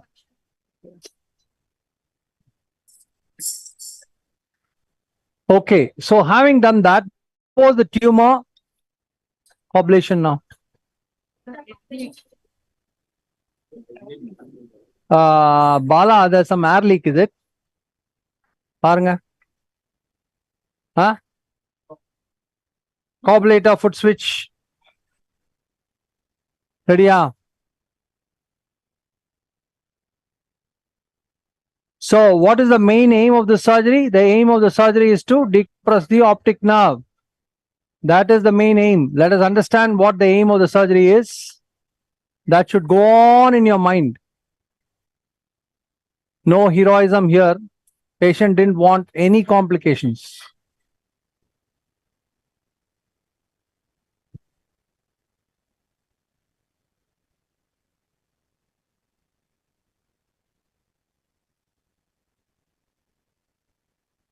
That's posterior wall of the maxillary sinus. Okay. Now let me go in for the next side.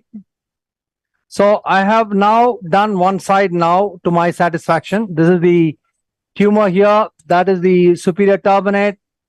This is the nasolacrimal duct. This is the middle turbinate.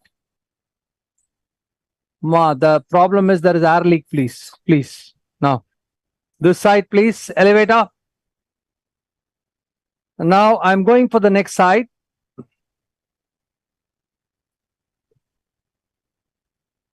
Okay, now this is the tumor. Can you see the tumor very clearly, all of you?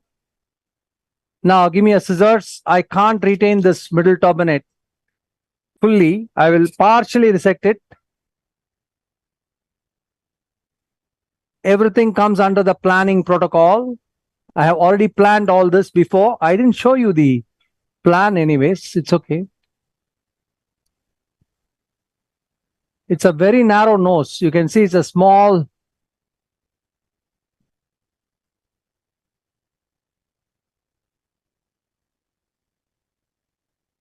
So are you planning to completely dissect it? Means remove it, the middle turbinate? No, I have not planned to resect the middle turbinate completely. You can see that I have left behind so much of middle turbinate. Okay. Population.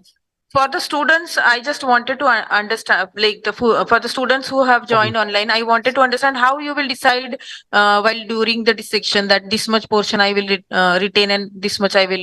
Nice question. Tani. The planning is all about how, so also pre-op planned based on the CT scan. Everything is planned based on the CT scan. So nothing goes without planning. It's all, see, surgery is all about planning, whether it is ear surgery, whether it is skull base, whatever. I always say the hands are just executive tools, execution tools. It's the brain which gives the command. And if your brain gives the proper command, it is based on either your experience before, or it depends on how you learned the scan, how you read the scan. So that's exactly how I feel every junior should approach every case. That is, plan your surgery. Plan your surgery. If you don't plan your surgery, orbital tumor. This will take some time. Half an hour? Half an hour. Okay, now give me one more. Coblation. Now you see what I'm trying to do is to get a binocular axis.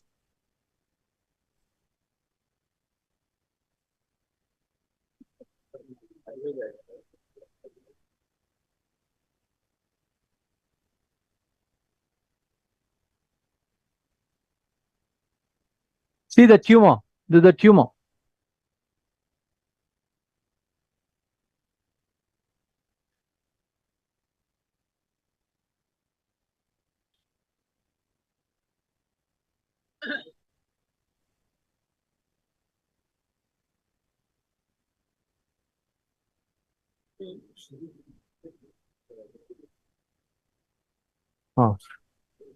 You suction.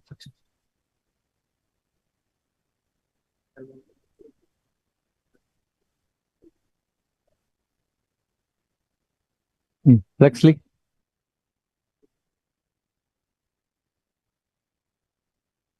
In my opinion, when I watch surgeons all over the world, I think the main problem in failures, that is failure of removing tumor or execution, the complications are a byproduct of improper planning, not of execution. Execution, most of them do very well, but the planning, preoperative planning, something which coagulation, very, very important. So I'm consciously not going up. I know if I go up, I'm into trouble. I'm really into trouble.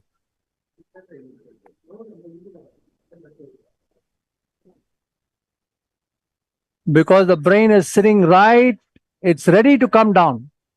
The brain is ready to come down.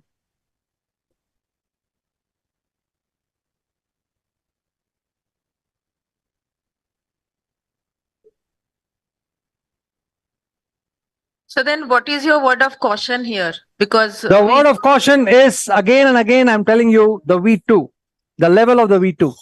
That's why I did the Denkers first. You see here, that's Denker. And anything above this level is going to give me the caution, because I've read the scan. Anything above this level is going to be very, very, very, very, very dangerous. So anteriorly this level, posteriorly I can go towards the optic nerve. So that is what we have already planned. Yeah. So the V2 was my landmark. Elevator. So I'll be staying very much below the V2. Thank you so much, sir, for sharing this. Give me a tuck tuck. Tuck tuck. So I will show you also in the scan how I planned it. Tuck tuck. See, what we are doing is not new at all, please. I have seen Professor Kirtane, I don't know if he's there in the audience now.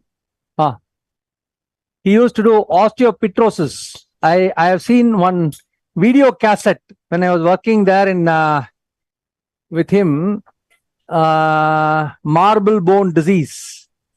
And he had done optic nerve decompression, several optic nerve decompressions for that. So all this is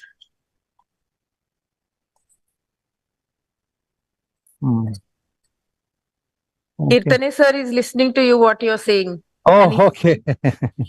He is waving from backside. He was standing there. So he will give his expert comment now. No, I have seen him. Yeah. I've seen his cassettes also. And he used to have that big cassette, not even that small one. It's a very big one. That video that you saw was 30 years ago. Yeah, that is what I'm telling. 30 years back, you have done all this. Something new, we are nothing new you are doing here, I said. No, I think you have taken it to a different level altogether. It's because of the...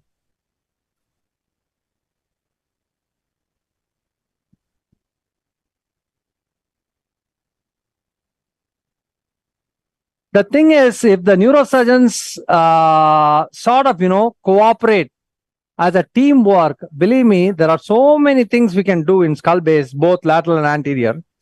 I really don't know who is going to bell the cat in this. Drill. I'm going to start my drilling now. I'm now very, very cautious. What are the landmarks which I have? Let me go to the scan and show you, because many people don't know what I'm planning actually, why I'm doing all this. See here. Give me a, yeah.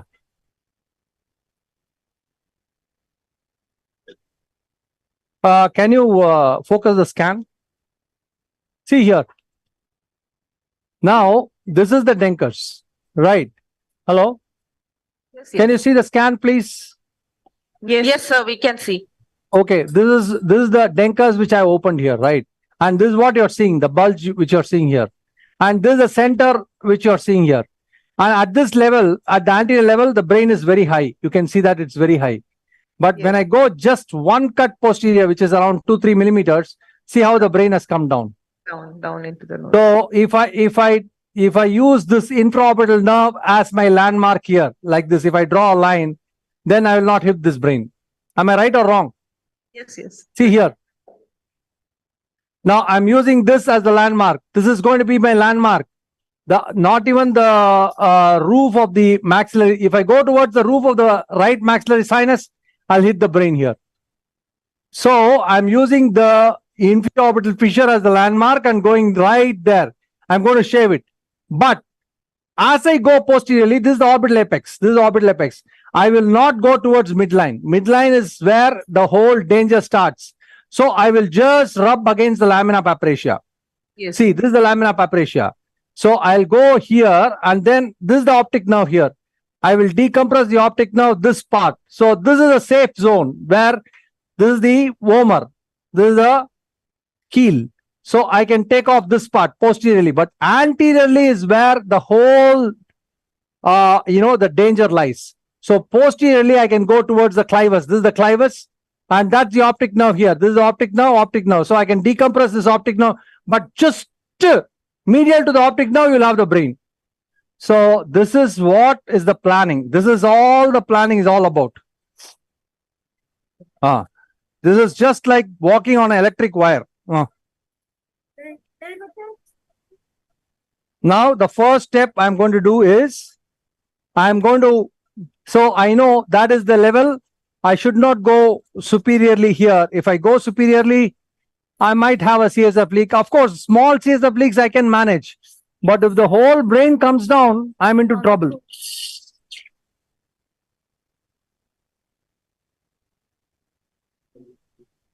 Now here, I don't want to go here.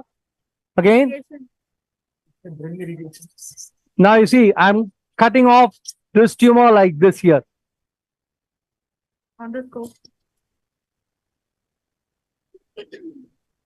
So this is the V2 again there.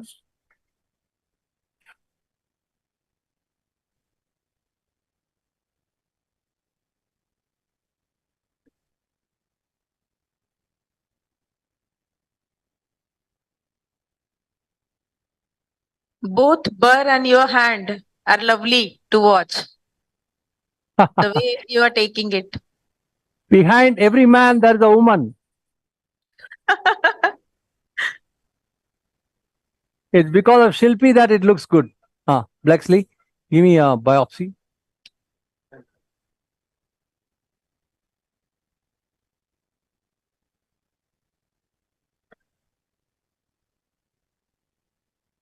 Biopsy.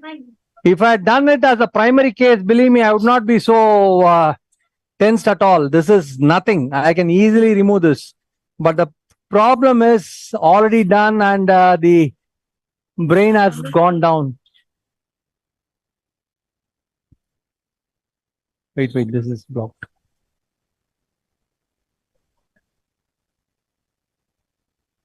We have done near to 100 cases like this. Not revision, but overall osseous tumors, we have done close to 100 cases. Sorry, sir, for one naive question. I have missed the initial part of this case. So the patient has any CNS symptoms? What? Any CNS symptoms along with? Yeah. Patient has only optic symptoms. They are diminishing vision. And headache. And headache. That is the only complaint now. The problem with the patient is he's got diminishing vision and headache. So now my only aim is to decompress the optic nerve. That's all. That is only my aim of the surgery. Nothing else. Okay. Coblation. So this is completely planned to execute. Now you see here, I'm going here. I'm going to see the level of the inferior orbital fissure. This is the level of the inferior orbital fissure, I know. Blexley, please. Now this is I have to get the lamina papracia. So the biopsy, man. Biopsy. Now what I will do is I'll just take biopsies. I'm not bothered about the center. The center is again and again worrying me. Biopsy. Hold. Coblation. Biopsy. Now what I will do is I'll just take biopsies and not care Irrigation. about the center. The center is again and again worrying me. Hold. Sir, why this patient is having defective vision for red and green light colors only, sir?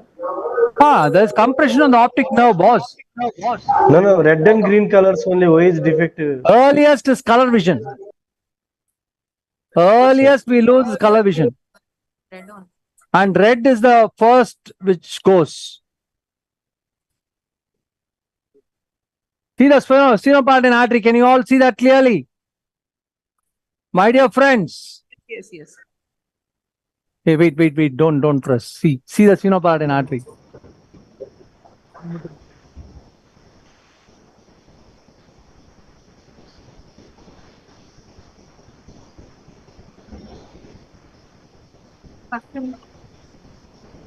So we have around 7 cases today.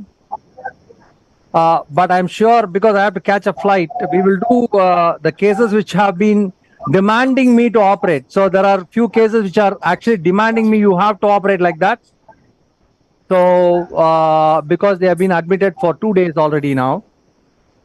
And Vetrivel is already here. Vetrivel, he has got one case from Vilupuram. Oh.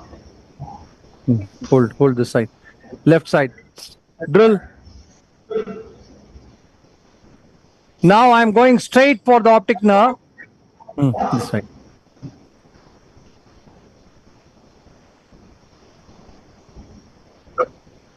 So these are the few questions which were there. You can. Yeah, I think we can go to the other OTs. Yeah. We can't hear you, boss. Thank you, Niranjan.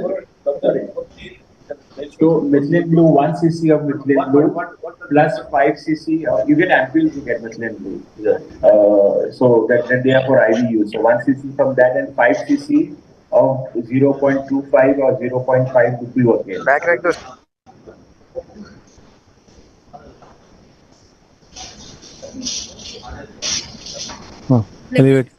Elevator. Now, am I audible or?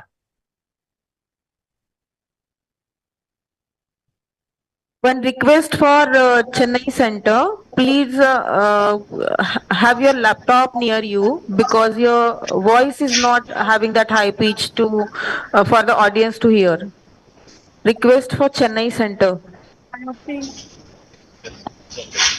Hello. Anthony, you're not able. We are not able to hear you properly, boss. Yes, I could see that. Huh? Anthony, sir. Yes. Thank you, sir. Can you hear me? Drill.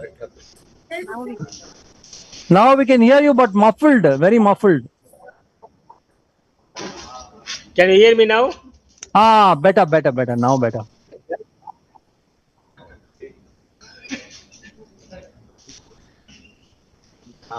அங்கேருந்து சொன்னீங்க அப்படி reverse ஆகும். இங்கேருந்து sound ஈஸியா Reverse ஆகும் voice.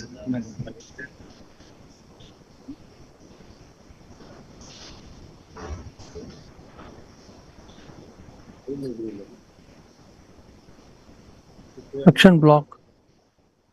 மைக்க டைரக்டா connect பண்ணீங்கன்னா இந்த கேப்சர் கார்டு போட்டுருக்கோம் web streaming Suction. See, the idea of this case is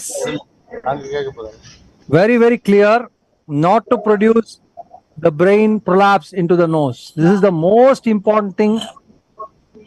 Come this side. This is maxillary sinus. So the posterior wall of the maxillary sinus is related to the anterior wall of the sphenoid sinus. So these are all the landmarks you should use. Coblation. Ready. Coblation. See, this is the posterior wall of the maxillary sinus. This forms the you can see that this is closely related to the sphenoid sinus now. So all these are how you get into landmarks without navigation. Without any sort of navigation, you can get into the landmarks. So I know this is the drill. Now I'm going to get the clivus. Hey, drill. So I'm not going to touch here.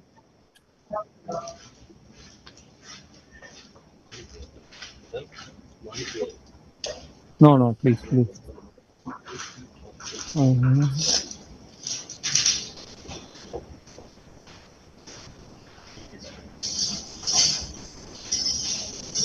Go to the other side. Now I'm going for the center clivus. Sir, this is Nageshwara here, sir. We have many postgraduates here in Andhra Medical College, Visakhapatnam. They are all watching you, sir. Thank you. At this moment, can you classify the Pittsburgh classification of this clivus? What?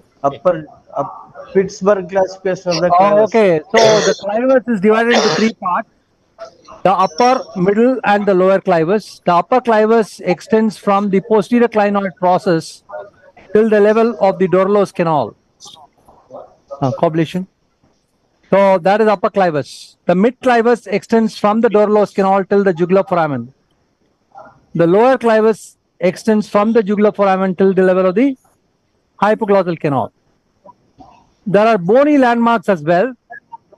You can say very simply that the upper clivus is from the upper part of the sella till the level of the floor of the sphenoid sinus. The mid clivus from the floor of the sphenoid sinus, till the floor of the sella, upper clivus. Then the mid clivus from the floor of the sella till the floor of the sphenoid sinus. The lower clivus from the floor of the drill. See here, this is the medial pterygoid plate on both sides. What is the landmark? What is it used as a landmark? The medial pterygoid plate is a landmark for the paraclival carotid artery. Here, this is the landmark for the paraclival carotid. So I can drill between the two pterygoid plates. See, all these are the things which give you beautiful landmarks to identify the vital structure. See, that's the clivus. What a case. See that? Yeah, you can shift the other case. Shift the next case. Blexley. See how I am now luminizing the clivus.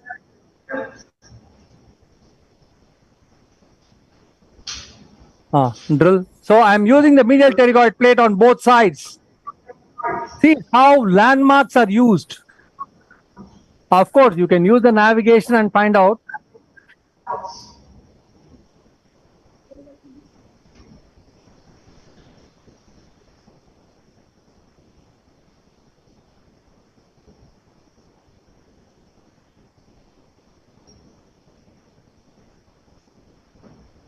Come out.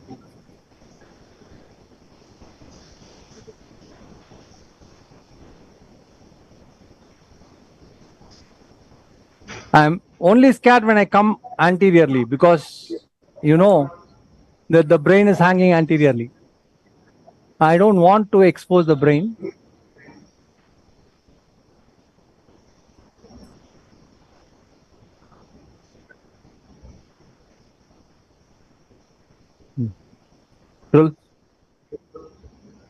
Now I'm going towards the lamina papyragia.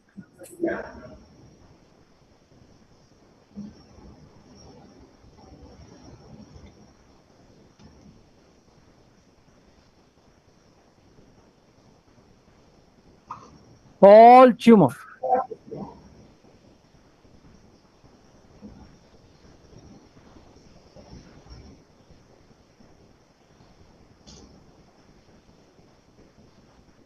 Bob later. So can I take a few questions and comments? Of course, why not? Kusu madam, can you take the questions, please? Yeah. So, Dr. Janki. Yeah. There is one question from the audience. Yeah. Yeah. What intra-op precautions or tricks to reduce the post-operative crusting in these cases? What? Introp? What? Precautions or tricks to reduce the post-operative crusting in these cases? Post-operative crusting. Yeah. Any skull base, you will have crusting. There's no doubt about it. What precautions do But you only take? thing is, see, if we retain mucosa, there will not be crusting. But the crusting goes off in some time. The crusting actually vanishes by using mu-pyrosin douching. Mu-pyrosin douching. Yeah, drill. Okay. So 6 months, these guys are going to crust badly.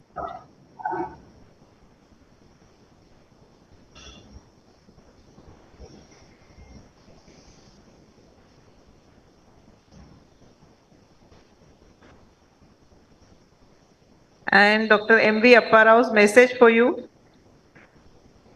Hi, Dr. M.V. Apparao garu. Very close friend of mine. That's a superb skull base reconstruction, Dr. Janki Ram. You operated one of my cases, V2 schwannoma, triggering 20 years after my excision by sublabial approach. Thank you so much, sir. That's the clivus. I'm defining the clivus now. Okay. That is the mid clivus. Here is the mid clivus. Yeah, this is all. See here. This is also. Where is it? Come out.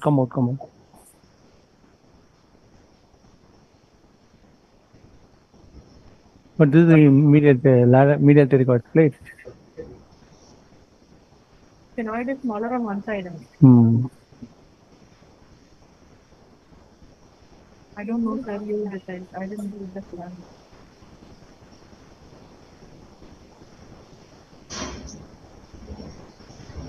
Not an easy case. It's a very, very, very tricky case.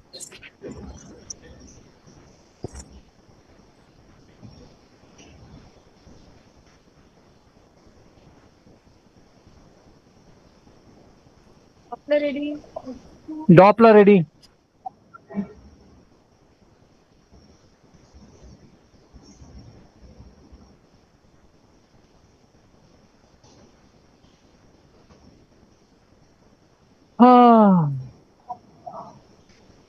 Hello.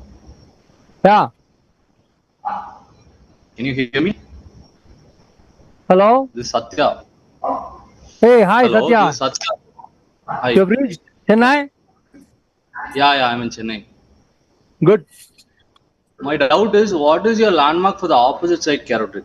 You're drilling. You've got the medial See, pterygoid. this is a rostrum, right? This is a rostrum, right? Yes. Okay. So this is a medial pterygoid here. This is a medial pterygoid here.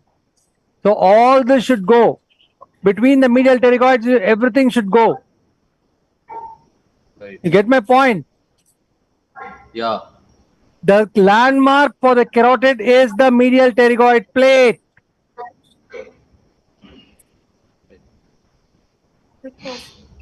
There's no other landmark which is more reliable than the medial pterygoid plate for the paraclavial carotid. See how I'm getting the paraclavial carotid. I will get it very shortly, you see. Once I get the carotid, that's it. I get the cobra. After that, it's a matter of just a few minutes, I will get the optic nerve. Phenoid other side is pneumatizing. Janki sir, you mentioned you are going to decompress the optic nerve and not going to remove the tumor completely. Of course. Will there be any chances of recurrence? Dr. Ratnaswamy wanted to understand this. Wonderful question. See, the idea is the patient does not want a single complication. Believe me, the patient came to me from Chennai and he said, I have already undergone a surgery and now nothing has improved. My eye is the only problem. I told him, if I don't remove the tumor, you're going to have recurrence. He said, boss, if you remove, what are the complications? I told him, coblation. I told him that you will have a huge brain prolapse, meningitis. they immediately refused surgery. They said, then I don't want the surgery. I said, anyway, you're going to become blind. Then for that, they said, at least decompress the optic nerves.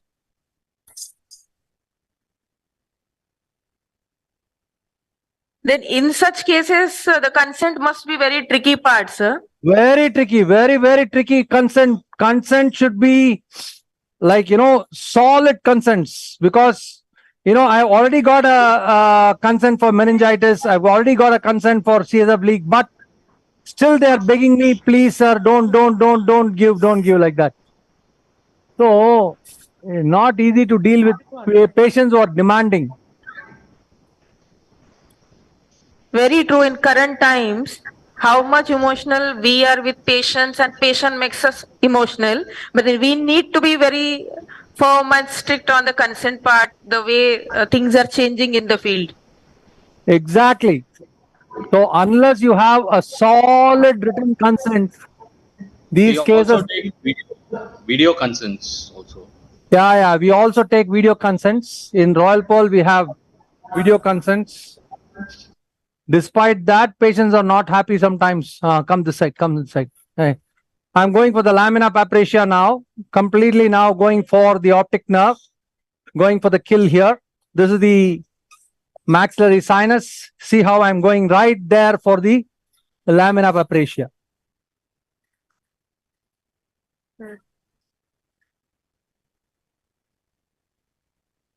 Very up. I know.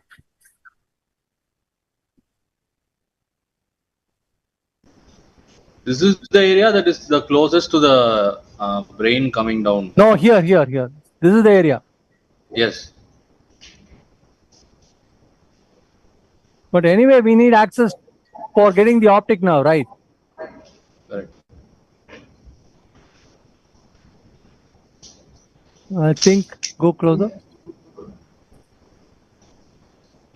And how to know for sure if it's not communicating with the part that's Elevator.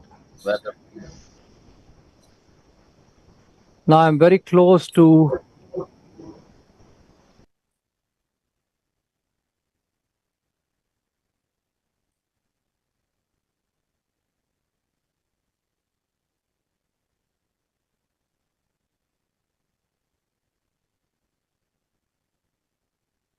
You have adequate biopsy, right?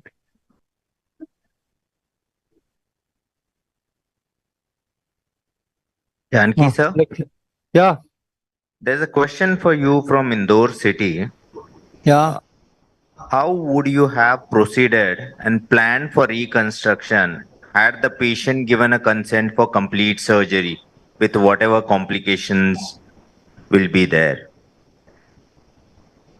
There is no pericranial. The only way is to do it from above, boss. We can't do it from below. Because the whole frontal lobe is down. I asked my neurosurgeon whether he can do it from above. He agreed. So it becomes a combined procedure. The patient did not want any external incision. From below, it's almost impossible. You don't have any flap. Pericranial is gone. Oh. Now I'm going very close to the optic nerve now.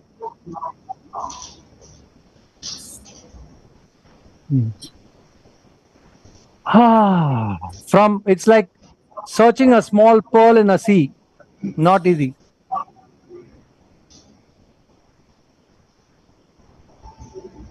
Very above. Wait, just go. No problem. It has to be above. Focus that much. Hmm? Getting narrow and narrow.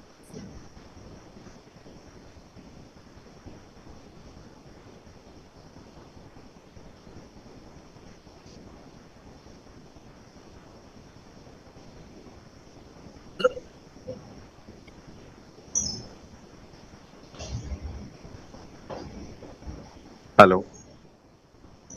Hello. Good afternoon, Dr. Janki. A question. Go inside, please. Yes, I am Dr. Khageshwar from Bhubaneswar. Yeah. So my question to you is how to prevent recurrence of this ossifying fibroma. any literature how to prevent the progress. Hello.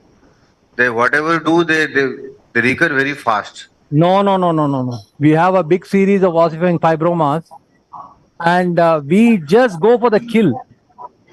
We remove every bit of it. Unless of course, the patient should give consent. You remove the dural plate in which it is attached. You remove the orbital wall. All that you have to do. Then recurrence is less. Yes, in Skull-based particular this case, you have to leave something, otherwise the brain will herniate. In this In situation, this case, yes. in this case, the problem is there is no reconstructive flap.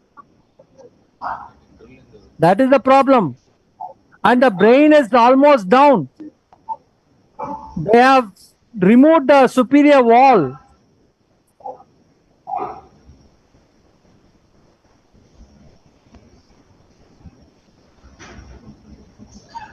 Any medical management in literature to prevent recurrence or Nothing is that. Nothing. This is purely surgical.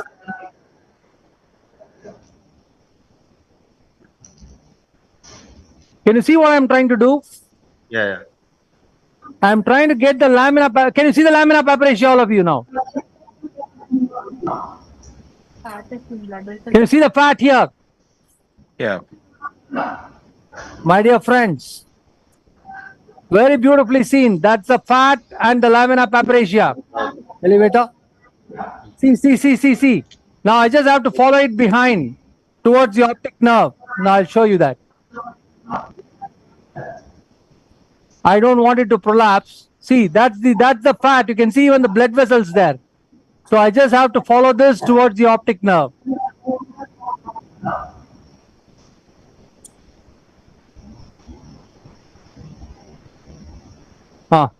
Drill.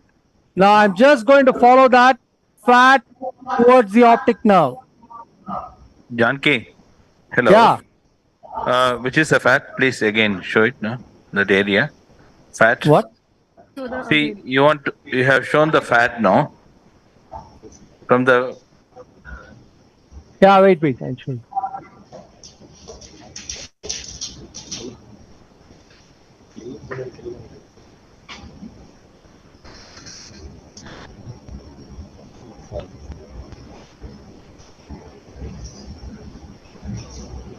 We need to excuse Dr. Kusum because she has a flight to catch. Thank you, Dr. Kusum Patida, madam, for joining us. Yeah. So, Dr. Janki? Yeah. Yeah, I have to catch the flight. So, leaving in between, I'm sorry for that. But oh, madam, whatever you we'll did, miss you. wonderful demonstration. But we have a lot of good cases. 7 cases we have. Please wait. You can see from the flight also. Yeah. I'll be there. So thank you. Thank you so much. Thank you, ma'am.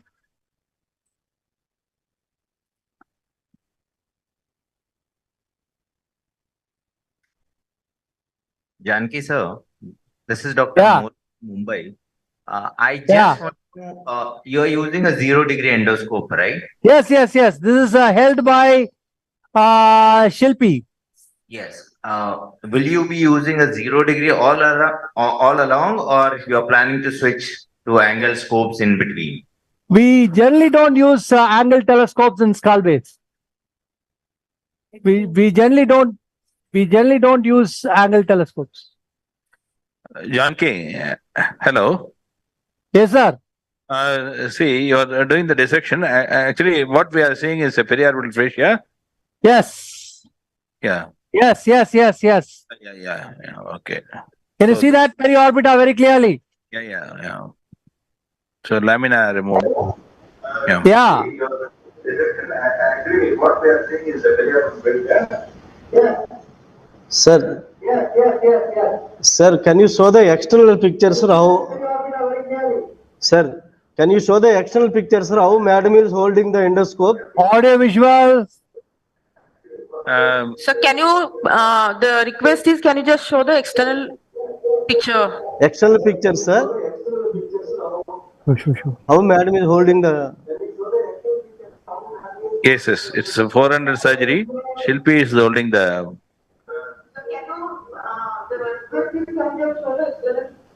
He's holding the scope, no? Wow, wonderful, sir. Scope, yeah.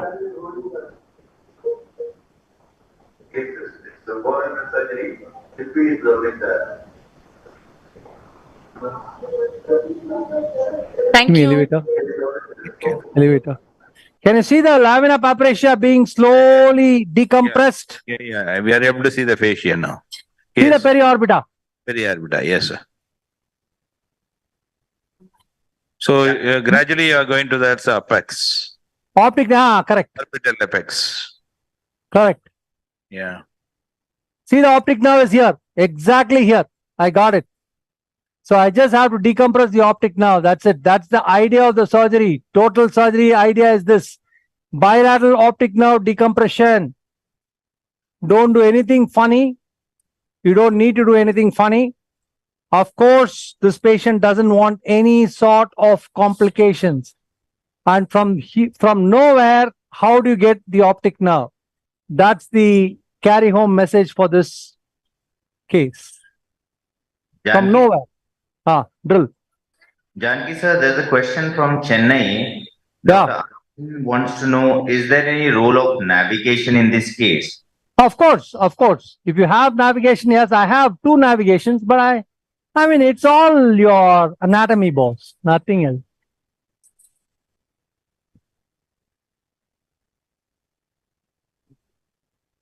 Can you drill laterally and medially and widen it a little? No, I'm scared. Now, anything you go down, you might have the carotid artery. Yeah. So approximately, can you show the site? Which one of what? You are working near the orbital apex. This is the orbital apex. Yeah, we know. Which will be the probable site of elevator? carotid. Yeah, 1 second, I'll show you. Yes. Now, you always remember that the optic nerve, if this is going to be the orbital apex here, it will go like this, upwards. So, so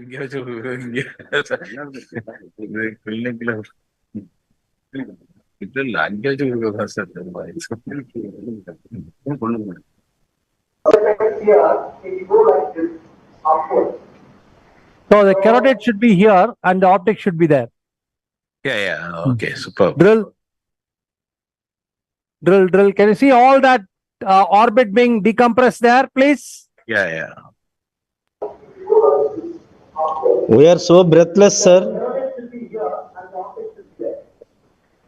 Take that suction tip from above, sir.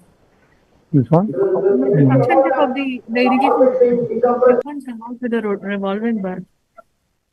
Remove this.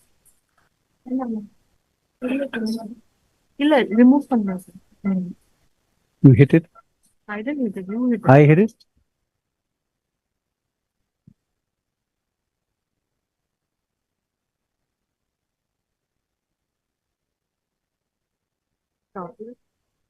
No. Wait. Come out. Little bit out. Irrigate.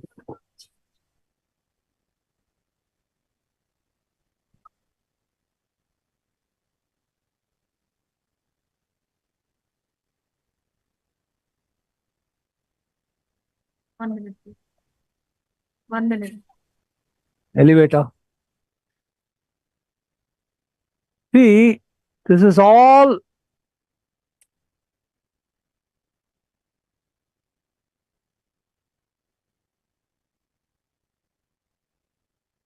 Better? Yeah.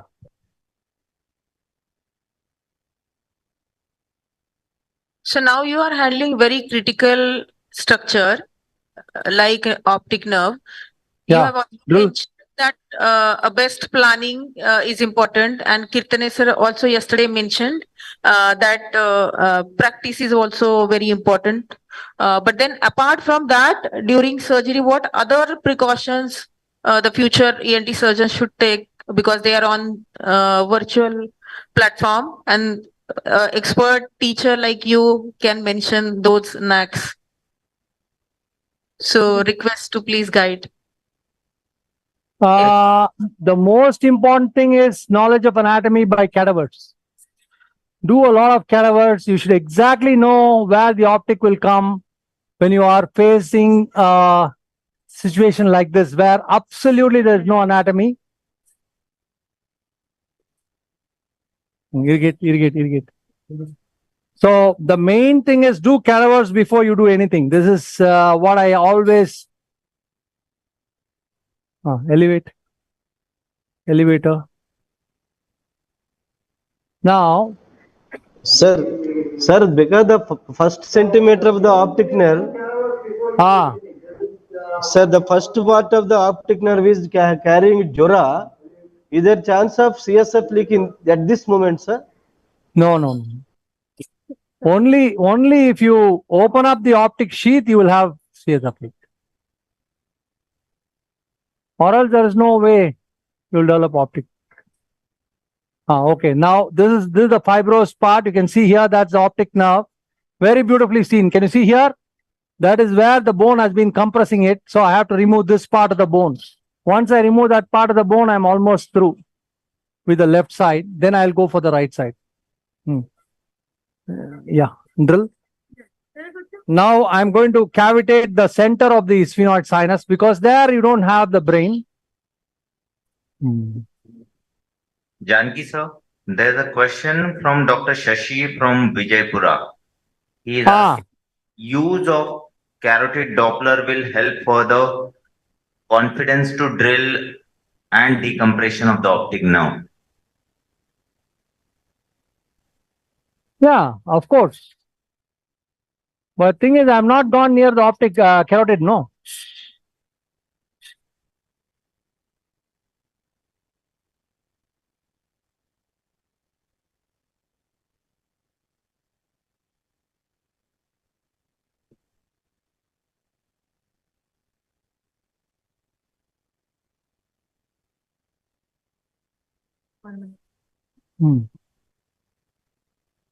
Irrigation code.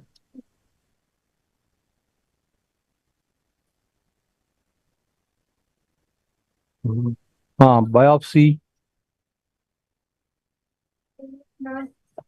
Is the picture quality clear, please?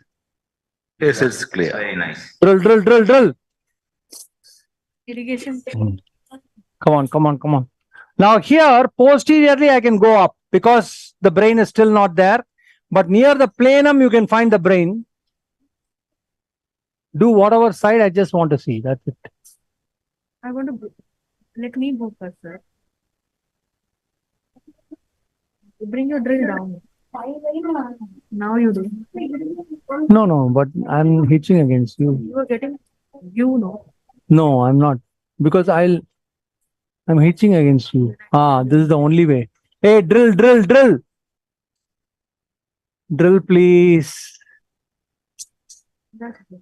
Drill.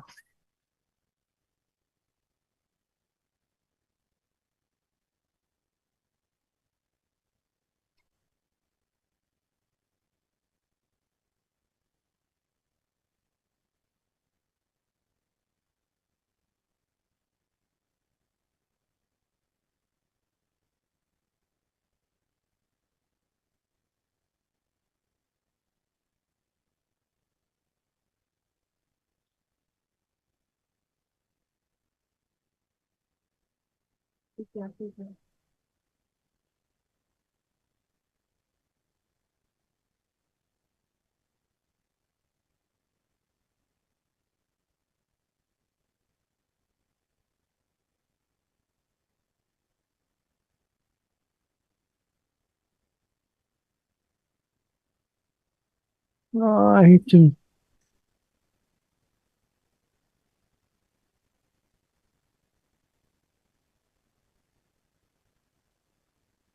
On the stove. Don't irrigate them.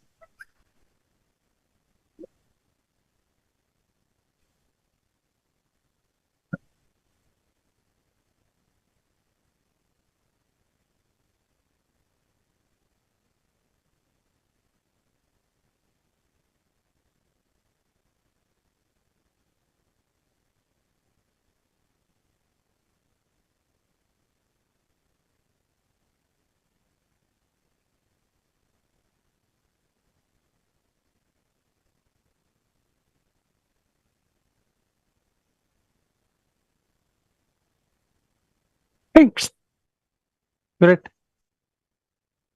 Correct.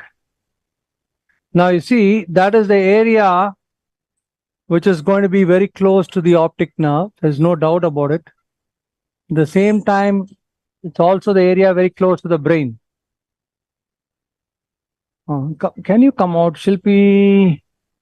Janki sir? Yeah. There's a question from Khalid Hamza from Jordan. Yeah. His question is, what about brain herniation falling down if the case was mucormycosis and you have to remove the osteomyelitic bone underneath?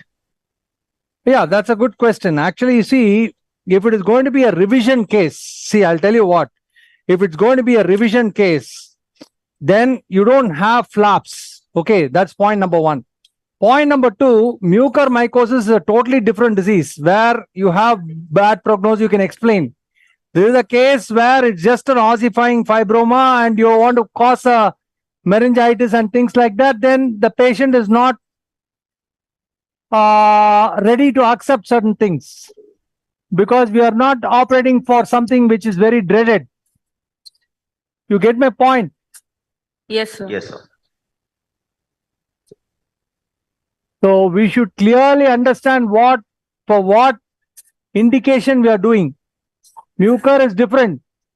Pathophysiology seems to be different. Janki? Yeah. About the orientation. I think your suction tip is over the rostrum of the sphenoid. Am I right? And No. Come out. See here. This is the rostrum. Yeah. This is the rostrum. Please, rostrum. Okay, please. And now this is the level of the carotid artery here. Okay. This is the level of the carotid artery. Okay. This should be the level of the median nerve. Median, okay. All this is just by judgment due to dissections. Yeah. Come on. It's not easy to show this. Actually, Shilpi is struggling to show me.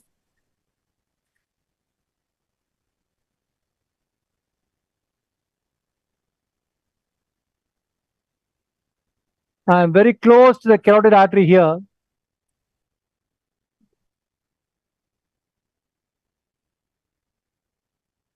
Hey, show.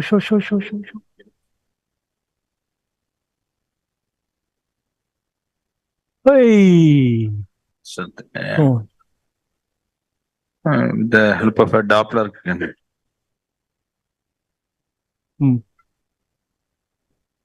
Now, if that is the sort of, the cavernous or whatever, then the optic should be above it. Elevator.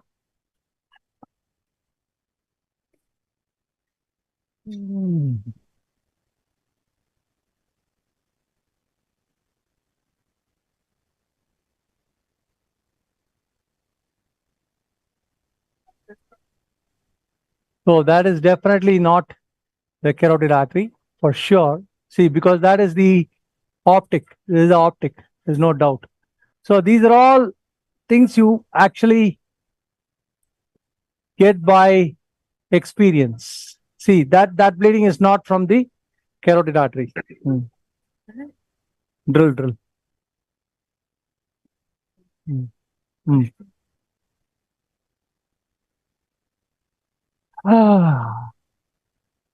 Not an easy case, my dear friend. Janki, it is not carotid, then what could be? It's No, these are all vena commitants from the optic. If you have, some bleeders from the optic sheath, you might have bleeding from the optic sheath. Yeah.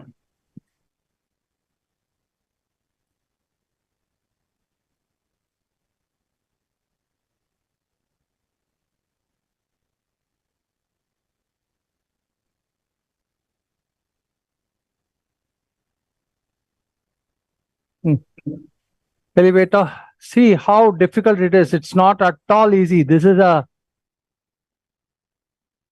see, this is the orbit. And the orbit leads towards the orbital apex. This is the yeah. This is the optic nerve. There's no doubt about it. That's the optic nerve. See, that's the optic nerve. If that is the optic nerve, that cannot be the carotid artery. It's as simple as that. very narrow corridor. Give me surgery cell, please. It's all venous bleed. Wait. But then how it is so much pulsatile? It's not pulsatile. It's actually the brain pulsations. Okay. Give me a small pack.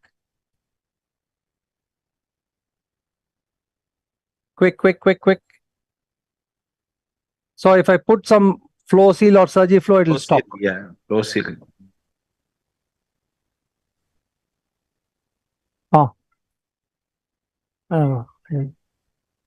Just keep it like this. Always when there is bleeding, don't go and nibble it. Give me one more pack. Just make it stay and then go to the other side. That's all. This is skull-based surgery. Always, that's a lesson. Don't go put some bipolar. Bipolar should never be used because if you use there, you will damage the optic nerve. You understand? So this will stop just by irrigation. Come this side. Now I'm going towards this side. Drill.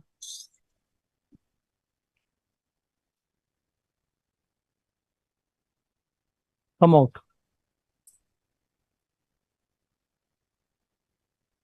The problem is all because of the previous surgery. Or else I would have beautifully taken this out and then I would have gone very comfortably. This is exactly where you have the brain coming down. Come out. So maybe a naive question, but just wanted to understand. I'm just curious about it. Whenever there is recurrence, lot many tissue has been replaced by fibrosis, right? So lot many structural changes happen. So how to manage that when you are doing it? And obviously on scan and all those things will not be very clear. So then you may suddenly unexpectedly see some structural change. Then how you deal with that? No, but it depends on what complication you face, right? Right. If it is going to be venous bleed, you keep surgery flow. If it is going to be arterial bleed, then then you have to use heat. So it all depends on what complication you are facing. Very true.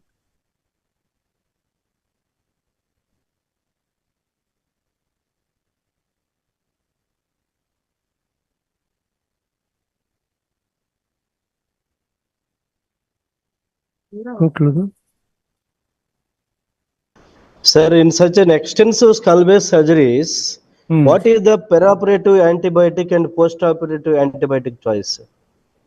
If we don't open the dura, we go to monocyst. If we go intra. So that is depending upon whether dura is opened or not.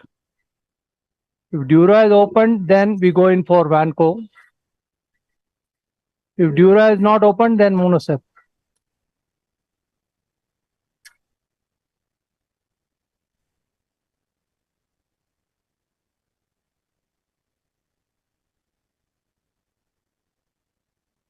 Go closer.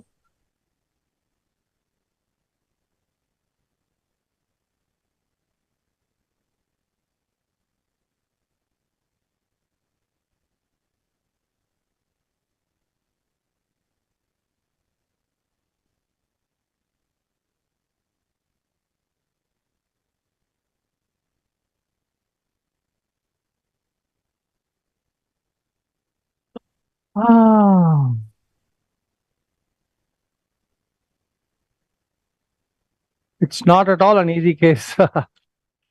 Selected a bad case for demonstration. Very, very difficult. Now, first of all, I have to locate the lamina papracia.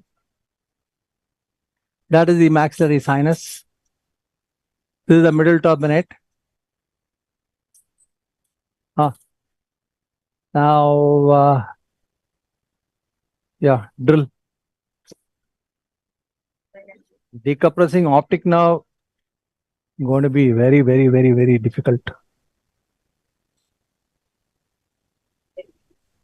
Come on, come on.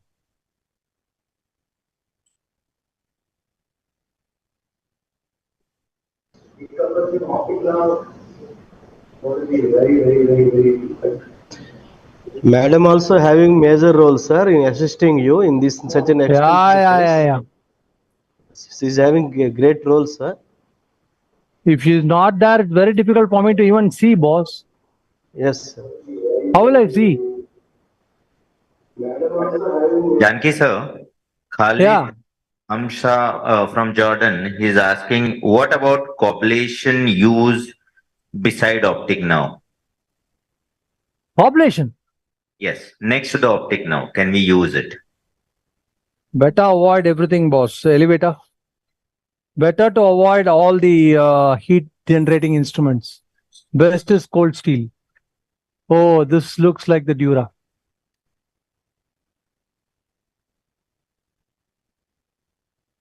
So Avinash Kumar from Sonepat, he is writing, hats off to Dr. Shilpi for constantly holding the endoscope to provide such a beautiful view. Yeah, really thank her. Deep Rider. Now I'm just going to have that posterior ethmoid exposed and then I will go. This is Deep Rider. So Narendra Kumar from Chennai is saying, even in this case, you are not using navigation. That's very fantastic, sir.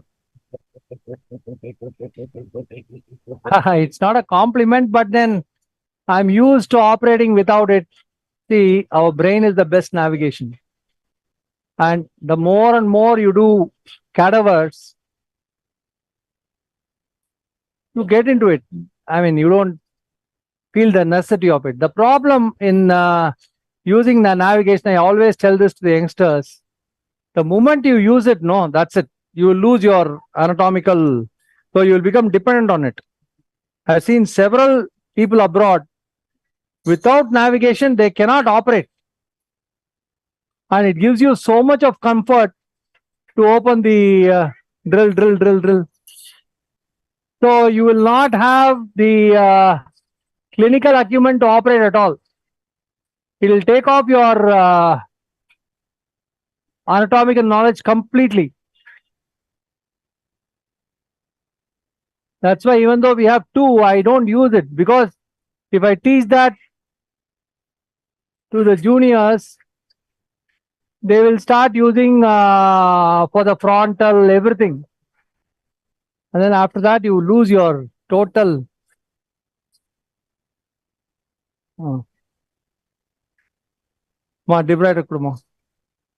So I'm trying to get the posterior skull base.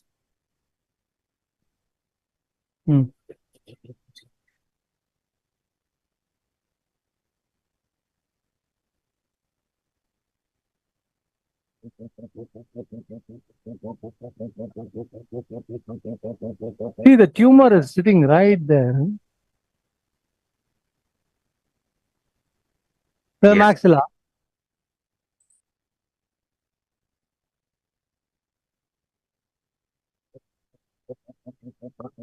So this should be the lamina papyracea.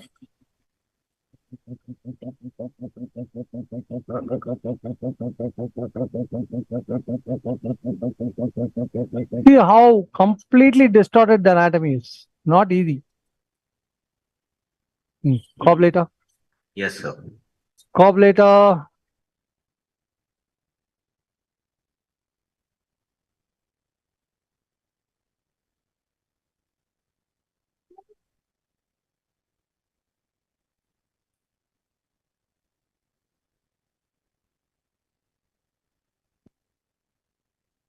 That's paradigm. Drill. Now comes the difficult part. I'm going for the right side carotid.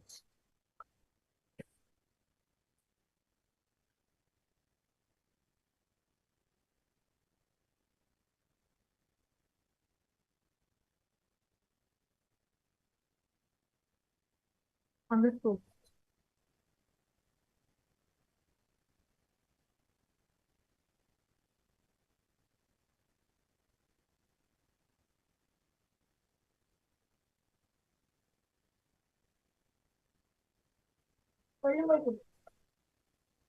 Ruby, where is the? Huh? This is that. God. Yeah, okay, okay. Come. Thinner. Hmm. Don't do it so much. What?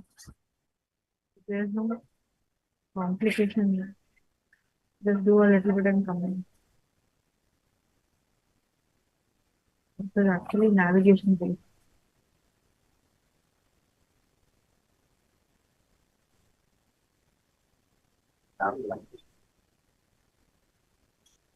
Come on. Where is it? This is the headline.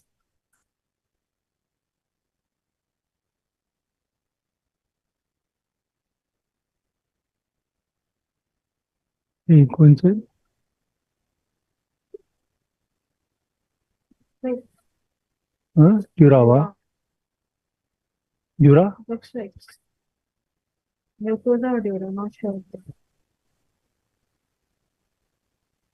And some cholesterol.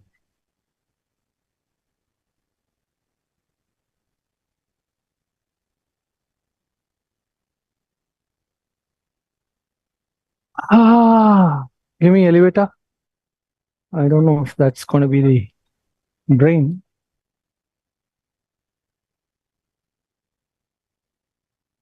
This is very first is coming. First is coming on. Passa. Come on. Come out.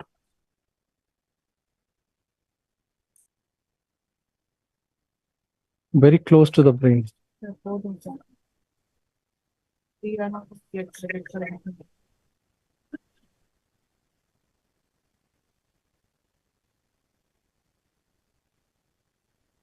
That's a Dura. That's a Dura.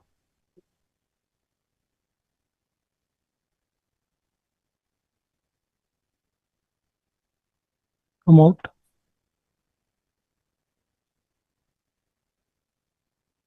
Come out. Come this side. Irrigation.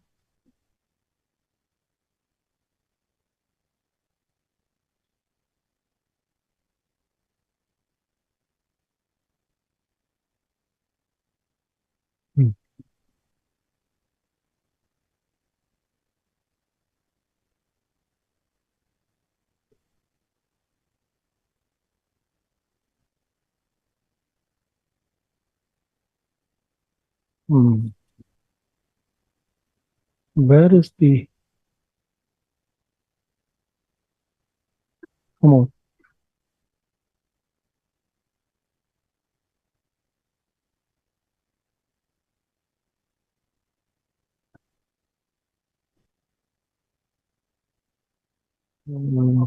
Big Doppler, sir. You Doppler.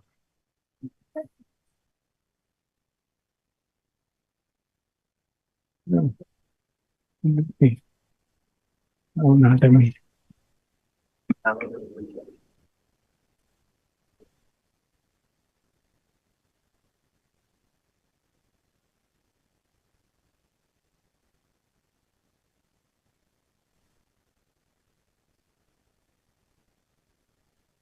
This is the optic nerve. No, that one above. No. But just a minute near the optic nerve, the dura is there. Sure. There's a surgery, sir. No.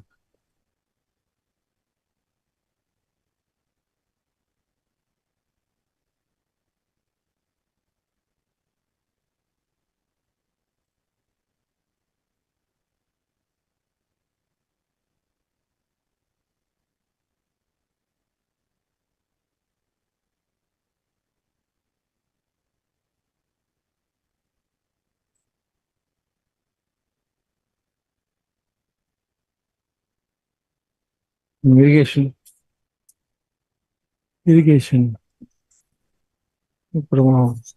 குடியாண்டா டேய் குடிடா விடு இரு வாமா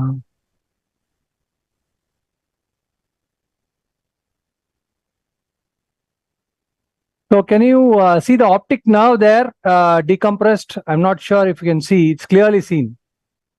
That's the optic nerve.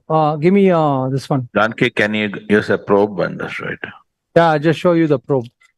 See, this is the optic nerve which has been decompressed. Let me show you. So that's your orbiter. This is the orbiter. Okay. Yes. The orbit. You see here, this is the optic tubercle here. And then you can see that's the optic nerve there. Can you see here? This is the optic nerve. Yeah. Clearly decompressed. Yeah, we can see that. Can you see that or not? Clearly. Yeah, we can see that. Yeah. So this is the optic nerve which has been decompressed this side. And just near it, you have dura, the brain. So I can't do anything here because I don't want, patient has not given consent for a CSF leak. So this is what my plan of the surgery was, to decompress the optic nerve. Janki, 1 minute. Yeah. With the probe, we have shown the optic now. Can you use the carotid Doppler and show the site of the carotid now? That area. No, a bone is still there. Give me the carotid Doppler. Bone is still there. Bone is still there. Just to know the site. So if that is the optic nerve here, this should be the carotid. Yeah.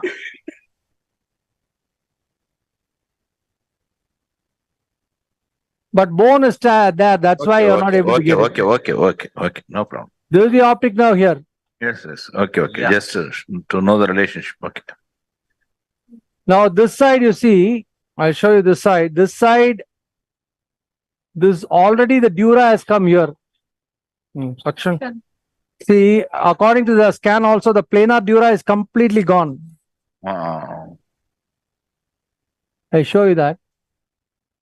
See here, already the dura is here. I don't want to produce any disturbance there. I'm just going to call it a day and come out. That's it. Because the left side only the patient had problem. See here, that's the dura already. Can you see that? Yeah, we can see that. I don't want to produce a CSF leak there. So I think I'm stopping here. And why? No, nothing. See, I'm pressing the orbit here. Yeah, now we are able to see the periorbital. See. Yes, thank you. See here. Yes, now we are able to see. Very clear. Very clear. See the optic. Till the optic I have decompressed. Yes, sir. Can you see clearly? Clearly, we can see it clearly. So I think this is the best I can do for this patient without any complications, because I don't want to produce complications. And the patient was very insistent, no complications, no CSF leak, nothing. So this is the best I can do. But I wanted to show you how to approach a case like this. You know, it's a very, very difficult and sinister case. It's not easy. And this side, already the dura has come here. You can see the dura is already there. So I just keep a little cover over there. Okay. Right. Thank you. So that's actually the clival recess. So that's the maxillary sinus. This is the maxilla on this side. So I have not dealt with this area because you know that the brain is sitting right there and the patient has not given consent for anything. Okay, so thank you very much. I think Janki, very good demonstration. Thank you so much. Janki, very well done. Thank you, sir. Thank you. I think I'm hoping to see next case for the stoma. What is the next case? Thank you so much, Dr. Janki, sir.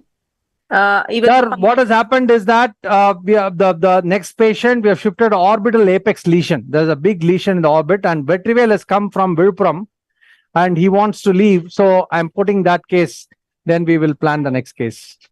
He has come all the way and he wanted to see that case being done, his own case. So I'm going to the next theater. All right. Thank you so much, sir. Thank you, Dr. Amol, for joining us, and Murvani sir and Dr. Kusum, who has to excuse us because of the flight. I request the next panel. Murvani sir, you will like to come for the skull base or? Sure, sir. Sure. Thank you. So, thank you. So I request Dr. Vikram Khanna sir to join us as a panelist for the next case. And I will also additionally, I will like to introduce and even thank two other experts who are joining from the respective centers from Visakhapatnam and Chennai. So Dr. B. Nageshwara Rao, sir, he's Associate Professor ENT in Andhra Medical College, Visakhapatnam. He did his MS ENT from Andhra Medical College, Visakhapatnam, and attended many national and international workshops and even chaired them. He has a special interest in anterior skull base. The other expert is Dr. Anthony Francis. He is Professor ENT, Madras Medical College, Chennai, more than 25 years of ENT surgical experience, and Chief ENT Surgeon for Dr. Anthony's Endoscopic ENT Center in Chennai. He has more than 3,000 endoscopic.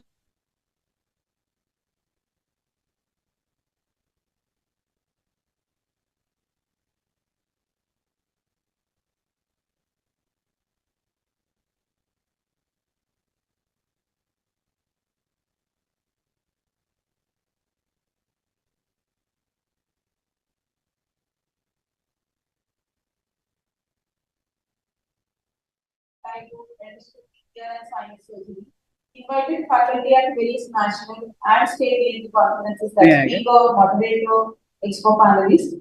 Conducted many instructional courses, hands-on training workshops for skin-free space and allergy immunotherapy. And he is one of the editor for the official journal of the association. So I thank these three experts for joining us here as a panel. Thank you so much, sir. Janki sir, can you hear us? So the Trichy team is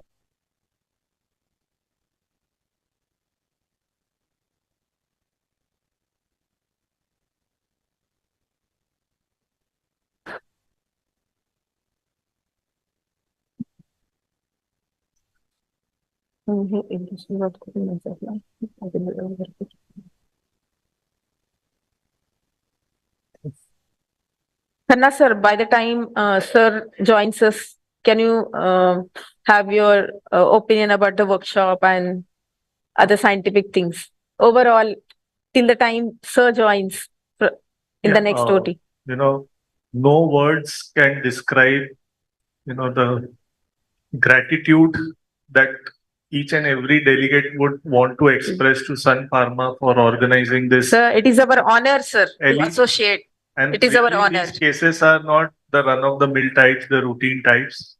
They are indeed very, rightly, in capital letters, elite cases for an elite audience. And, nice to see that even if it's a working lunch, half the auditorium is full here. And I'm sure it must be the same all over India. True, sir, true. And the magician is weaving his magic and leaving us all mesmerized. And all the stalwarts, even though they have a lot of work, I do not have words for Kirtane sir, Morbani sir, continuously sitting here along with other work. Very lucky and to be all living, the stalwarts here. Yeah, we are very lucky to be living in the same era. True. As Professor Kirtane, Professor Kameshwaran, Dr. Janki, Dr. Nupur, who has been my teacher also, Dr. Deepak Haldipur, and the legendary Dr. Vijendra.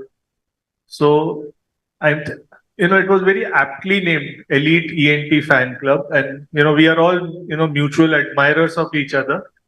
And I think for especially Dr. Janki, to even sky is beyond. The limit is beyond the sky for him. Very true. Very true. And all the best to him for his new venture in Chennai, which is inaugurating tomorrow. And I'm sure it will soon become the center of excellence in clinical and research work both. And I think he is the pioneer ENT surgeon as far as publications and research goes. So many textbooks.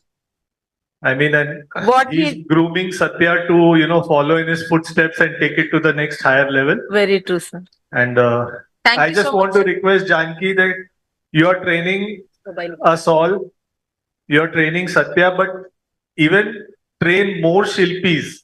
You are the only one who has. So we are very envious of you.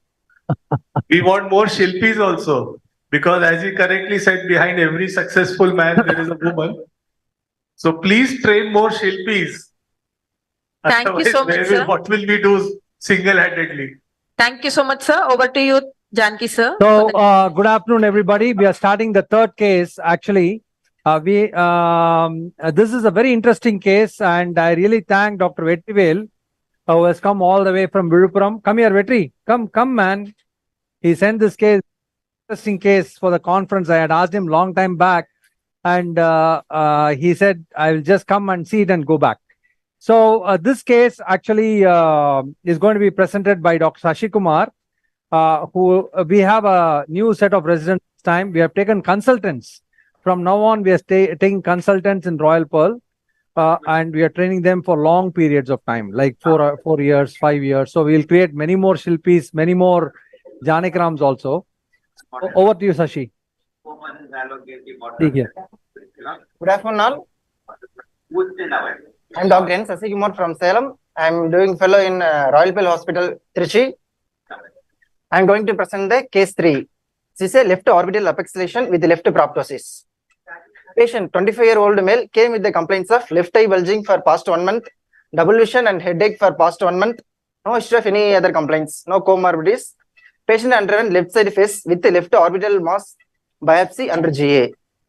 On general examination normal, ophthalmic examination, patient have left axial proptosis, rest normal.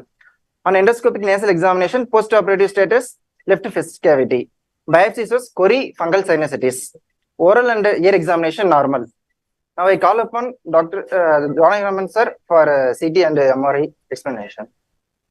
Okay, so I hope you got the history. Actually, this patient is a very sinister patient. He presented with proptosis and double vision. And on examination, he had a swelling. He had a proptosis on the left eye, with a mass lesion involving the intraorbital contents going towards the superorbital fissure. Now, what are all the differential diagnoses we can think about? First is fungal sinusitis. You can have a fungus inside. The second is you can have a pseudotumor of the orbit. You can think about Tolosa-Hunt syndrome. You can think about optic nerve sheath gliomas. You can think about hemangiomas. You can think about schwannomas. You can think about any intraorbital, metastasis. So these are all the things which came into my mind. The first diagnosis was fungus. The second was pseudotumor of the orbit. Now, what is the treatment protocol which is followed for fungus? What is the treatment protocol followed for pseudotumor? So before we went inside, when with for patient around 15 days back, I said inside we took a biopsy and it was a cori fungus. It's still not confirmed. I contacted Dr. Rath and he said it could be fungus. So then I only did the biopsy. So I know exactly, I took the biopsy from the representative site only. Oh, what if it is a pseudotumor orbit? So this is what was going on in my mind. Suppose it's a pseudotumor orbit, then the treatment is not surgery. It's just corticosteroids followed by radiotherapy. If it is going to be a Tolosa-Hunt, the patient will have painful ophthalmoplegia. Have any ophthalmoplegia, painful ophthalmoplegia? Janki, we are losing your voice in between. Suddenly. Hello? Yeah, now I can hear you. So the differential diagnosis, as I told you, would be a tumor, like for example, optic nerve sheath gliomas or schwannomas or anything like that, or it could be malignancy, metastasis, or inflammatory lesions. In inflammatory lesion, the commonest is fungus, second is pseudotumor of the orbit. So pseudotumor of the orbit, the treatment is take a biopsy, wide biopsy, and then send the patient for corticosteroids. So corticosteroids, if you give, it will vanish, along with plus or minus radiotherapy. Tolosa-Hunt syndrome will produce painful ophthalmoplegia. So we got an opinion from the orbital surgeon, and he said, go ahead with, excising maximum of it and then send it for biopsy and excision biopsy, but you don't have to go chase the tumor completely because it will lead to thysis bulbi and all this stuff. So with this in mind, with the orbital surgeon opinion, we do always what is called the MDT, that is a multidisciplinary team approach. So we contact, for example, if there's a neuro case, we have the neurosurgeon coming up, then the radiation oncologist, and then we sit and decide what to do. So that's how we plan in Royal Pearl. It's not just the ENT surgeon planning. So, or the skull-based surgeon or a neurosurgeon. It's a complete team approach here. And the team approach, they said clearly that you just remove the tumor as far as possible, and then we will do an excision biopsy, then we will plan it. So with that in mind, we are now going ahead to read the scans. You can see the scan, very beautiful pictures you can see here. So this is the coronal cuts. Hello, can you see the scan, please? Yes, we are able to see the scan very clearly. Dr. Vikram Khanna, thank you for moderating this session. Thank you so much. Great friend. You can see here that this is the septum, that's the septum, and you can see here that's the middle turbinate, and that's the ethmoid. As we go, that's a maxilla. You can see the mass appearing along the inferior rectus muscle and going towards the medial aspect. And then you can see that's the inferior orbital fissure, and it's occupying completely the inferior part of the orbit, and the optic nerve is pushed upwards. You can see here. Can you see that clearly? Yes or no? Yes, Yeah. very clearly And, see. yeah, here the superior orbital fissure is, this is a superior orbital fissure, and it's going towards from the, see, inferior orbital fissure continues, superior orbital fissure continues the cavernous sinus.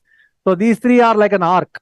So here you can see that it's not stopping short of the inferior orbital fissure, going towards superior orbital fissure. Despite this, the patient has not developed any ophthalmoplegia, which is surprising, totally surprising. You should understand that why is there a proptosis? What is the volume of the orbit? The volume of the orbit is somewhere around 40 ml. And any rise in even 5 ml can produce, proptosis. Proptosis we call when we have more than 2 millimeter protrusion of the orbit. Now, this patient, you can see here, this is the axial view. Completely, this mass is filling the posterior part of the globe. You can see here the posterior part of the retroorbital contents completely engulfed by this tumor. So, what is our plan? The plan is I'm going to resect the inferior turbinate, and I've already done an anterior posterior ethmoidectomy. So, I'll do a modified Denkers, remove the superior wall of the maxilla. I will start removing the tumor till the level of the superior orbital fissure. So that is going to be my plan of surgery. It is rather sad that the patient has got a problem like this, because you're going to lose the vision, and the extraocular movements also will be lost. But we can't help it. You saw the last case was also about vision. This case also is about vision. And what is the first case we did? That is also V2 schwannoma. So this theme is orbit, theme orbit. That's why we are taking all these cases related to orbit. And next case also is related to the orbit. So we wanted to make this elite ENT of 2023 theme orbit. So that is why we want to, present all the varieties of cases which are going into the orbit. So I'll wash up in 2-3 minutes and start. I'm being assisted by Dr. Vishal Bombay and Bhatia Sharma. So I'll wash up. Dr. Vikram Khanna, you can just moderate till I come. Hello? Yes, we are with you. Yeah. I'm going to wash up now.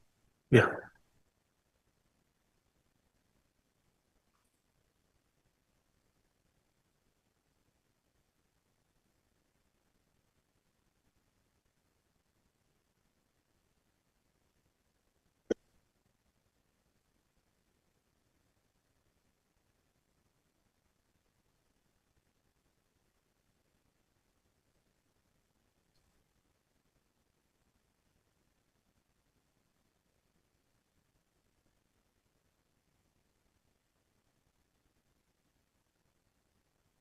Is there another mic in the OT?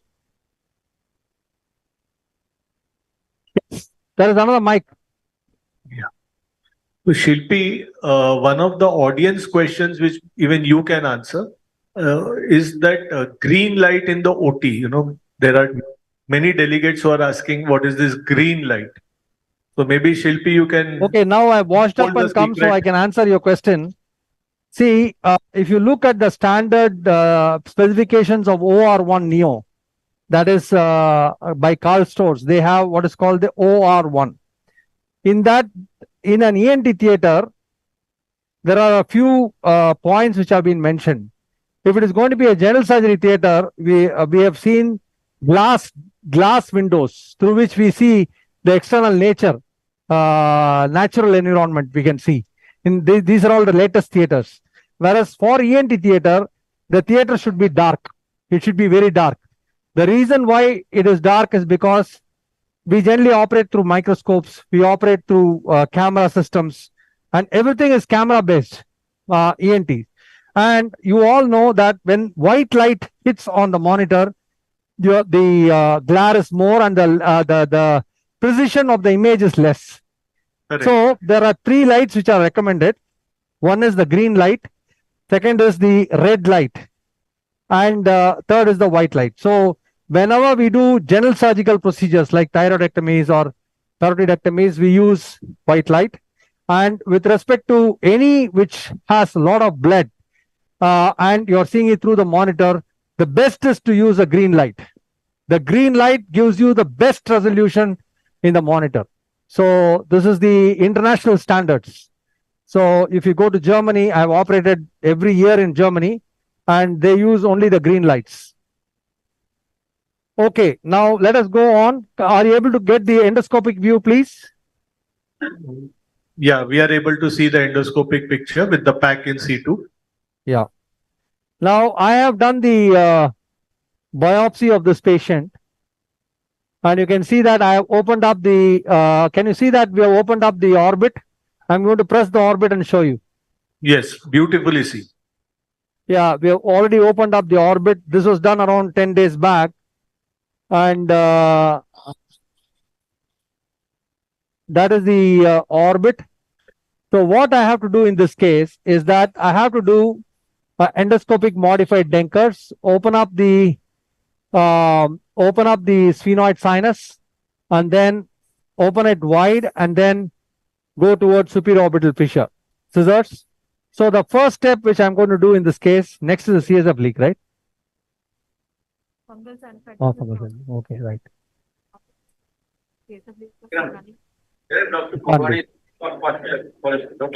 We have to do. Oh. Dr. Morwani in the audience is eagerly awaiting for the next case. Cholesterol. The problem actually is, see, cholesteatoma, everybody demonstrates. So, like for example, Vijendra sir and all people demonstrate. So, there's nothing exclusive in me demonstrating cholesteatoma. And Dr. Morwani sir himself is a fantastic ear surgeon. And so, I want sir to demonstrate cholesteatoma rather than me demonstrating cholesteatoma. I want sir to demonstrate cholesteatoma. Is the other way. So that's why I'm having that as the last priority. Even we have glowers, we have 2 acoustics, all that. If you tune in every day, Dr. Bikram Khanna, we are almost every day live, if you know that we do live every day almost.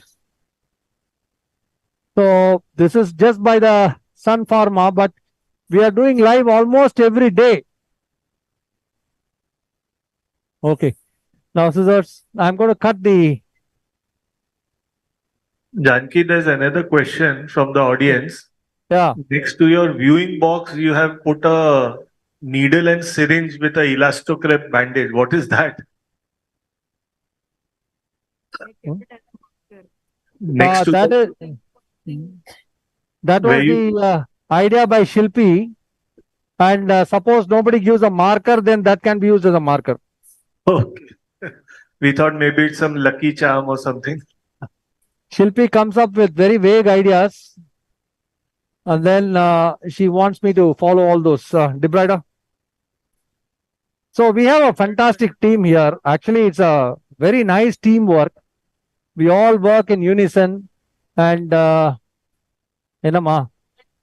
So I'm just going to use my debrider. Open up the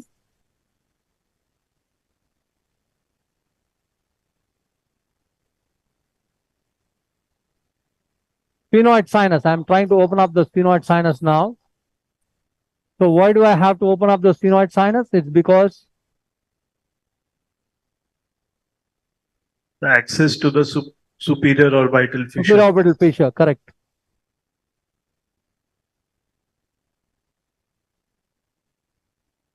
I really want to thank, Sun Pharma for come up with this beautiful idea of LITNT, involving all the nice. In fact, honestly speaking, I called Dr. Satish Jain. He's my close friend. I called him, but he didn't have dates. Maybe he was operating in a different conference. I wanted him also to operate. See, after all, we have to work as a team in India.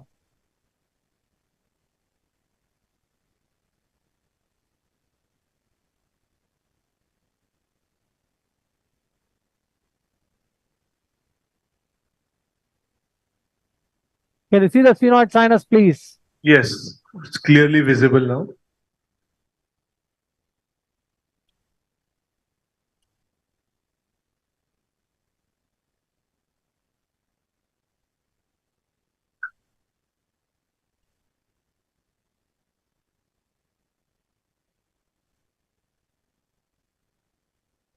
So that is actually the level of the.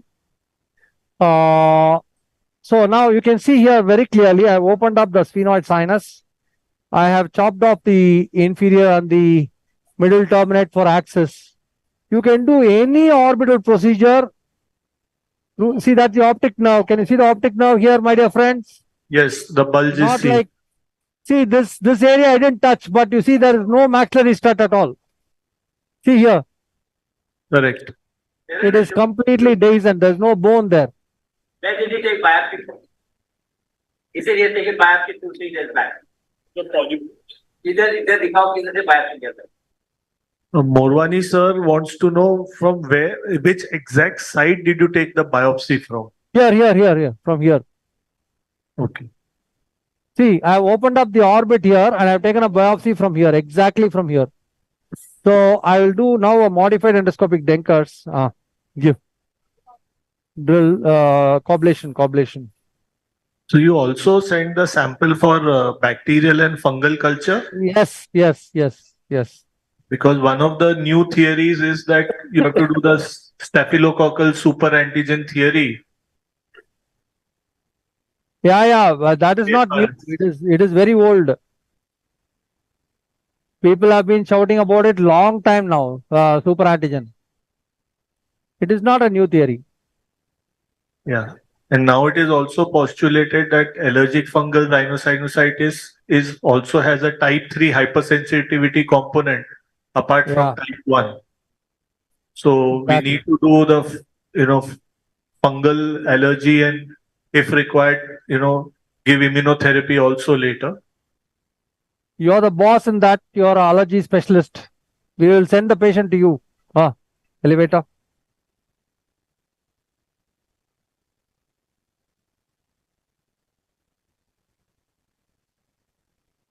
Now you see, this is very important. See, this is the Denkers. Many people, what they do, they use the Frias and go upwards. You should not go upwards. You should go parallel to the floor. See here, you go parallel to the floor and then you go right inside. You will get the junction of the anterolateral wall and the posterior wall. Then you just put it like this and then pull it out like this. This is how you deal with the Denkers. This is how, very simple way. So don't complicate it.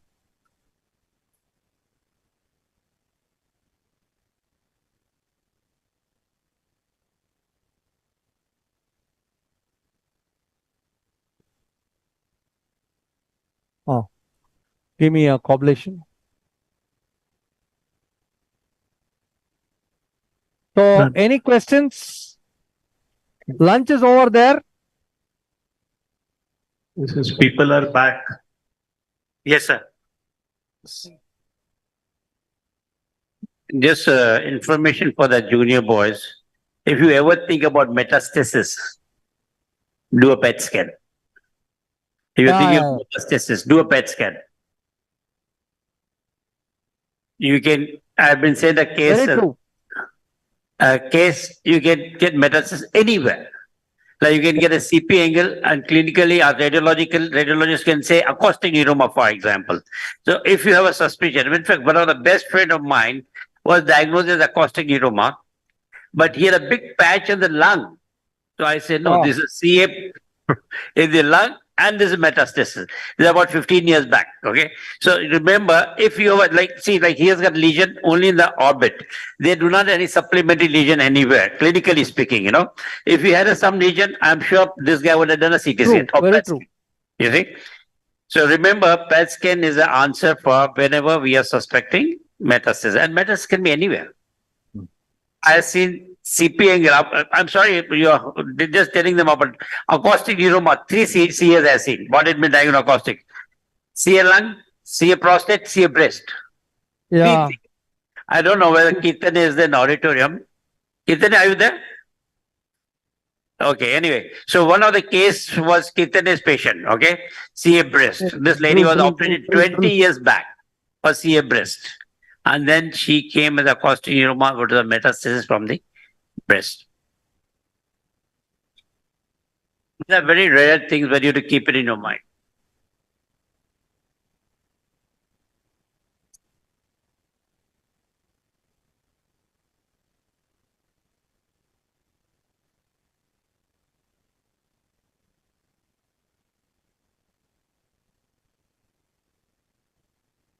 See the synchrony between the three surgeons. See, I am drilling with my suction.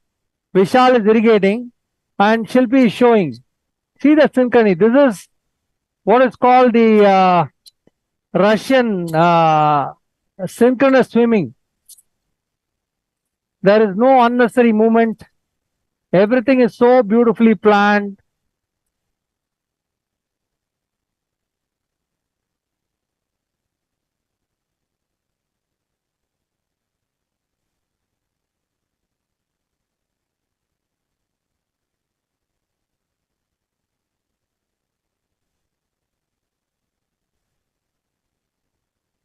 Now I'm going for the nasolacrimal duct. Irrigate.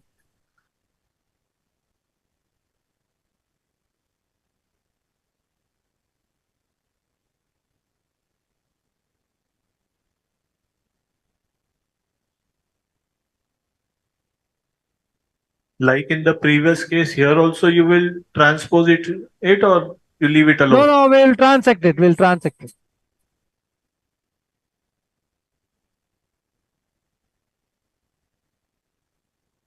Elevator. Now you see what's happening now. When I use the elevator, not this, my dear friend. Give me the elevator. Now see here.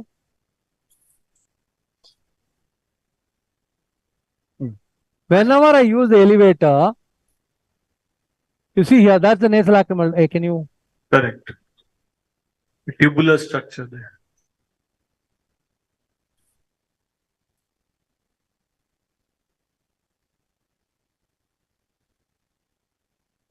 That's a duct. Yeah, drill. ज़्यादा बड़ा है यार नहीं वो duck नहीं है हाँ ये है duck so whenever you have that take a obtuse angle here don't take an acute angle here take an obtuse angle so the slice you can make the slice little obtuse.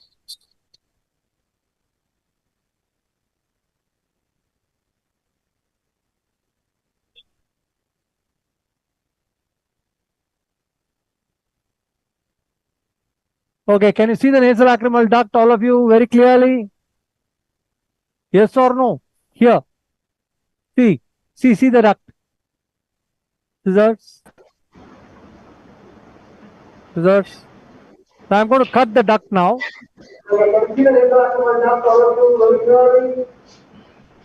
What? Yes. Now that bony crest will need to be removed.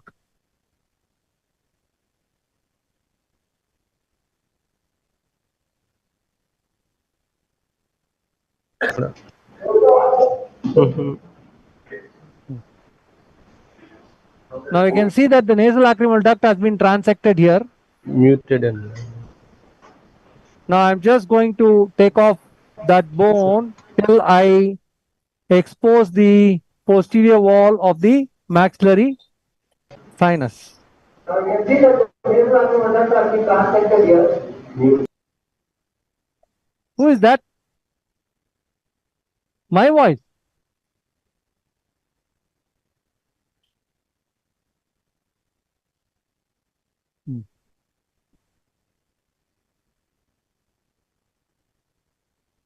That's a palatine bone.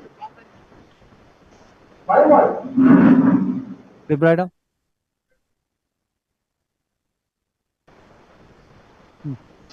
Debrider, please. Scissors, scissors, scissors, scissors. Scissors. Hey, is the next case ready? Huh? Debrider, please.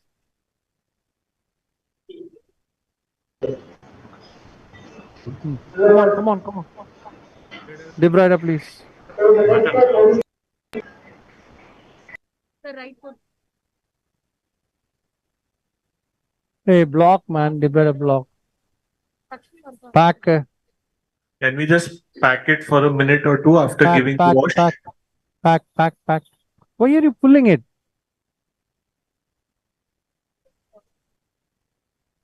Come on. Pack.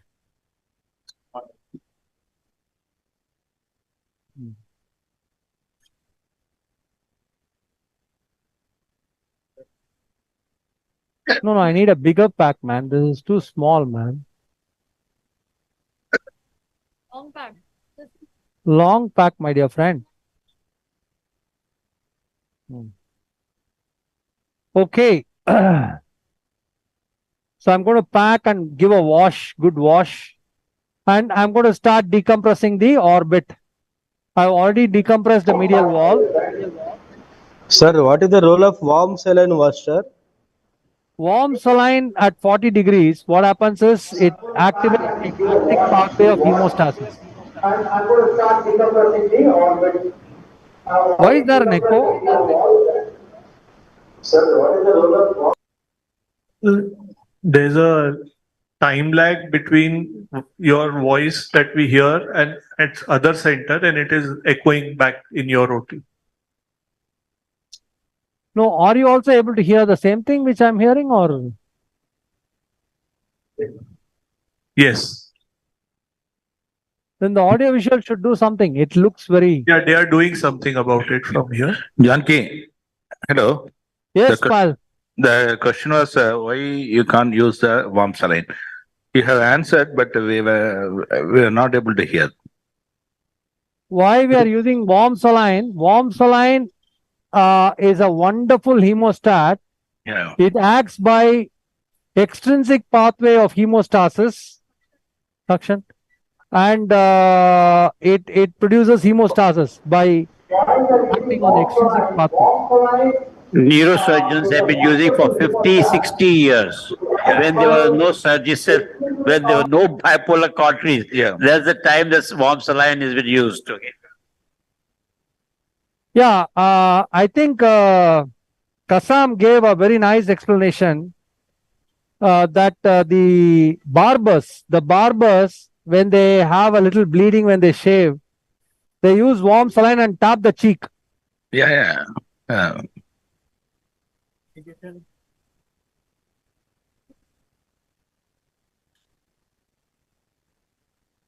So we got it from the other specialty. Yeah. So you are working in the palatine bone? Yeah. Did you see that? Yeah. That's a sphenopalatine artery which was Yeah, coagulated already. Yes, yes, yes.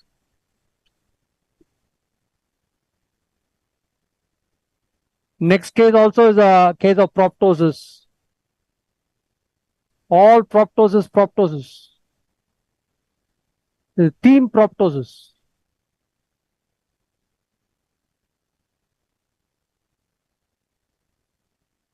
So that's a medial pterygoid plate.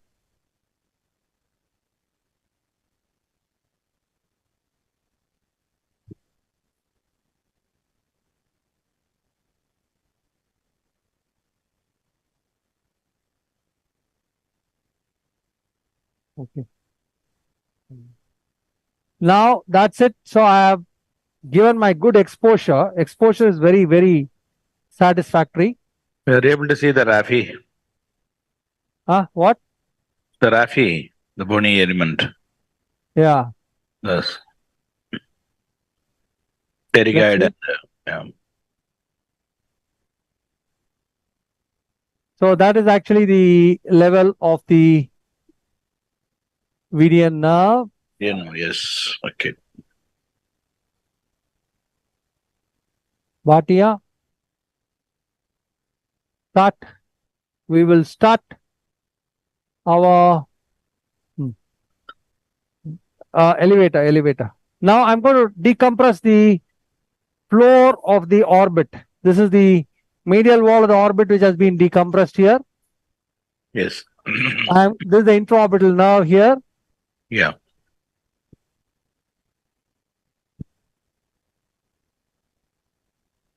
And now we are going to decompress the floor of the orbit.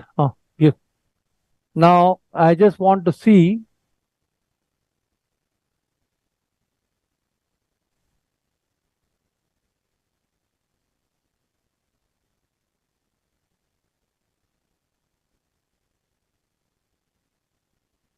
Can you see that? I'm decompressing the floor. Yeah, we are able to see that. Able to see the orbital periosteum also. Yes.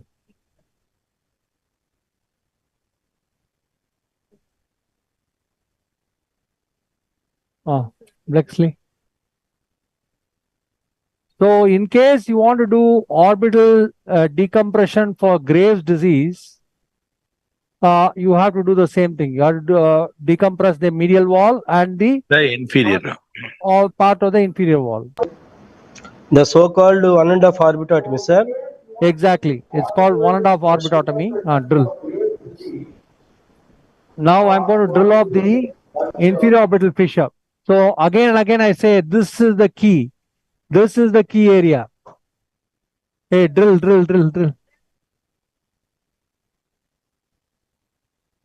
So this is exactly where the V2 goes.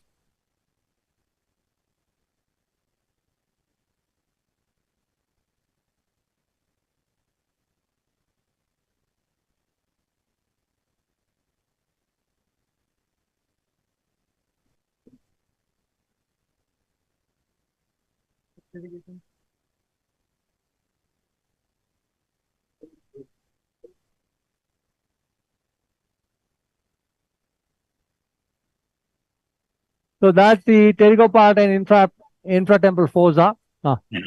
Irrigate. So I've just give me. I've just decompressed the bone. The next case is ready. Blexley. So we have a lot of cases. I don't know how to finish before I leave to Chennai. This is all mass. No, don't take biopsy now. Sir, in this case, the lateral recess is there, sir, here? No, there is no lateral recess.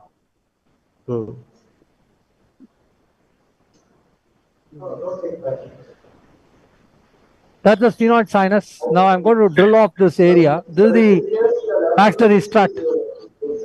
Yeah. Drill. Coagulation ready. Go.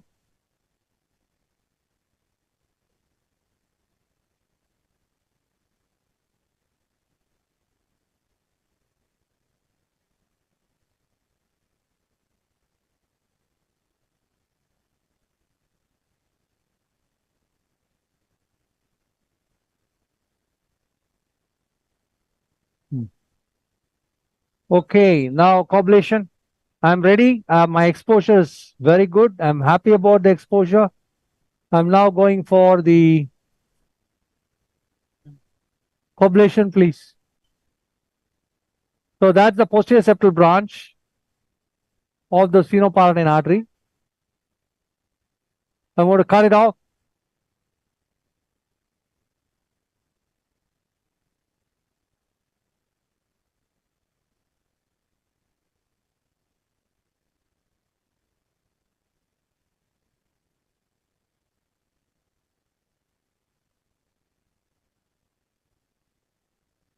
Drill. I just want to take off this part of the bone of the sphenoid sinus.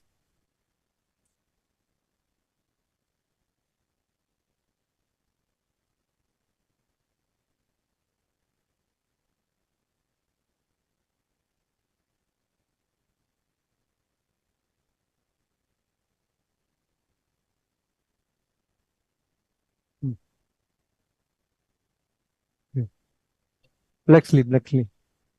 See the rubbery sphenoid mucosa, it's not normal. It's very rubbery.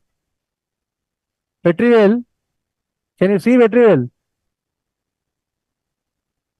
Don't leave to Vipram without telling me, man.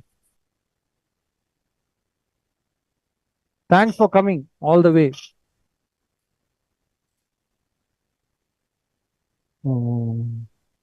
So that's the optic nerve here.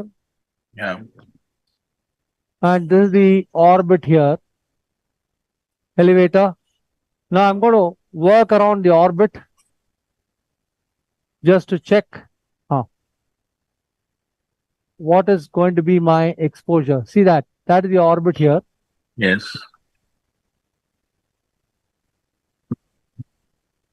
Can you see the optic nerve which is being decompressed here? Please, all of you. Yes. See the optic nerve. Yes, we are able to see that.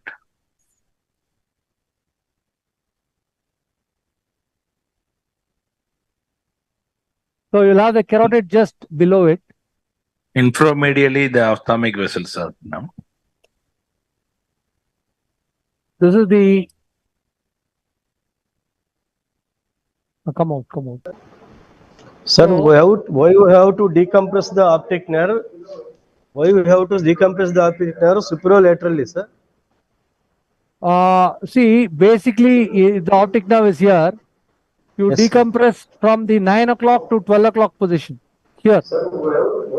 Because ophthalmic vessels Ophthalmic vessels are in the usually inframedial. lateral, but sometimes can be inferior. Very rarely.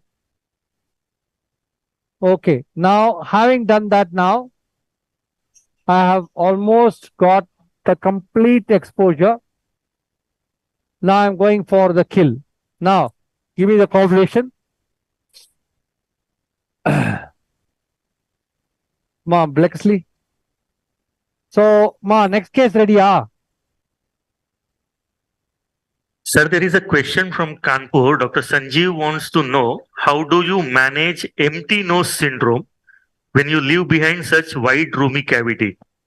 Honestly speaking, empty nose syndrome we have never faced in skull base. Never. I can put my hands down and say we've done more than 2,000, 3,000 cases of skull base and we have never faced empty nose syndrome. Empty nose syndrome, I think, is a genetic disorder. Still, we have not understood what this empty nose syndrome is. See, I did one turbinate resection long time back. Professor Kirtane is there. I don't know if he's there. He will know. That patient was going on complaining of loss of air, sensation, all that. Honestly speaking, it didn't correlate with that surgery which I did at all. The patient actually put a NLD, statement saying I have developed empty nose syndrome. He put a statement. Then I got the letter from Professor Kirtane sir and Empty nose syndrome is a very sinister. It's all psychosomatic.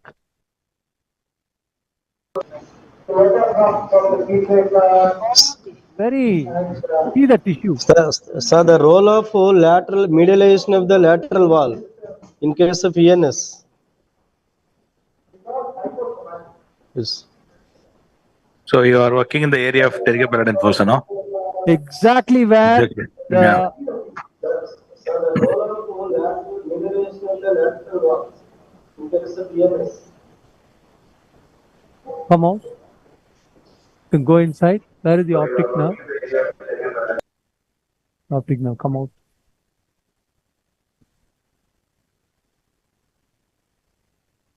All gone. तो कोई complain नहीं तो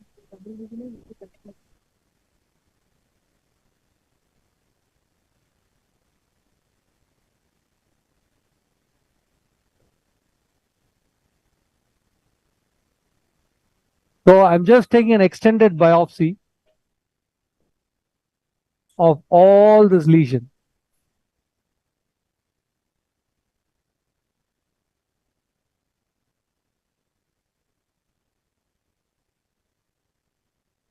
Huh? Like what? Yeah, it looks like fungus only. So this is again a biopsy. See, the treatment for, if it is going to be mucor, it's different. But if it's, see, that's the orbital wall, medial orbital wall. I'll give elevator. If it is going to be mucor, it's different. If it's going to be asper, it is not necessary that you should chase it till that's V2. It's We'll not see some necessary. yellow coloration of the Haversian system, no? Yes. If it's a muca, the appearance itself, it will be different. Yes. So this in my most probability will be asper. Yeah. And for that, we don't have to chase it till the cavernous and all. Just debulk it, take a good biopsy chunk, come out and give voriconazole or amphotericin. That is the treatment of choice. Okay? How long would you prefer to give voriconazole post-op? For how many weeks or months? So basically, we start with amphotericin only in our center. And we give a cumulative dose of around 1.5 to 2 grams. I think you are talking about liposomal. Yeah.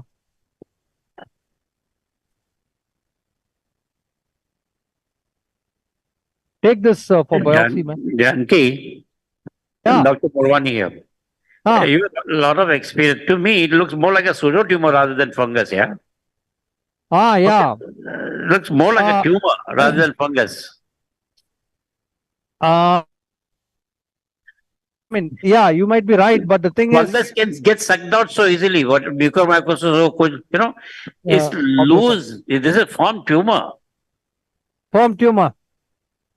I agree. Sometimes fungus can be very deceptive. It can actually present as a very firm mass. I agree with you. We should have pseudotumor as one of the differential diagnoses. What is the feeling when you So are doing? that's why I'm not trying to go and do something very dramatic. I'm just going to come out. Janki, what is your feeling? It is firm, that area? The treatment for pseudotumor is? No. What is your feeling? That area? Corticosteroids. What is your tactile feeling? Sense tell you that whether this is pseudotumor or fungus? Have you ever seen such fungus before? You have done thousands of cases. What's your tactile feeling now? Very firm. Yeah. Very, very firm. Yes, so more like a pseudotumor. Yeah. Goes more in favor of pseudotumor rather than fungus then. Even the consistency, the visual consistency that we see. Yeah. This is more like mucin and It's not a mucin. thin. This is not mucin, this is a firm tissue. So if it is going to be, see, one thing you have to remember, is that there's something called the oculocardiac reflex. Oculocardiac reflex. So whenever you are manipulating on the posterior wall of the supraorbital fissure and things like that, you might have a bradycardia. Always check for bradycardia, number one, and don't apply traction on the corbulator. Don't apply traction on the muscles of the orbital apex. So you see the artery is here. So I'm not going to go posteriorly and screw around there. Let us wait for the complete biopsy report and then we'll plan it. Yeah. So I think a very important lesson which we learned out of these cases is that when to stop, It's not only that a good surgeon should actually go by his ego and do everything. He should know when to stop. Yeah. So if Am I you are, right? yes, Janki, if you are having a facility of frozen section, will you proceed? Sunday, Rat, you are from my city. He'll be sleeping happily. He says, don't disturb me, Janaki. What to do? Okay. Yeah, but in this case, a frozen would have definitely helped. It won't help. Frozen helps you when there's a common pathology. Remember that. When there's rare pathology, frozen is not very good. Exactly. It can help. It can help, but for common, like squamous cell carcinoma, any common pathology, or fungus, frozen is good for all those pathologies. When it's a rare pathology, it may not help. Remember that. So here it may help us to, rule out fungus rather than establish fungus. And Yeah. Yeah, but clinically it doesn't look like fungus anyway. So I'm now going to call it a day and I'm not going to proceed still further. And I've removed quite a chunk of the mass. This is a V2. That's the optic nerve which is here. Yeah. I have decompressed the orbit. I didn't want the fat to prolapse. So that's all I have to do here. And that's exactly what I was planning also. Take a extended biopsy and come out. And as Professor Morwani says, I agree with him because it doesn't look like a mucor, or neither does it look, but it was very firm. Could be a pseudotumor of the orbit. And if it's going to be a pseudotumor, then it's going to be corticosteroids. That's the treatment of choice. So then I think now I'm coming out of this case. Every case teaches us a lesson, as we know, and we become humble and we know when to stop. Janki, your pre-op diagnosis also, differential diagnosis was pseudotumor. So some people may give a steroid before going for surgery. You know what I mean? If your diagnosis is pseudotumor, then there's no harm in giving steroid and then going for surgery if required. Yeah, agreed. But and some people most of us are not as good as him as a surgeon. So we better all give steroid. Don't go like him. He's too good. You know what I mean? Surgically, he knows how to handle the situation. For junior people, this is a case for steroid. Okay? If it doesn't help, then send it to people like Janki or Satijan and things like that.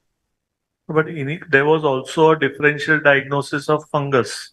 That would also have benefit. No, the CT scan, the way is a well-defined mass, semi-circular mass that doesn't look fungus to me on CT scan also.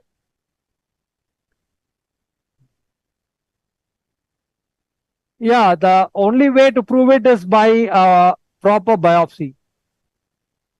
And Sir says we can start on steroids, then go ahead and take a repeat scan and see whether it vanishes or not. Yes. That's another way of looking at it. Good points, well taken.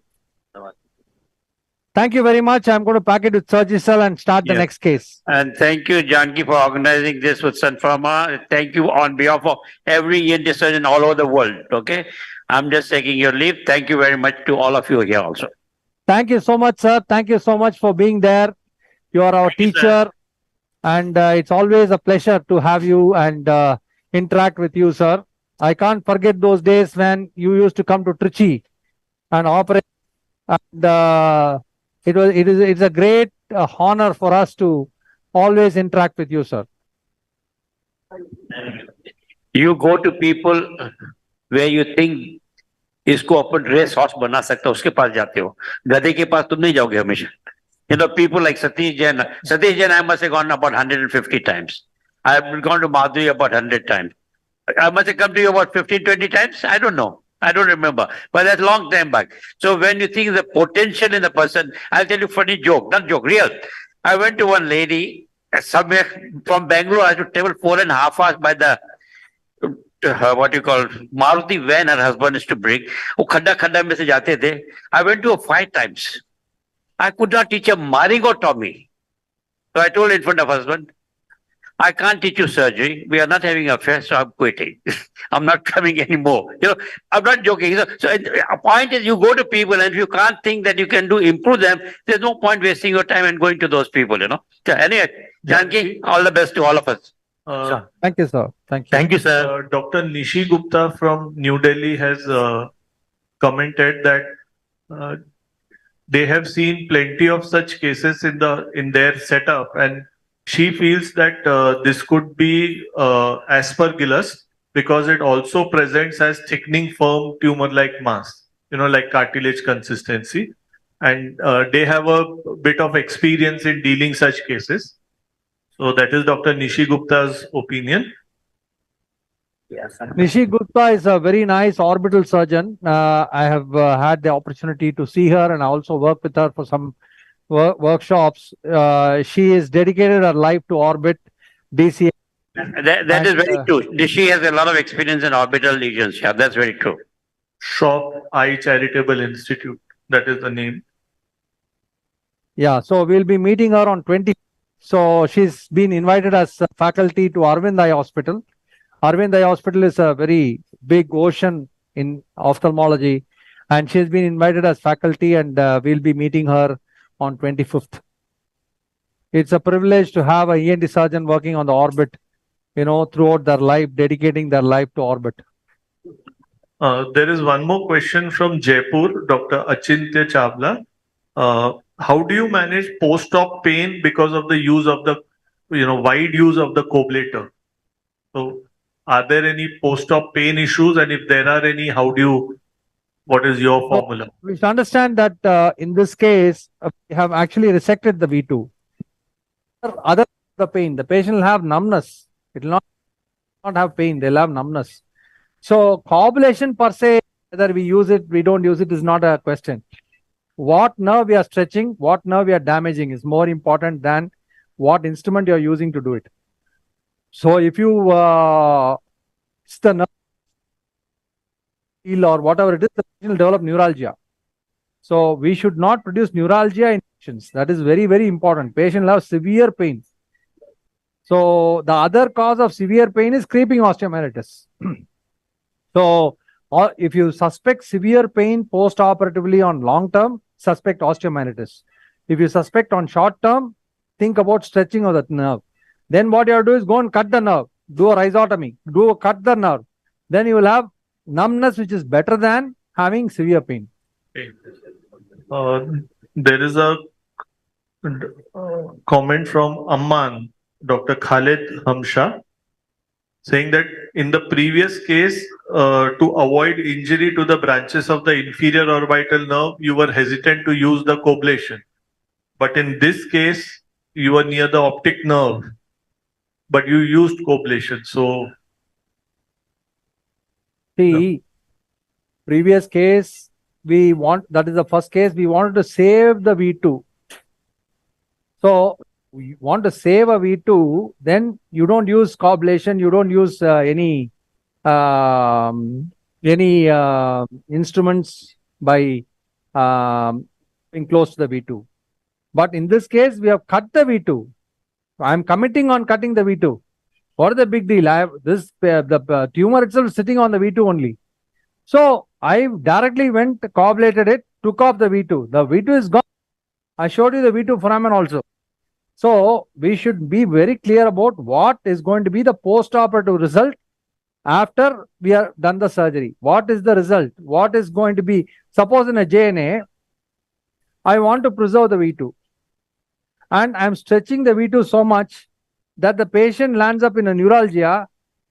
patient will be rid of tumor, but complaining of severe pain. You want a patient like that? Rather, what you will do is you just cut the V2. So we should be very clear about post-operative out of a little experience. So as you go down the line, Shilpi herself says, no, this is too much stress cut off. So this comes out of a experience where patients come and nag you for pain, severe pain. And that is when you decide on sacrificing certain cutaneous nerves. Anything else, Dr. Vikram?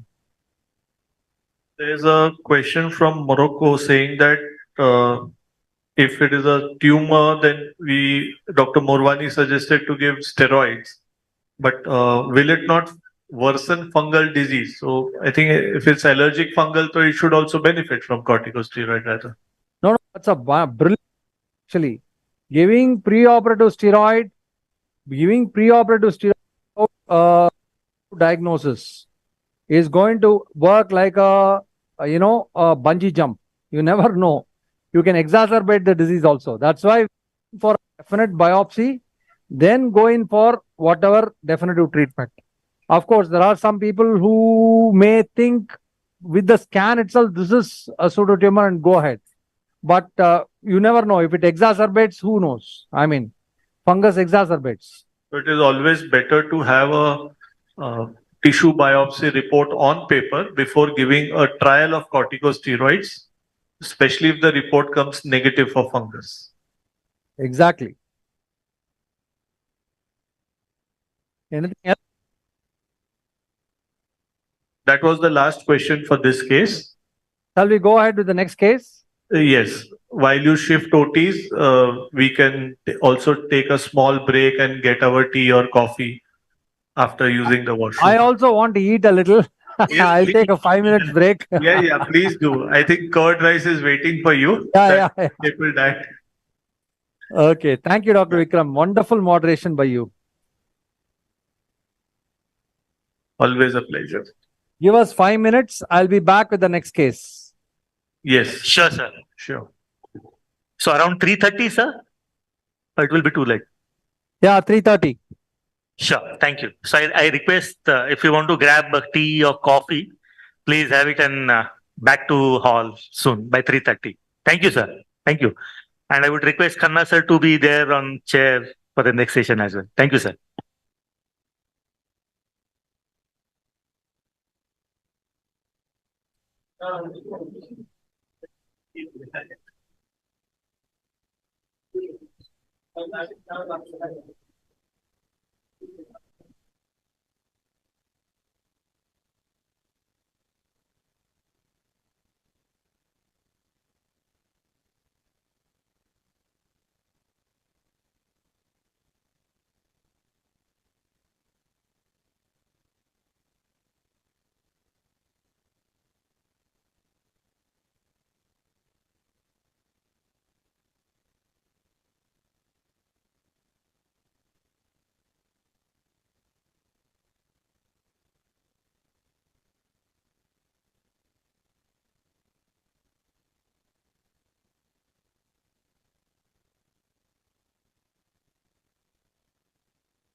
Correct check check आ रहा है एक second hand में check करो hand में connect नहीं कर दिया अच्छा नहीं हैंड में कनेक्ट नहीं किया दो इधर से कनेक्ट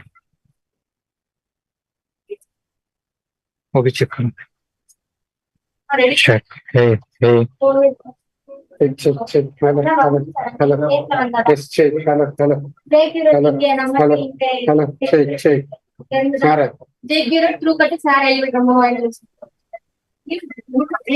बंद करो इसको।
बोलो hello hello hello hello hello hello testing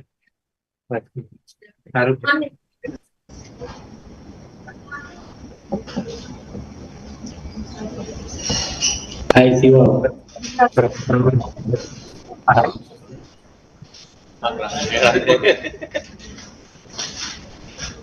What are you looking, man?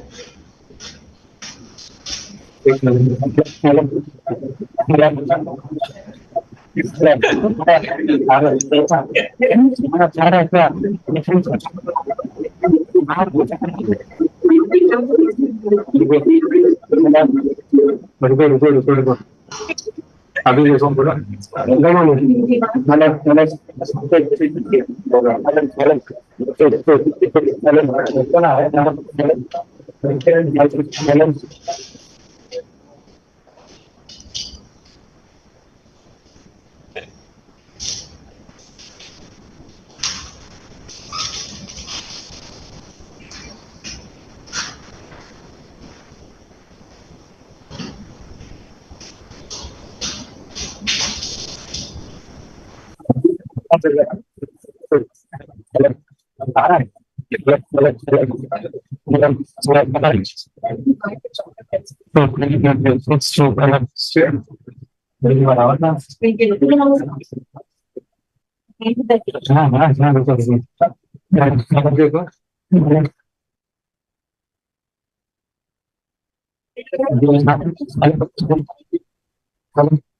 check check hello hello hello check check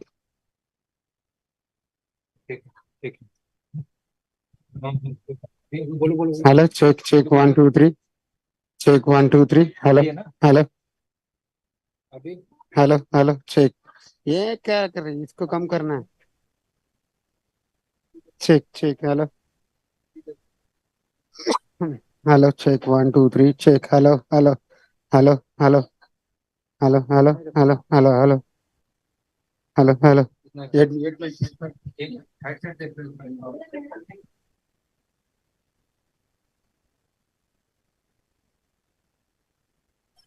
hello hello hello hello ये बराबर है सर हेलो हेलो हेलो ये बराबर है ना हेलो हेलो हेलो ठीक ठीक ठीक ठीक हेलो हेलो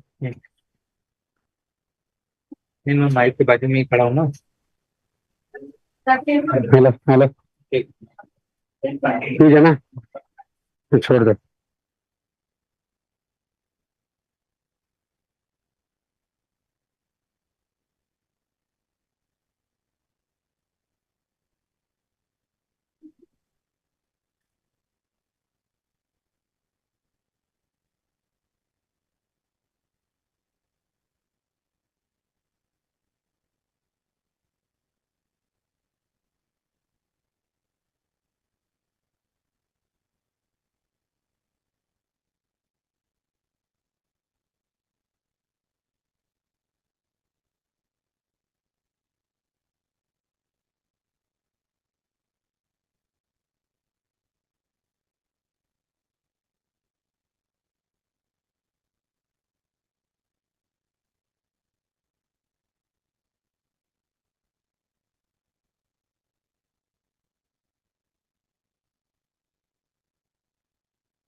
हेलो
हाँ कॉल तो आए हैं कॉल तो आए हैं फोन वगैरह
Ready?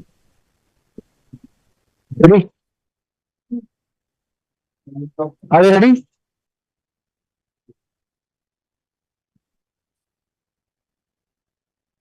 Hello?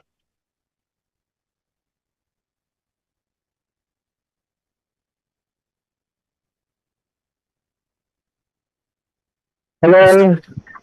Yeah, listening. So give us a 5 minutes. We'll call all the people inside the hall. Yeah. So we have some more interesting cases.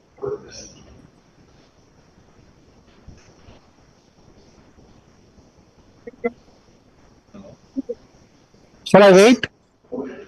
They told 5 minutes. 2 minutes. Where is my cell phone?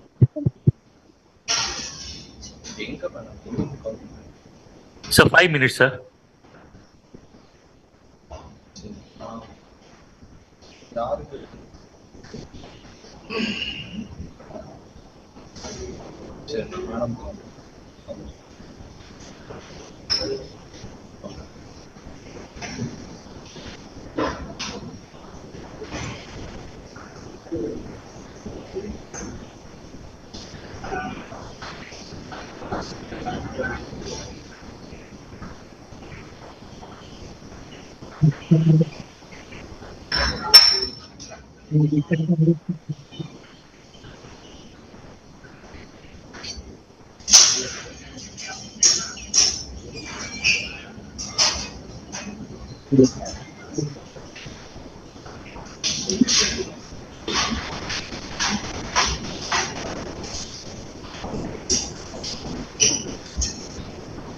Oh, photo എടുക്കണം.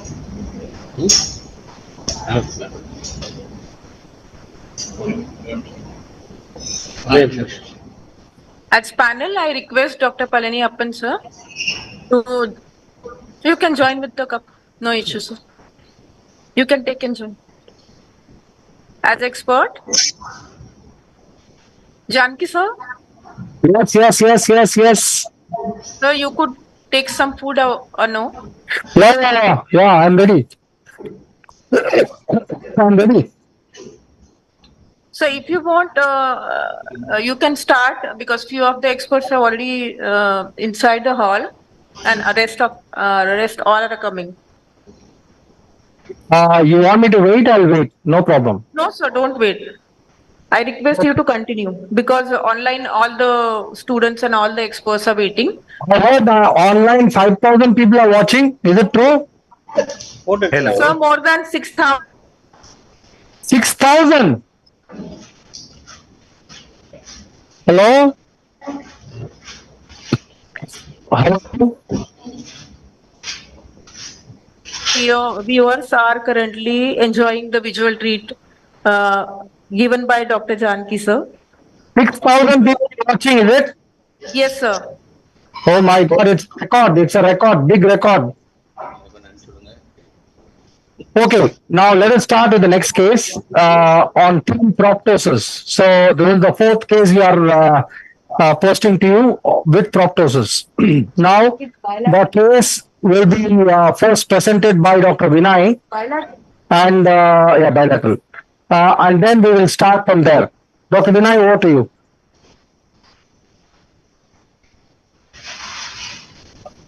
Good evening, everyone. I thank Akinam sir and for this opportunity. I am Dr. Varun Kumar, a consultant in the Royal College of Group Hospitals. So today I am going to present a case of a 21-year-old female who was brought by her parents with complaints of right-sided nasal obstruction since last 6 months, with right-sided nasal discharge and weekly smell sensation for the last 2 months. And she had complaints of right eye swelling and watering of the site for the last 20 days. No other history and no other comorbidities. So on examination, general examination was within normal limits. And patient had a right side axial proptosis. Other than that, she didn't have any ophthalmoplegia. And the patient on endoscopic nasal examination, there was a right polyp which was visualized till the vestibule and a left PNS was there. Rest, oral cavity examination and ear examination was within normal limits. So this is the endoscopic image which you could see. So I asked Dr. Janki to take over for the CT scanning. Hello, can you hear me? Yes, sir. Hello. Oh, answer me. I'm patient from Assam for JNA. So, I'm going to briefly tell about the history. The patient has right axial proptosis, and on examination there is a polyp with fungus. So here we can see, in case of if you suspect a fungal sinusitis, you always have to take a soft tissue window. Bone window may not be useful, very useful. Soft tissue window always in case of tumors, in case of fungus. These two, you should ask for a soft tissue window. Now let us read the scan. This is the bone window. You can see this is the frontal sinus on both sides. You can see here that the lesion is going inside the orbit. Can you see here the lesion going inside the orbit? Yeah, now it is visible. Okay. Able to see. Who is moderating? So Dr. Palaniappan. Hi, Pal, can you see? Yeah. We are able to see. We are able to see. Very well, we are Now- able to see them. Yeah, now you can see here. Yeah. This is the lesion which is going right inside the orbit. There's no lamina papyracea, Yeah. and it is completely expanding the frontal recess. Usually, fungus expands the frontal recess. Frontal recess, yes. Yeah, and you can see here that this is the dural plate completely eroded. Can you see the erosion of the dural plate here? We are able to see the erosion. There is no dural plate at all. Yeah. Yes, sir. We are And here, this is the anterethmoidal artery. This is the anterethmoidal artery right in between the fungus. The fungus is engulfing the anterethmoidal artery. Yeah. So we'll find the anterethmoidal artery somewhere right in the center. Yes. Now, if you look at the planum also is completely eroded, the lesser wing of sphenoid. Yeah. And both sides, the sphenoid is completely involved by disease. So if I see the soft tissue window, you can see here, this is the frontal sinus. It's very narrow. Yeah. Frontal is very narrow. And you can see the lesion in the orbit here.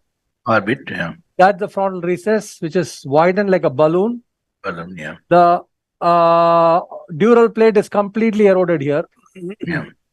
The anterethmoidal artery is right in the center here. Yeah. And then you can see the planum also is completely eroded. And here you can see that the mass is eroding the posterior wall of the maxilla also, little bit. Only the periosteum will be there. The bone might not be there. So then you can see here that this is not going into the infratemporal fossa. Anterolateral wall? Anterolateral wall. Yeah, anterolateral wall. This is the anterolateral wall. Yeah. This is the posterior wall. Yeah. So definitely there's erosion. This is a sphenoid sinus, both sides sphenoid sinus involved.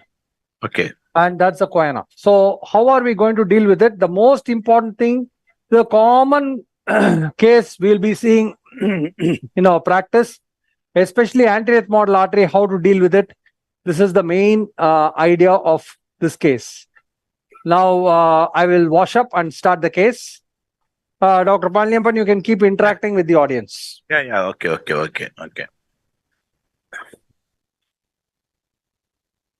So in many cases, we are saying this sinusitis. It is due to allergy due to fungus. So AFRS cases, many cases we are dealing. Any question, please ask. Any question from the audience, please? Regarding CT. Sir, what about the parasagittal pictures in case of sphenoid and extrasphenoidal mass lesions? Yeah. Janki? He has got. Now he is washing. Washing. Yeah.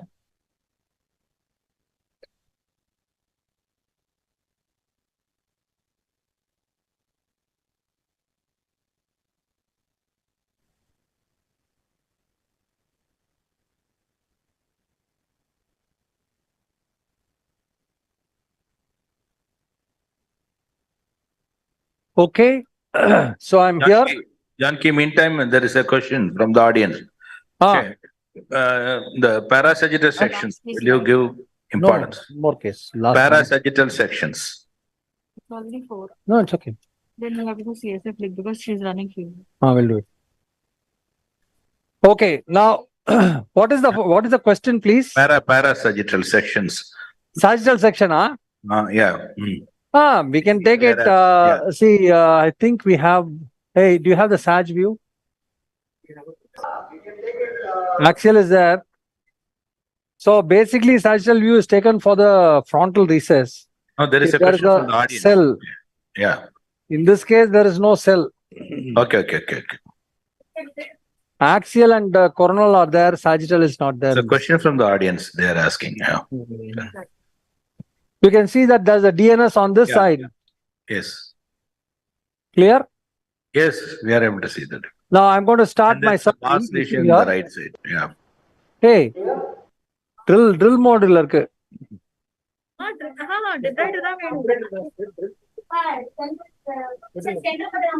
Yeah, press sir. Now do. Okay. No, man. Ready.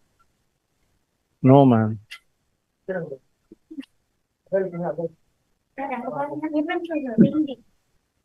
Now. Janki Raman. Hello, Janki. Suction is not working. Yes, Dr. Pal. Preoperatively, when you admit, what is your protocol? Preoperatively, basically, we put the patient on itraconazole. Itraconazole? How long? Itraconazole 200 milligram BD. BD. We can put it for at least 2 to 3 weeks. It helps very well. Okay. It actually causes nice fungal load reduction. Yeah, it reduces the load, fungal load. Yes. Yes. Okay. Now you can see here that I'm starting the surgery. Yeah. The first step is to luminize the airway. Yeah.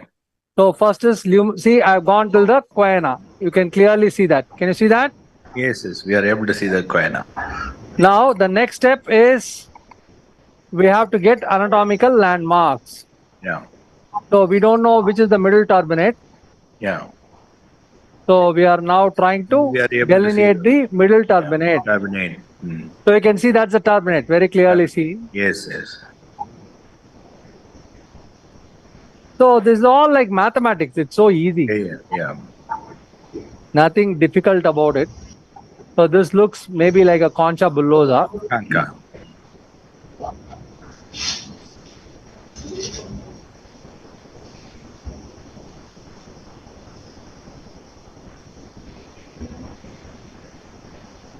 Okay, that's the Ansonet process. Yeah. See how Shiva is irrigating. Most important thing. Many people, they don't use the irrigation in their practice. That is not good. See the bulging of the Ansonet. Yeah. Even we are able to see the fungal mass inside, no? You can see the fungal mass. Right? Yeah.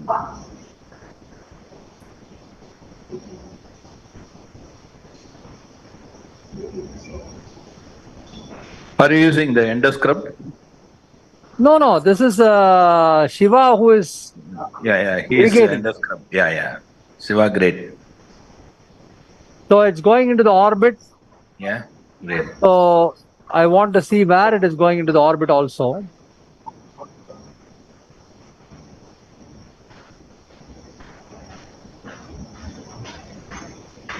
Shiva, keep irrigating.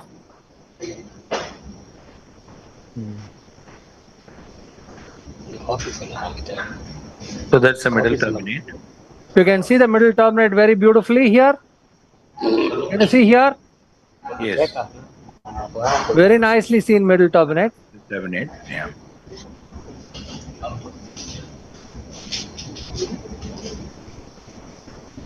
Going to the ethmoids. See, yeah. Fungus, it is just every sinus will be dilated. Yeah. So it is very easy to operate. Can you shift the next case?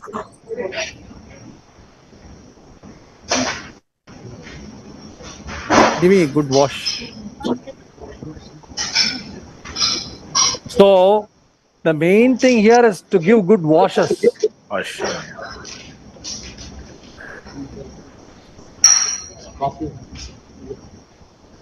Ah.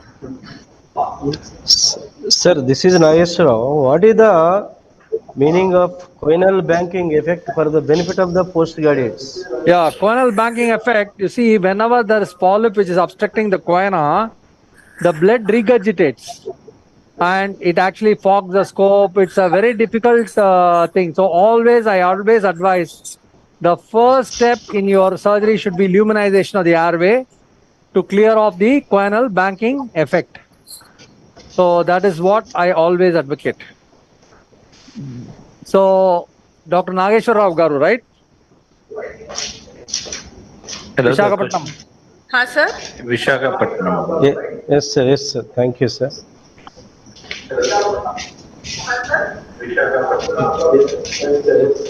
I think there is some echo. On some of the center, the mic is on. So I request all the centers to mute themselves unless needed. Please mute yourselves, all of you. There is a lot of echo here also. Very disturbing. So you can see here that I'm now trying to just irrigate and take off all that allergic fungal rhinosinusitis.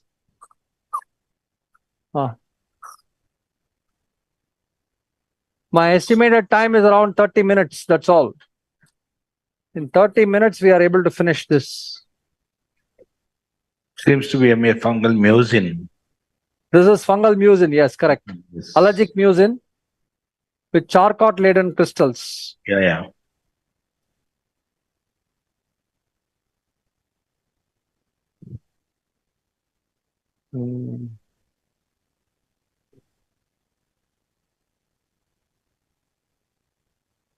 So this case also presents with proptosis. I will show you where this proptosis has occurred. So very shortly you will be seeing that.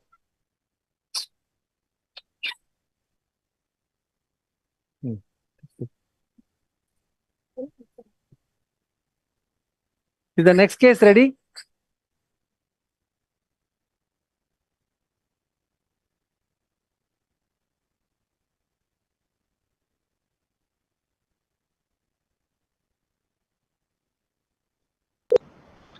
Sir, liposuction is better in this situation, sir. Yeah, my suctions are all liposuctions. They're all very powerful suctions. And all my suctions are liposuctions. The main problem in taking time is suction block only. If we get good suctions, you can do these cases fast, or else it's going to take a long time.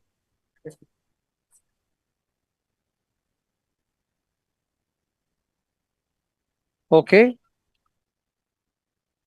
So Janki, unlike the previous case, this consistency is more and appearance is more of polyps and maybe exactly. So now we have immediate comparison where the previous case now we can be more sure that it was a pseudo tumor rather than fungus, and this looks more like fungus. You can see this. Dr. Vikramji, is it you? Yeah. Actually, Dr. Vikramji, you see here, you have 4 kinds of fungus. It's not just one. This is allergic fungal rhinosinusitis, which is a totally different entity. Yeah. So we have the second is mycetoma, that is a fungal ball. Correct. And there you will not find the chitin, allergic mucin, and all this stuff.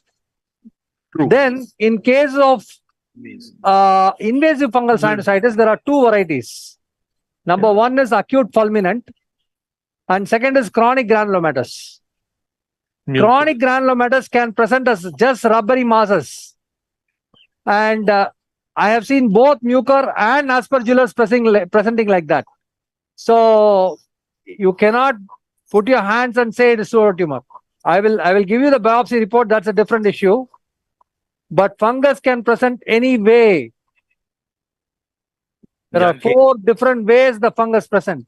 We have seen rubbery tissue of aspergillosis. We give, I told you, we give preoperative itraconazole and steroids. Yeah. And that helps. Of course, this case we didn't give because patient came only 2 days back and we wanted to post that case for Okay. workshop. Certain things we cannot. And the next question is from Haldwani, Pooja Suyal. Dr. Pooja Suyal. The question is, what kind of fungal sinusitis is it? This is AFRS? allergic fungal. AFRS, eosinophilic fungal rhinosinusitis. Yes. There is no doubt about it. Again, she is asking another question. Any pre-op biopsy and antifungal treatment? In this case, any pre-op biopsy and No. antifungal treatment. This is very classical. There is no need for biopsy. Okay. What you can do is once you see this itself, you know it's allergic fungal rhinosinusitis. And Any for such cases, you can start the patient straight away on And any itraconazole. antifungal treatment you have given it or not? Preoperatively. Yeah, itraconazole. Okay. And another question from Ravindra Bansal from Gwalior. What are the indications of draft procedures in case of AFRS? See, usually in AFRS, what happens is that it widens the recesses. So there's very hardly any indication for radical procedures like draft 3. They open up all the sinuses. The fungus itself, you will see now. Once I open the frontal, you will see it has completely opened up the frontal. Yeah. Okay, thanks. Sir, that time you were mentioning about 4 types of fungus. Is there any difference in the management of all of them? Of course, there's a lot of difference between management of allergic fungal rhinosinusitis versus fungal ball versus chronic granulomatous versus invasive. So that's totally different. All 4 are totally different entities. Please understand. So what is the treatment for allergic fungal rhinosinusitis? The treatment is you have to debride all the fungus, marsupialize all the sinuses, and then put the patient on itraconazole. 2x2 regime. We call it 2x2 regime. That is to see that it's going. That's the dura. You can see that very clearly. Can you see that? Yeah. That's sitting right on the dura. Now give me this one, debrider. Now that is about allergic fungal rhinosinusitis. For mycetoma cases, that is for fungal ball, it's the best prognosis. You don't need anything. The patient will have super result if you clear it. You don't need any antifungal, nothing. So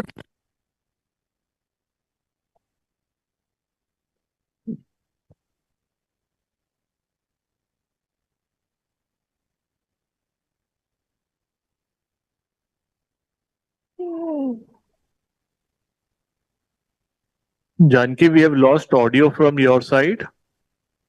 No, he's in contact. Janki? Hello? Hello? Janki, sir, can you hear us? Hello? Audio? Team, please check. Check on that, sir. Hello? Hello, can you hear me? Yes, we are able to. Now we can hear us. This is the first time Dinesh is causing some problem in audio visual. He is always a professional. We never experienced this before. RAT 40. Okay, what was I telling? Last we heard from you was for post-op in AFRS. AFRS is given.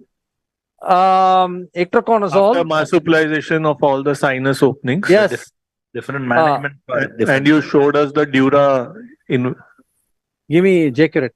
Now, in mycetoma, that is the fungal ball, no need for any antifungal treatment. No need for any antifungal treatment.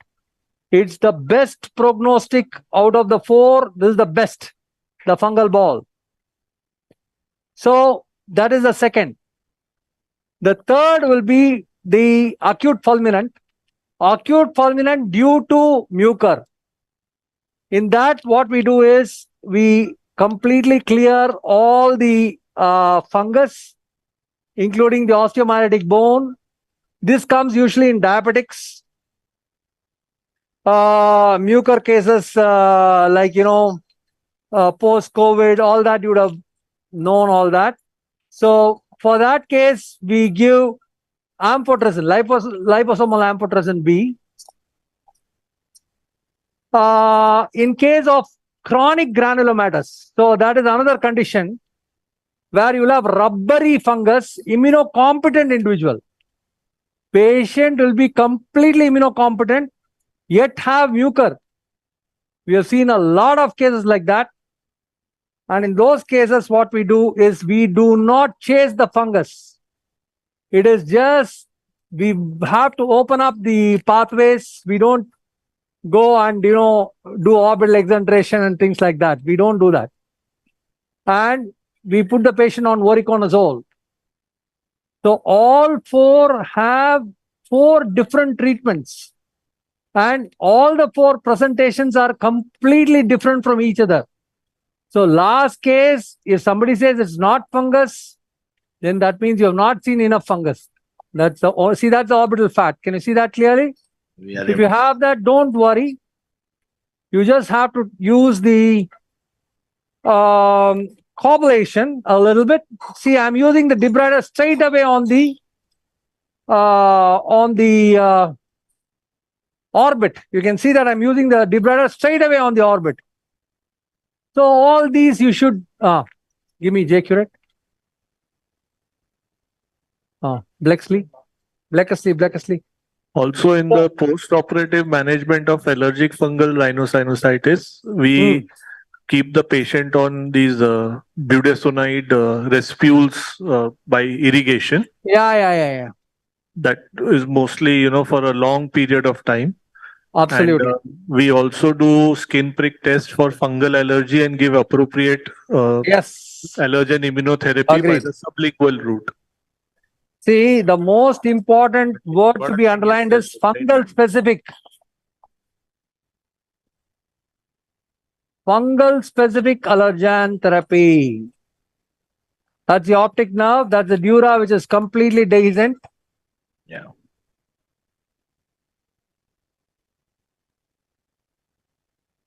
Give me Blexley. Now comes. Janki, there is a question. Could you please elaborate on the 2x2 regimen that you mentioned a little while back? First 2 weeks of every 2 months. This has been propagated by Stamberger. You can read the article by Professor Stamberger. First 2 weeks of every 2 months. The debrider, please. And that will be for how long? It depends. You have to go by the Katzenstein's classification. If you have the Katzenstein classification showing a little fungus here and there, then you have to continue. So that is how we follow up. Now, give me a debrider. No, not rat potty, straight. Now you see, almost I've cleared it. I have to just open up a few more cells. Very nicely seen. Hey, get the next case ready, man. I'm almost through. So Janki, in such situations, how do you safeguard against causing trauma to the anterior ethmoidal artery? Was honestly speaking, anterior ethmoidal artery has been overemphasized in literature. Nothing happens if you cut this case. I'll cut the anterior ethmoidal artery and show you. Believe me, nothing happens. Actually, they create much ado about nothing.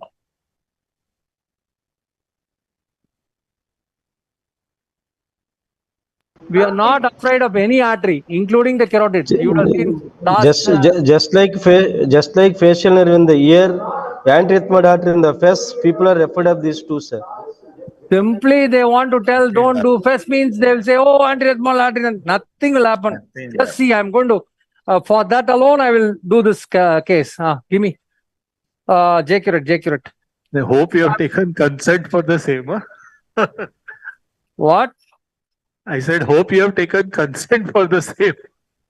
Suspender. What is it? Safety, he is asking. Nothing will happen.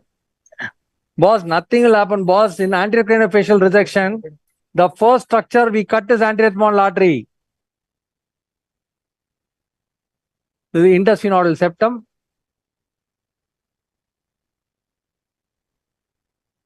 Yeah, irra. The other sphenoid open through this sphenoid. Janki, no? Yeah. Janki, when we were PGs, in certain the conferences, they used to demonstrate the posterior. They used to tell that it was sphenoid. Correct. And don't go here, don't go there, like that. Exactly. Blexley. Sir, have you seen third ethmoid artery or artery of Kerau, middle ethmoid artery at any time? Many times, sir. See the optic now. Can you see the optic now there very clearly? We are able to see that. Yeah. Hello. We are able See to the see optic that. now here. Yeah. Can you see? Yes or no? Yes, we are able to see that. Absolutely clear. Very beautiful. Give me J accurate. See, that's the cella. Yeah. Now I'm just going to open up the Frontal. lower part of the sphenoid sinus. Sphenoid. Debrida, that's all. This is the sphenoid open completely. So basically what you have to do is to marsupialize all these sinuses. That is the dictum. So the frontal area you will be going last. Come again? What? The frontal area you will be going last after finishing. Yeah. Now finished, almost done the whole case. Now I just have to show you only a few things. One is the anterior ethmoidal artery. Second is the frontal. Third is the dura. And fourth is the orbit. So these are all the things I have to show. So if you have a sort of an orbital prolapse like this, don't worry. Again and again I say, what you have to do? What you have to do is take a coblation. Best is take the coblation. Or take bipolar. If you don't have coblation, take bipolar. Okay. Very simple. See, all these are like, just now we opened the orbit so beautifully. We opened the orbit. What was there? Nothing was there. Just to begin that, there is a fungus. So if you are irrigating, you can get some more. Can you see the posterior ethmoidal artery there very clearly? Yes. See how nicely, bipolar, sorry, cobbleter blue. See what you do when you have a little prolapse, don't worry. Hey, Tanni.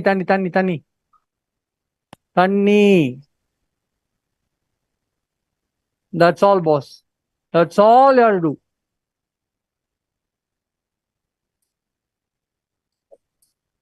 Finished, over. Now we have gone. Now I'm going to go for the sphenoid sinus, optic nerve, posterior ethmoidal artery. Now I'll go for the frontal sinus. Give me 70-degree telescope. 70-degree telescope. Quick.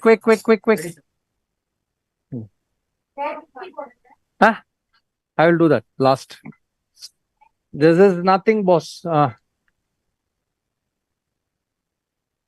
Next case ready panne. Now here we are. That is the frontal with a 70-degree telescope. Give J curate. The first thing you have to do is to use the J curate. Always use the J curate and you just palpate. It will lead you on. The fungus will lead you on to the frontal. See how nicely we were led on to the frontal. There is nothing there, boss. इसमें कुछ भी नहीं है. Much ado about just nothing.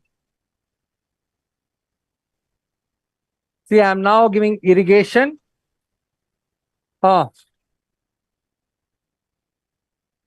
can you press the eyeball, sir? Can you press the eyeball? Wait. Don't worry. Don't be in a hurry, my dear friend. Yes, Nageshwar Rao Garu, don't be in a hurry.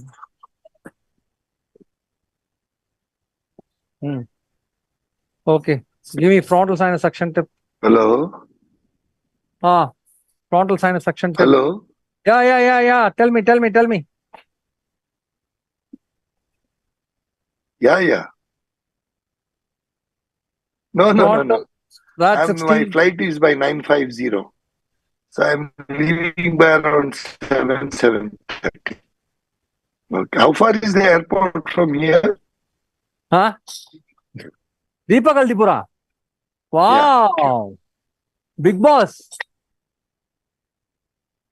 Hello. Hello, big boss. Yes, boss. Arey, big boss. Hello, Deepak sir. That neuromas, Hello, good evening. and then that fibroid. Even that the first two cases were fantastic.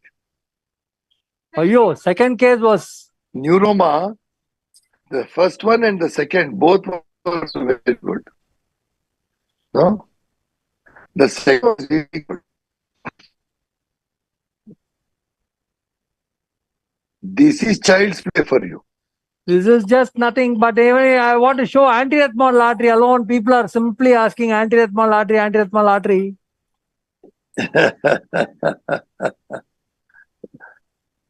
Dr. Sethi had said that, no? Only in India, wherever it demonstrates, every time it Anti-rhythmal demonstrates. artery is much ado about nothing. Too much has been talked about this structure. The only thing you should not do is pull. Only thing you should not do is pull. And that whatever you do the anti-rhythmal artery, nothing will happen. Yeah. So don't pull the anti-rhythmal artery. If you pull, it will go into the orbit. Absolutely. Absolutely. Now you can see the frontal, so beautifully seen. Can you see the frontal, all of you? Absolutely. Yes. Yeah, yeah. Yes. Yes. Even with fine irrigation, we are able to see. Yeah.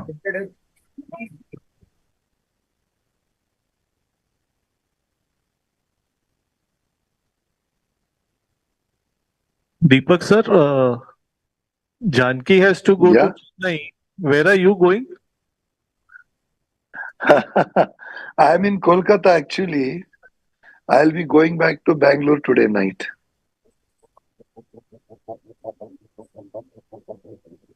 You are now in Kolkata? Yeah. I think you because of that you helped me, no? Preponing my case yesterday to evening, and but I thought you're I'm doing it with on Wi-Fi Zoom. in Mukesh. No. Zoom is with Renuka Bradu madam. Yesterday evening we did. After this, no, 7 o'clock, she had one program from CMAST.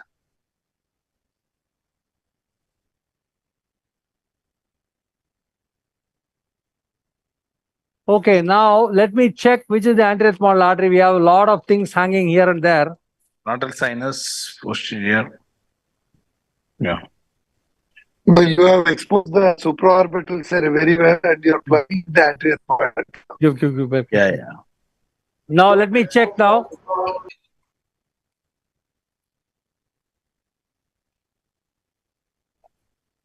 Hey, get the coagulation, man.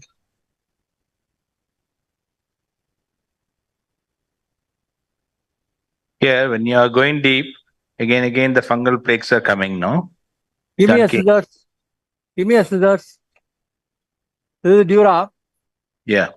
Okay, my dear friends, people who are going on talking about anti-rhythmal artery. Come on, coagulator ready, come on.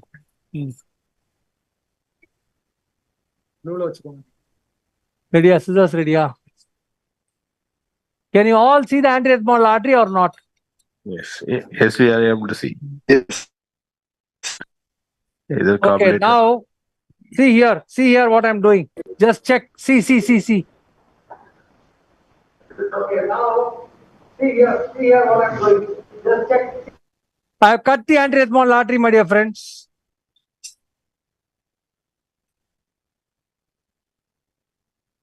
See the lumen of the artery. Can you see the lumen of the artery here or not? Yeah, very well seen. What happened to this? Hello?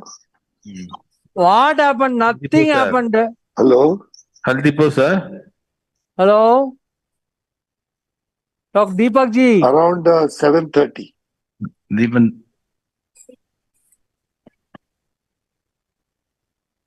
Nothing happened. Much ado about nothing. Much ado Sorry, about Janki, I was nothing, another call. but Yeah. nothing happened. Don't pull the artery. That is what you should not do. Yeah. And whenever you want to resect the artery, cut it towards the intracranial side, not towards the orbital side. Very simple. Yeah. Deep. See, I have cut the artery, clearly cut the artery. You see the lumen of the artery, very beautifully seen lumen. What more you want? This could be the middle eighth model or the post eighth model artery.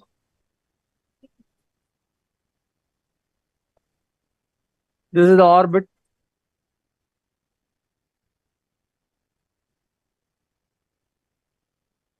Now press the orbit, man. Can you see the orbit completely decent? All of you? Yes. Yes, Clear or not? absolutely clear. Yes, sir. Yes, sir. See, I am now delineating the post eighth model artery also for you. Give me cob later. What is there? Nothing. Mahadevya sir always says, what is there, man? Like that. What is there, man? He will tell. His slang of English itself will give confidence. Hey, suction lama. Am I right, Deepak ji? Yes, yes, sir. Yes, sir. See, I am cutting the anterior small artery, posterior small artery, both. What is there? Nothing will happen. Give, quick. Now, you can use the coblation to cut, you can use the bipolar to cut, you can do whatever you want. See, that's the posterior small artery.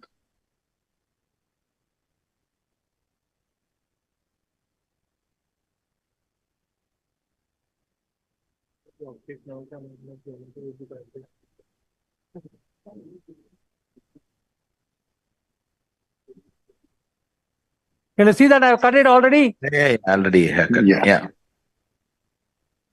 So that only the Mahadeva sir, he conducted a microscopic nasal surgery. Yes. See, I have cut the anterior small artery, posterior small artery, कुछ भी नहीं है, कुछ भी नहीं है. Still, there Frontal. is some amount of fungal element in the frontal. I'm just going to wash. Just to irrigate. Yeah. That 60. I'm just going to see the maxilla first. Yeah. Then I will go for the frontal finally. See, that's all, boss. There's nothing here, boss. कुछ भी नहीं है. This and all is child's play.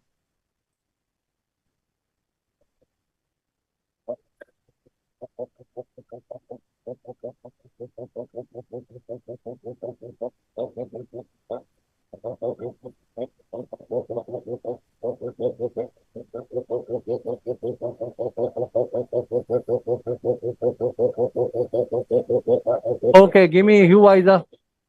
So if you're not able to take it with at 60, don't go on doing something. Take a hue visor. Hue visor.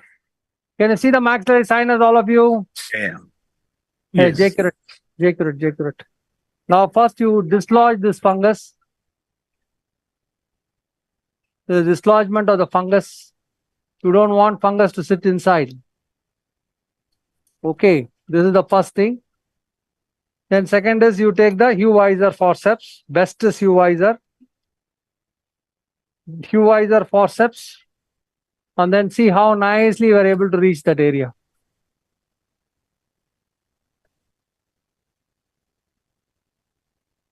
See how much of fungus is coming out of the alveolar recess. Okay, that's it, finished. Now give me a good wash, please. Give me a good wash. Now I have to wash the maxilla frontal also. Frontal.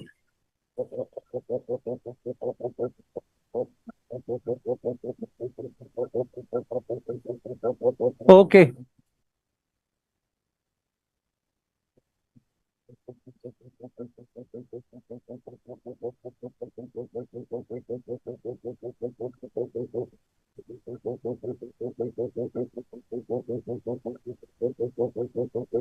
The maxillary sinus in the What is that sinus to say?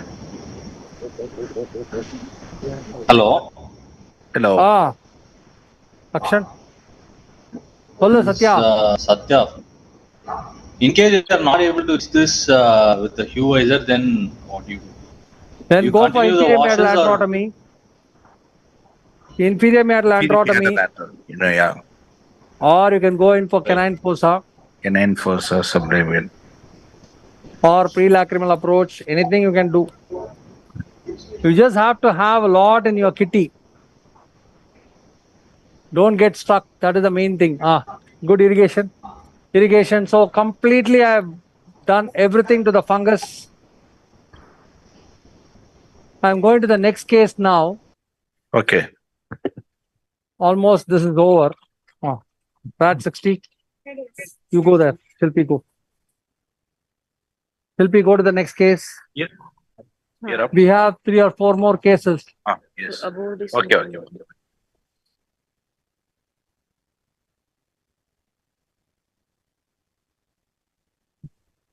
Janki? Question from Vibhav Kepan. Shahapur. What do you mean? Auto draft. Is it Auto draft? Yeah. Like auto mastectomy. Yeah. Yes. And another question from Dr. Kapil Prabhu Desai from Goa. Hello, Janki. Yeah. Ask. Role of biological agents in recurrent CRS with polyps. Yeah, biologics, yes. Use of dupilumab is very good. That's what now in Dubai I'm practicing that. When I go to Dubai, I practice that. But of course, in India, it's very expensive. 1.5 lakhs per injection. Every month for 6 months you have to give. So imagine the patient should spend a lot of money. Since if your patient is ready, then we can give. And J-Curate. They say that, of course, I don't have a long-term follow-up and all. Only 2 or 3 injections I have given so far. They say you have to give it for 6 months. That's the nasofrontal beak, anterior model artery, orbit, middle turbinate. So everything clearly seen. And frontal is beautifully seen there. Hello, Dr. Achanya Chavala from Jaipur. Sir, which steroids and antibiotics do you prefer in AFRS cases? What? Which steroid, which antibiotic you will prefer? Prednisolone 30 milligram. Antibiotics. Antibiotic is augmentin. Another question from same doctor. Is bipolar artery useful? Is bipolar artery useful and enough for ethmoidal artery bleeding? Of course. Yes. Bipolar is more than enough. You saw with the coagulation itself, we did it. So, any doubt so far? This is the common surgery which everybody will do. And there is an appreciation from Pakistan. Bishop Riaz Safredi. Riaz. This child play in your hand, sir. Thank you, Dr. Riaz. Yeah. Now, you see, the very important thing is what is called the checklist. So, the last checklist always will be the olfactory cleft.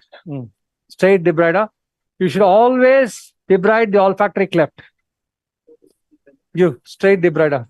Always. Only then you will have good olfaction. Many people, they just leave behind a little bit there. And that leads to recurrence and olfaction is not good. So here, see what I'm doing now. See the polyp. This is a checklist I always have in my mind. Medial to the middle turbinate. Medial to the middle turbinate, yes. Turbinate could be from a sinonasal. And the debrider blade is facing the middle turbinate. Yes. Otherwise, it will cause bulgarization and anosmia. Exactly. Again, you will lose olfaction. So now I'm happy about the whole. Anything, Dr. Vikram Khannaji, you want to add? I was just wondering, after seeing this surgery, the MS and DNB candidates should not answer in their exams when asked how to handle the anterior ethmoid artery in Mahadevaya side. What is there in there? No, don't answer like that. You will be failed. This is just on the lighter side. No, but practically you should understand that if you cut it like this in the center, nothing happens. And only when you pull it, it will recoil inside. This is the carry home message. You should take the good carry home message, not the bad message that you cut the anterhythmal artery. So you should clearly understand why this demonstrator, what is his state of mind, why is he doing it? Not think in a bad sense. Okay. Another thing I want to tell you is that suppose if you have the artery like this, imagine, and you're doing suction, post-operatively you're pulling some crust, you can pull the anterhythmal artery. For that also what we do is we sometimes for post-operative follow-up, we do this. So all this should be remembered by you. This is optic nerve. Supraoptic recess is here. This is the dura. You can see the dura. Clearly the dura. Dural plate is eroded. And that's it. Thank you very much. Thank you. Thank you. Thank you so much. Thank you so much, sir. Thank you so much, panel. And I request... We are going to the next case. Yes, the sir. next case is an interesting case again. It's a case of CSF rhinorrhea. Commonly faced by many. You want how many cases? You tell me. I have another 6 more, 7 more cases. No, but you have a 5 p.m. flight also, no? You said. No. It's been postponed now. Satya postponed it by another 3 hours. You want, I can keep showing you.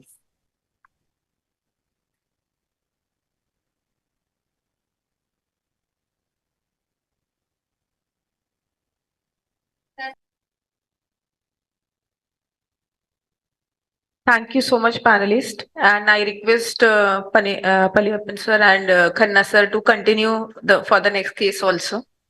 Let us see who gets exhausted first, the surgeon or the panel. Surgeon will never, you know him. And Anthony sir and Nageshwar Rao sir is also there along with Deepak sir.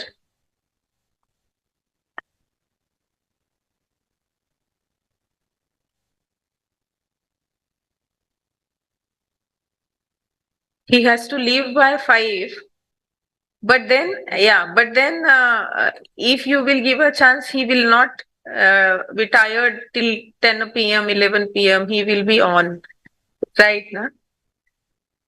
Yeah, that speaks volumes about his physical fitness, to which he gives a lot of attention to. Yeah. You know, he's very particular with respect to his diet.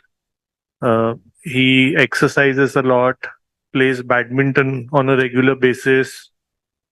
So, you know, the surgeon needs to be as fit as the patient on the table. Very true.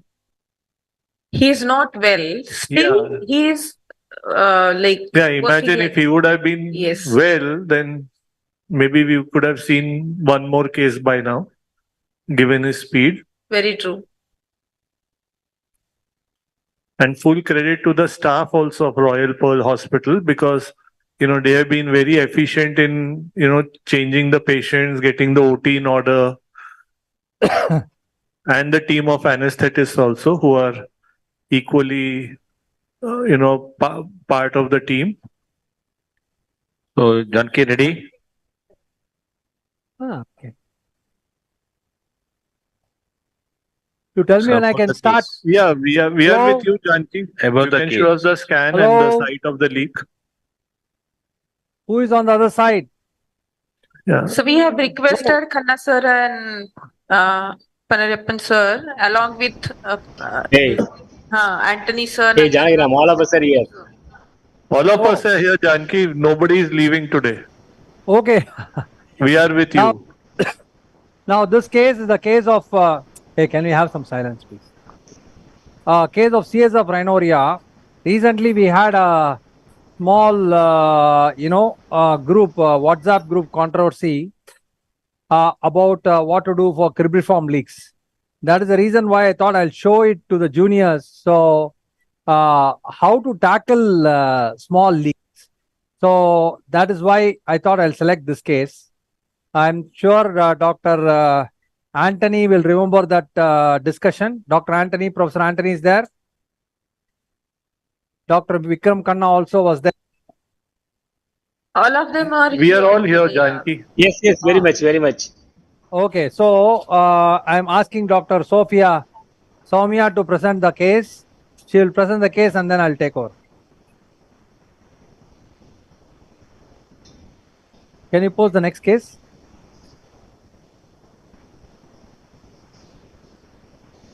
That where is your? Are you able to hear? Yes, yes, very much. Oh. We cannot hear Dr. Soumya, but we can hear you, Dr. Janki. Soumya. Soumya, we cannot hear. Dr. Soumya, we Yeah. cannot hear you, but we can hear Dr. Janki. Hello? Hello. Hello, can you hear me now, sir? Now we can hear you. Yes. So the fifth case for the day, left-sided spontaneous. We are waiting for you, sir. Hello, sir. Yes, go ahead, Soumya. Go ahead. The fifth case for the day is left-sided spontaneous CSF rhinorrhea with resolving meningitis. The 32-year-old female presented with intermittent spontaneous left-sided watery nasal discharge for a period of 1 month. She also complained of fever and headaches since the last 10 days. She responded well to IV antibiotics. The spinal CSF analysis showed turbid fluid. There was no history of recurrent headaches or blurred vision or tinnitus. On examination, general examination was normal. On neurological examination was within normal limits with no signs of meningitis. Ophthalmic examination was within normal limits. The endoscopic nasal examination showed left-sided watery nasal discharge, which was noted in the medial side of the medial turbinate. Left-sided, the patient also presented with left-sided DNS, oral cavity, and the ear was within normal limits. Investigations, the nasal CSF showed glucose estimation of 64 mg/cent. CT cysternography showed left-sided cribriform defect. The MRI brain was within normal limits, and the vitamin D3 and serum calcium levels were within normal limits. I hand over the mic to Dr. Narayan Jankiram, sir. He'll explain the scans of the patient. So, my dear friends, can you see me? Yeah. Yes, sir. I want to have a small discussion regarding the CSF leak. See, number one is that many people go by, when they have intraoperatively the leak is coming, they think it's a high pressure. Please understand, high pressure CSF leaks are very rare in the basifrontal cistern. Basifrontal cistern is a low pressure cistern. Number one. Number two, what are the high pressure cisterns? Number one is the ventricle. Second is the posterior fossa. These two are the high pressure cisterns. Cisterns means a space in front of the brain. Number one. So now there can be BAH. Not that we will not have high pressure. Don't overdiagnose high pressure leaks. I have recently seen one person told me 25% of his cribriform leaks are high pressure, which is directly an overkill. It's a direct overkill. Not even 5%, not even 3% of our cases are high pressure. We have done more than, now is nearing 4-digit numbers of CSF rhinorrheas. And I am writing a book also, already written a book, and we have analyzed so many cases. So let us understand that if you are diagnosing a high pressure leak, then you should have specific criteria. Like, for example, MRI should show tortuosity, empty cella, slit-like ventricles, dilated Meckel's cave. Then you should not have a sigmoid sinus, lateral sinus thrombosis. We have seen at least now 4 to 5 cases of lateral sinus thrombosis producing increase in intracranial hypertension. And then you send it to the neurologist. Neurologist will do a fundoscopic examination. And if the fundus is showing signs of BAH, only then you take it as BAH. Symptoms also will be different. Patient will have pulsatile tinnitus. You will have headache. You will have sixth nerve palsy, sometimes seventh nerve palsy. These are all symptoms of BAH. So if the patient has got a leak, Paul, please understand, the leak in a cribriform is a pseudo-meningocele. What is the meaning of pseudo-meningocele? Pseudo-meningocele means See, the olfactory fibers, they pierce the cribriform plate. And when there is a high pressure, or maybe there's some erosion of the bone or whatever, the meninges, especially the arachnoid, it just prolapses. It is not a true meningocele means what? All three layers of the brain should be there. Whereas pseudo means not all three layers are present. So what is usually present is the arachnoid. So if you just locate it, it will be 2 millimeter, 3 millimeter defect. And there is no point in breaching the layers given by God. God has given dura, arachnoid and pia. There is no point in just so in an effort, this is written beautifully in Paperla. In an effort to search for a leak, don't create a leak. Point number one. In an effort to close a leak, don't enlarge the leak. These are all dictums given by standard authors. I am not telling this. So there is no point in saying that I repaired a 10 centimeter leak if the patient is having a pre-op 1 millimeter leak. So this is all bakwas ka baat. So please understand, be as conservative, and the choice of your repair should depend on the size and the pressure of leak. If it is going, so small, medium, large. Small means 1 to 5 millimeters. 6 millimeters to 1.5 is medium. Above 1.5 is large. If it is a large or a medium, there can be sort of a nasoseptal flap. Whereas for small defects, it is not nasoseptal flaps. Point number one.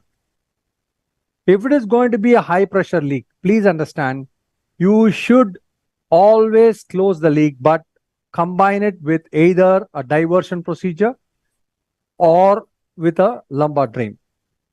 If your neurosurgeon doesn't advise it, then I think he doesn't know what a high pressure leak means. So you will have a defect. Even if you close it, it will just push that whatever you keep and come out. So these are all things you should remember. You should try to maybe because you have not diverted for 3 cases, 4 cases, you have escaped, doesn't mean that that's the standard protocol. The standard protocol is you should have a diversion procedure. Okay, so this is all textbook descriptions. It's not my description. So what is the diversion? You can take a thecoperitoneal shunt, ventriculoperitoneal shunt, whatever shunt you want, or do a lumbar drainage for 5 days, and you should adequately drain CSF. Hello. Patient on a CSF rhinorrhea, if the patient presents with idiopathic CSF rhinorrhea, I've seen multiple doctors putting the patient on Diamox. Please understand, Diamox is not the treatment for CSF rhinorrhea. Very, very, very, very important statement. Many people put the patient on Diamox thinking that, okay, this is a treatment. I've seen even now, last week alone, we have seen 6 cases, out of which 4 cases had Diamox given by neurosurgeons. That is not the treatment. You are not supposed to give Diamox if you have diagnosed a CSF leak, because you're going to postpone that or get the patient into meningitis. This is what you're going to do, because there's ascending infection.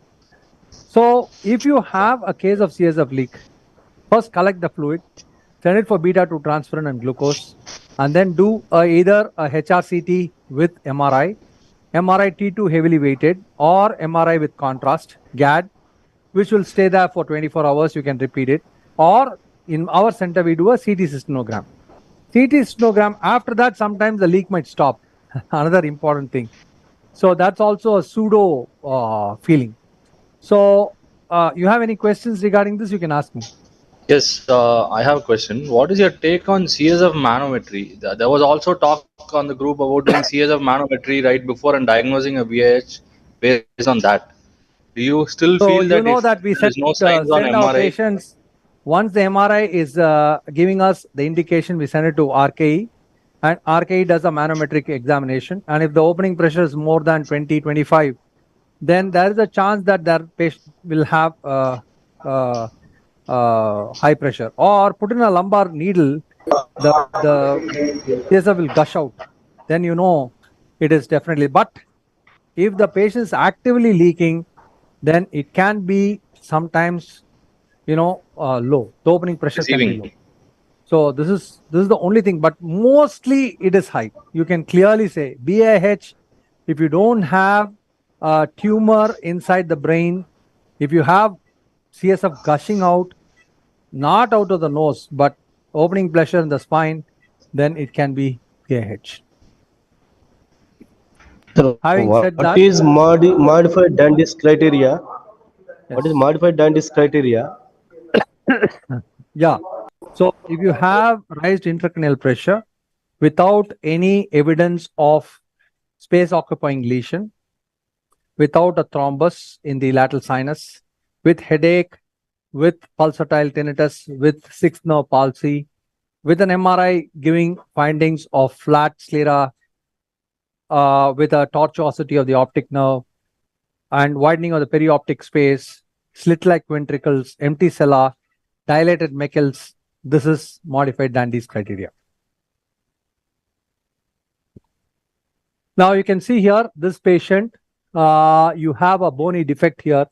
Has been marked. You can see also the intrathecal contrast, metrisemide, coming out here.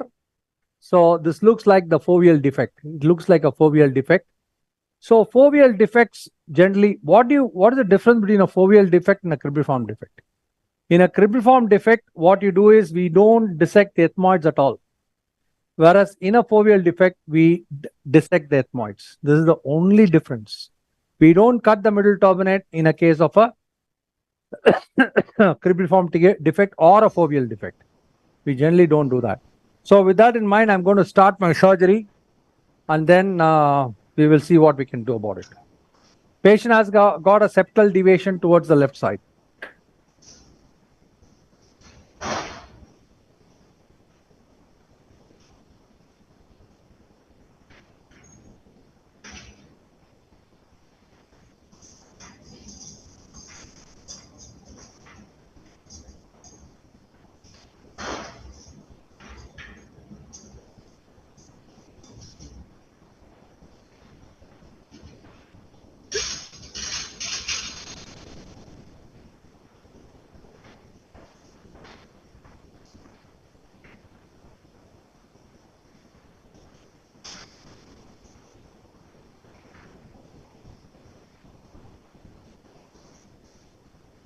You can wear a section at 12. Here is 12. खत्म ले नाला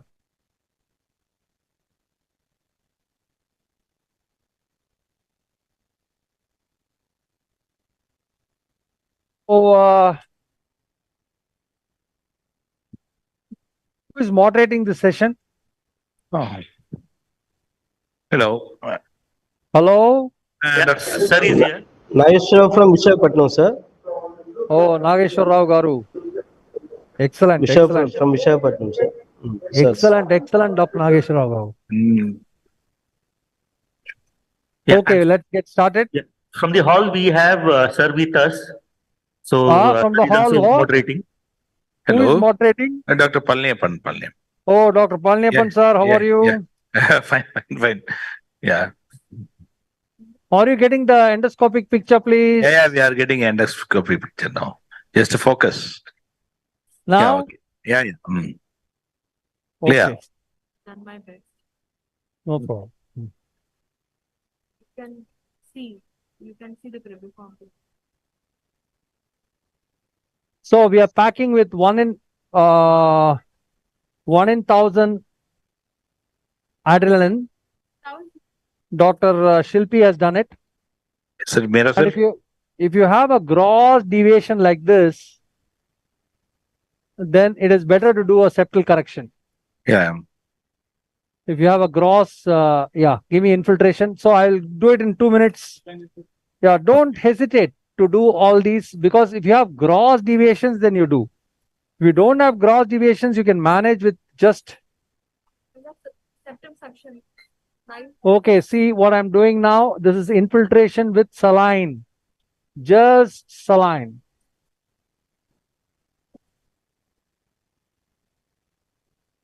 Okay, now here we are. One more question.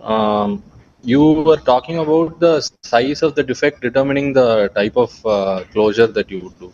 Will Yes. unilateral and bilateral defect also change your closure?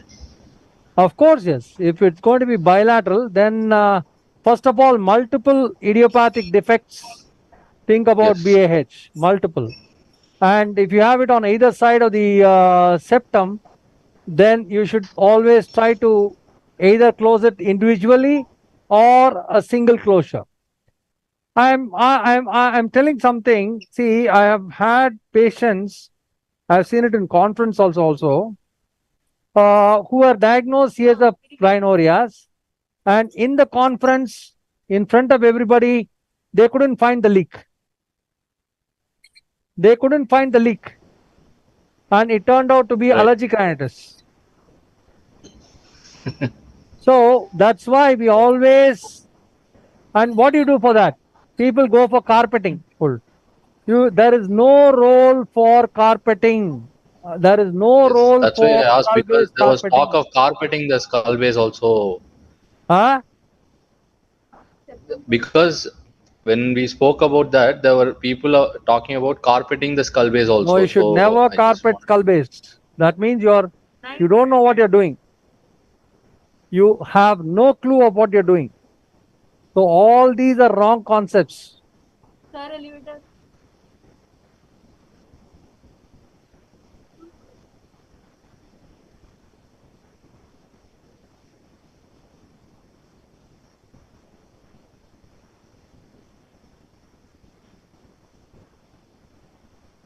So are the people from Sun Pharma there? Yes, Yes, sir. they are very much there. Yeah. Who is Anything there? Mr. specific? Mohan. Who is there? So we are here. I'm Dr. Vijay.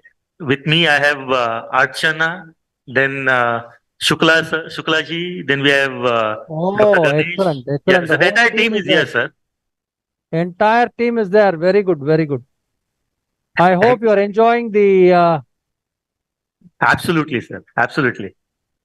So we have already. This is the fifth case, right? This is the fifth case. Huh? Fourth case. Huh? Yeah.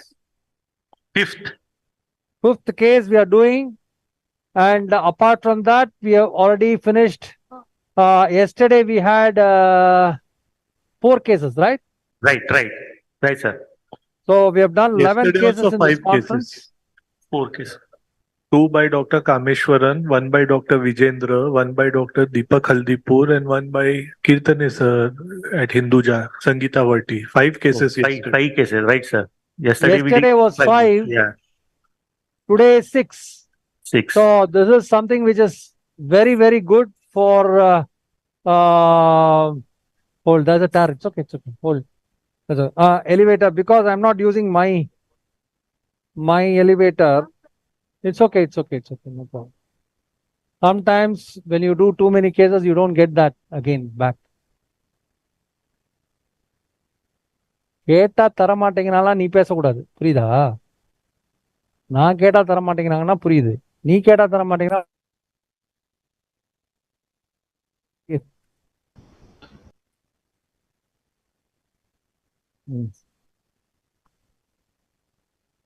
Okay, leave, take it off. Take it off.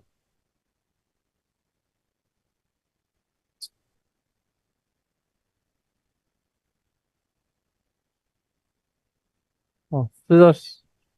Okay, now I'm almost done with the septal correction. The small tear, if I want a Haddad, then I will think about it. If not, I'm not bothered. Scissors, please. Not this, my dear friend. Okay, so it took hardly around 2-3 minutes for me to finish this.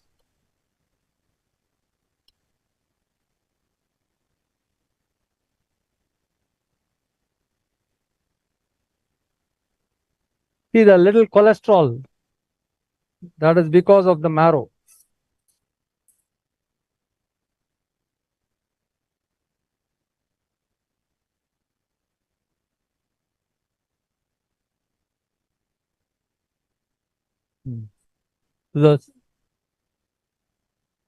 Quick.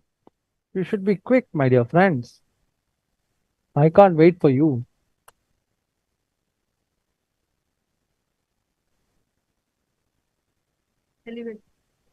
Action. So in Madras, is Dr. Anthony there? Yeah, he's here.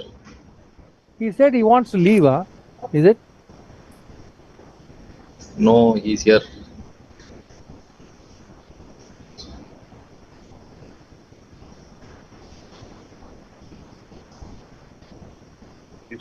Now I'm just going to do what is called the assessment.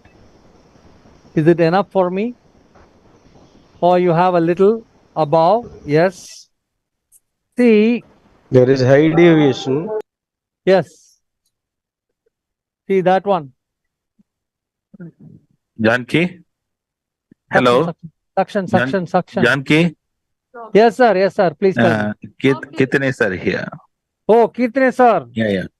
Yeah, I've been God. watching all throughout, just keeping quiet and admiring what's going on.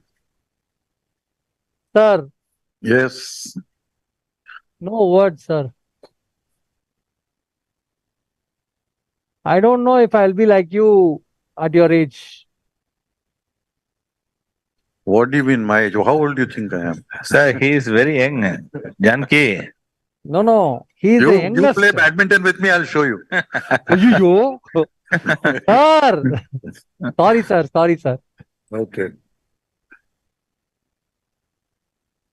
Okay. Now, what I've done now is I have just done a septal correction just to visualize the cribriform plate.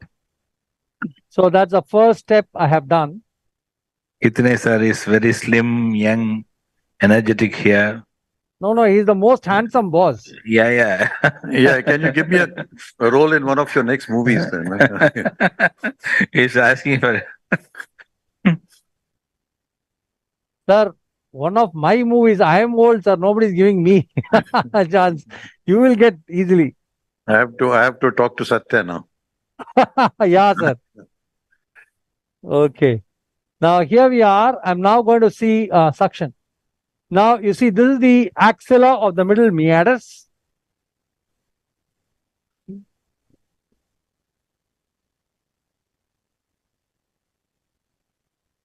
Okay, so what is it that you have to see when you look for a cribriform defect? Of course, this looks like a foveal defect, but I want to show you what to do. See, whenever you start from the sphenoid sinus. See here, first is lateralization of inferior turbinate. So this is the first step you do. Okay.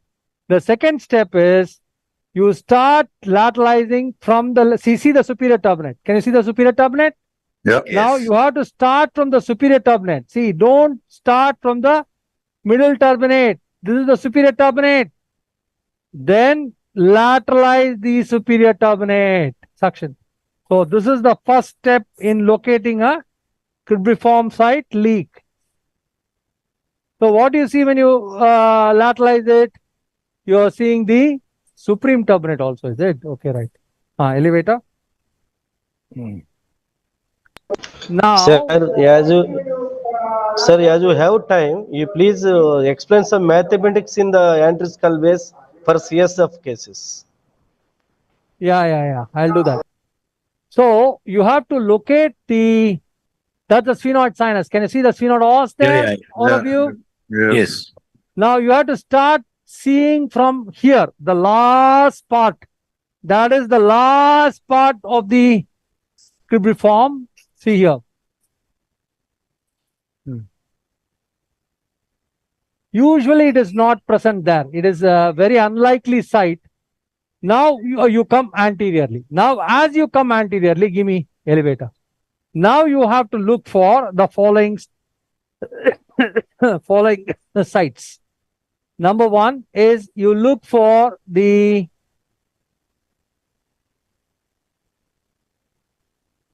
level of the anterior ethmoidal artery. Suction. So hold.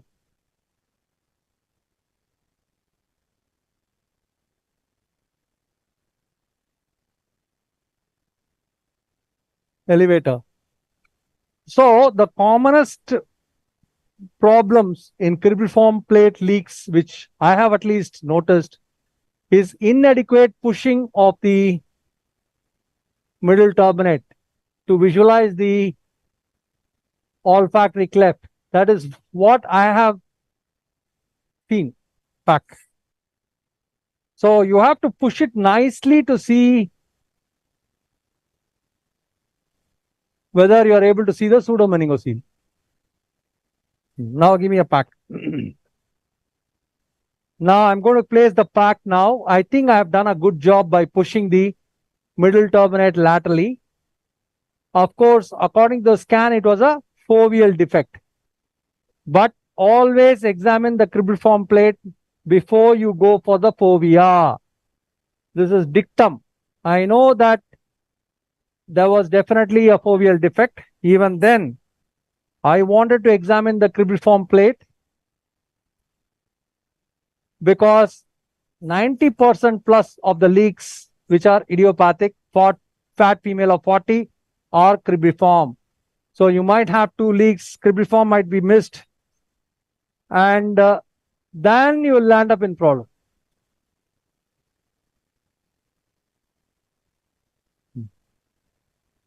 Yeah, you can see a small pseudomeningocele there. Exactly. Exactly. Yes. Now, you ask your anesthetist to give a Valsalva. Now, wait.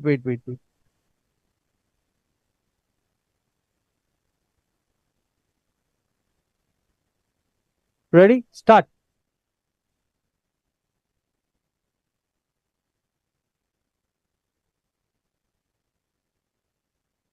Okay, see the pseudomeningocele, what it does is that it's a thin layer, and unless you actually open up that layer, it will not leak.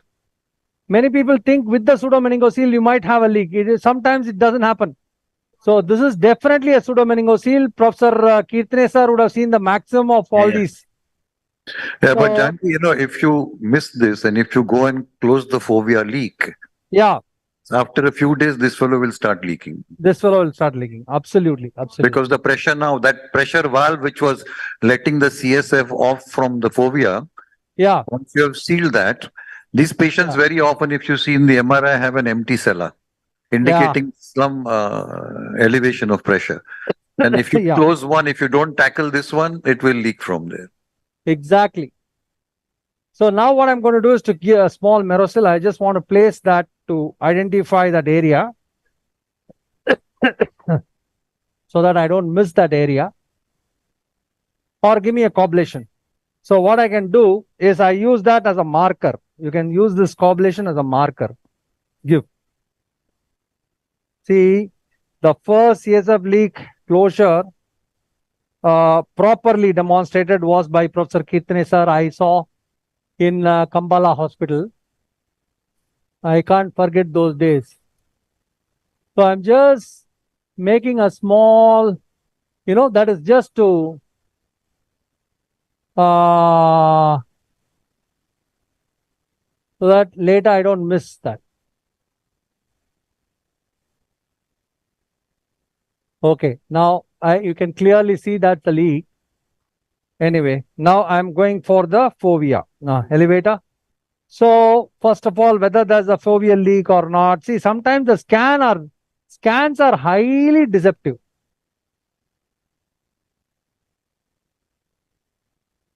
Okay, now give me a backbiter. So you see here, what you really want to do in a CSF leak is you want to examine the skull base, the complete skull base. So the skull base starts, from the posterior wall of the frontal sinus, ball probe, and then it goes along the anterior fovea, posterior fovea, planum, sphenoid. So you want to examine the complete part of the skull base. So I'm just going to take off this. Janki, this initial packing that you do is also with 1 in 1,000? Yes. That is pre-operative packing is 1 in 5,000. Okay. So the first packing is done outside the theater is 1 in 5,000, because we don't know any reactions or anything like that. So we pack it with 1 in 5,000. But once the patient is on the table under anesthesia, the anesthetist is in full control, then it is 1 in 1,000. Now you see that's a suprabular recess, very clearly seen. This is the bulla. See how easy you can actually perform that in a very, very nice systematic fashion. Give me straight debrider. Straight blade, please. Now I'm just going to take off a part of this bulla.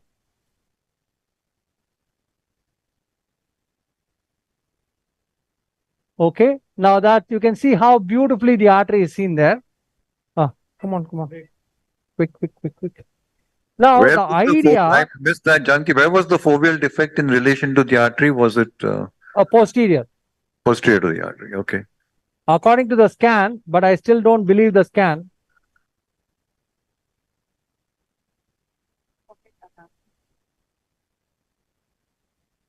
More block more. So that's the skull base. You can see the skull base very beautifully. That's the anterior model artery. Quick. 2 minutes. I will just examine the fovea. If it's not there, then straight away go and just lock the cribriform and come out. That's it. Why break a sleep?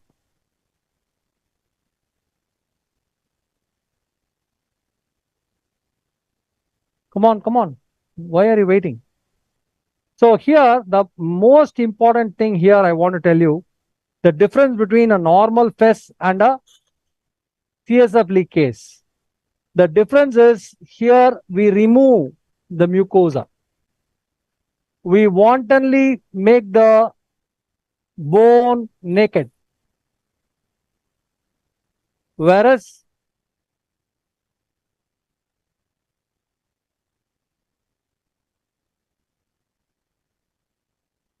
see how I am taking off that bone. This is the sphenoid sinus, very clearly seen inside. I mean, this is not the sphenoid, that's the posterior ethmoid skull base. Debrider.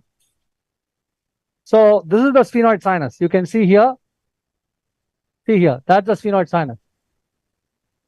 So the moment you see all these partitions, tuck, you should recognize. I'm now taking off that. Give me J curate. J. Or give me. Janki, there's a question from Chandigarh by Dr. Handa. What? The question from Dr. Handa from Dr. Chandigarh. What could be the most probable cause of CSF leak in this case? Cause of the CSF leak. No. In this case, what is the probable cause? For this case, right? In this patient, since we have not been able to cite an active leak on table, but on the scan. But you've already seen a pseudomeningocele, right? No. What could be the reason? Yeah, That is the idiopathic. question there is. Idiopathic. Not all pseudomeningoceles are high pressure, my dear friend. I think he wants me to say that it's high pressure. No. That is the question there. There's another question from Kolkata by Dr. Dharmendra Kumar that if there is an asymptomatic suspicious leak in the post-operative period, say after 3 to 6 months, then what diagnostic test would you recommend? What? I don't understand the question. What the question is that in the post-op period, say around For 6 CSF months. leak or FES, sir? What is the post-operation done? In this case, in the post-operative period, if there is a suspicious leak, which is asymptomatic. I think the question is about post-operative, after CSF leak closure. After CSF there is leak suspicion. Janki, I'll just come in here. If you have a CSF leak repair done, and the patient leaks after 6 months, it's very unlikely that your repair has given way. This is a fresh leak. If your repair is going to fail, you'll get a leak much earlier. It's not after 6 months that your repair will fail. So the fresh leak that occurs after 6 months should be considered as a second fresh leak. You'll have to look for causes for that. So the fluid will have to be sent for beta. No, you have confirmed. You said it's a CSF leak, which I assume you have already confirmed that it is beta 2 transferrin. Of course, you will check that it is beta 2 transferrin. But the point I'm trying to make here is that if your repair is going to fail, it would fail immediately post-operatively, not after 6 months. Yes, true. And there is a comment by Dr. Zalag from Morocco. His comment is that since we are doing a septal correction to create space for doing the surgery, would it not be more better to take the mucosal incision on the septum on the contralateral side to prevent bleeding and oozing on the site of surgery? Yeah, but as you saw, even if you take it on this side, it's not bleeding very much. So theoretically, yes, you could take an incision on the other side. Yeah, the message is he has made this comment for the residents. Yeah, but very often, we see the deviated portion coming in your way, so you know exactly where to place your incision and how much to remove. So Correct. I don't think it really matters so much. So if you look at the fovea,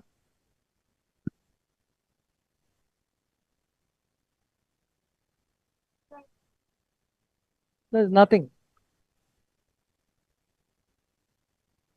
Janki, is it possible to see that? I was not in the room when the CT scan was shown. Is it possible to have another look at the CT scan? Janki, hello. Yeah, I'm showing you the CD. Yeah.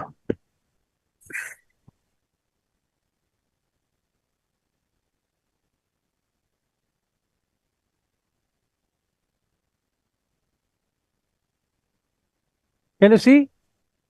Can you see, sir? We can Not only getting the see your picture. name flashing on the screen. Not getting the picture. City. The sphenoid sinus just in front, you can find some No, polypoid. we do not have the CT scan picture on it. We have the endoscopy picture on the screen. We don't have the CT picture. So Kirtane sir wanted to see the CT scan Janki, picture. external camera. Yeah, CT picture. Yes. You can see here there's a suspected area, No, and but you can can we see see that. Yeah, no, but there is no leak there. There is no. Can we have a look at the coronal scans 1 minute? The ones on the extreme left. Go, yeah, just let's have a look at those. Looks like a cribriform only to me. Yeah, but it's not very. You've got bone windows. Other scans. Other scans. What is the size of the slices cut, sir? What is the? What is the Slice, cut slices.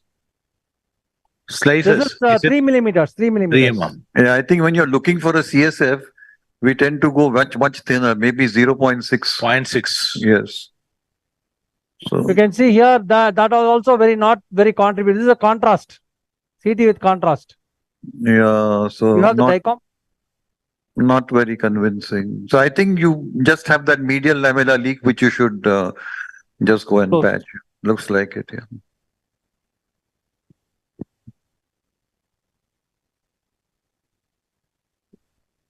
So with your permission, I will like to have some announcement. Are you getting the this one? The endoscopic picture, please? Yeah, we have the endoscopic picture now, yeah. No, this is the It's fovea. quite convincing that there is no leak in the fovea. Yeah. You're able to see the Skull base very clearly. Clearly, and the lamina also very clear. Elevator. Now what I'm going to do is to see the area which I suspected before, but I marked that also. So pseudomeningeal. That's very clearly seen. Yes. Yeah. So that could be the site.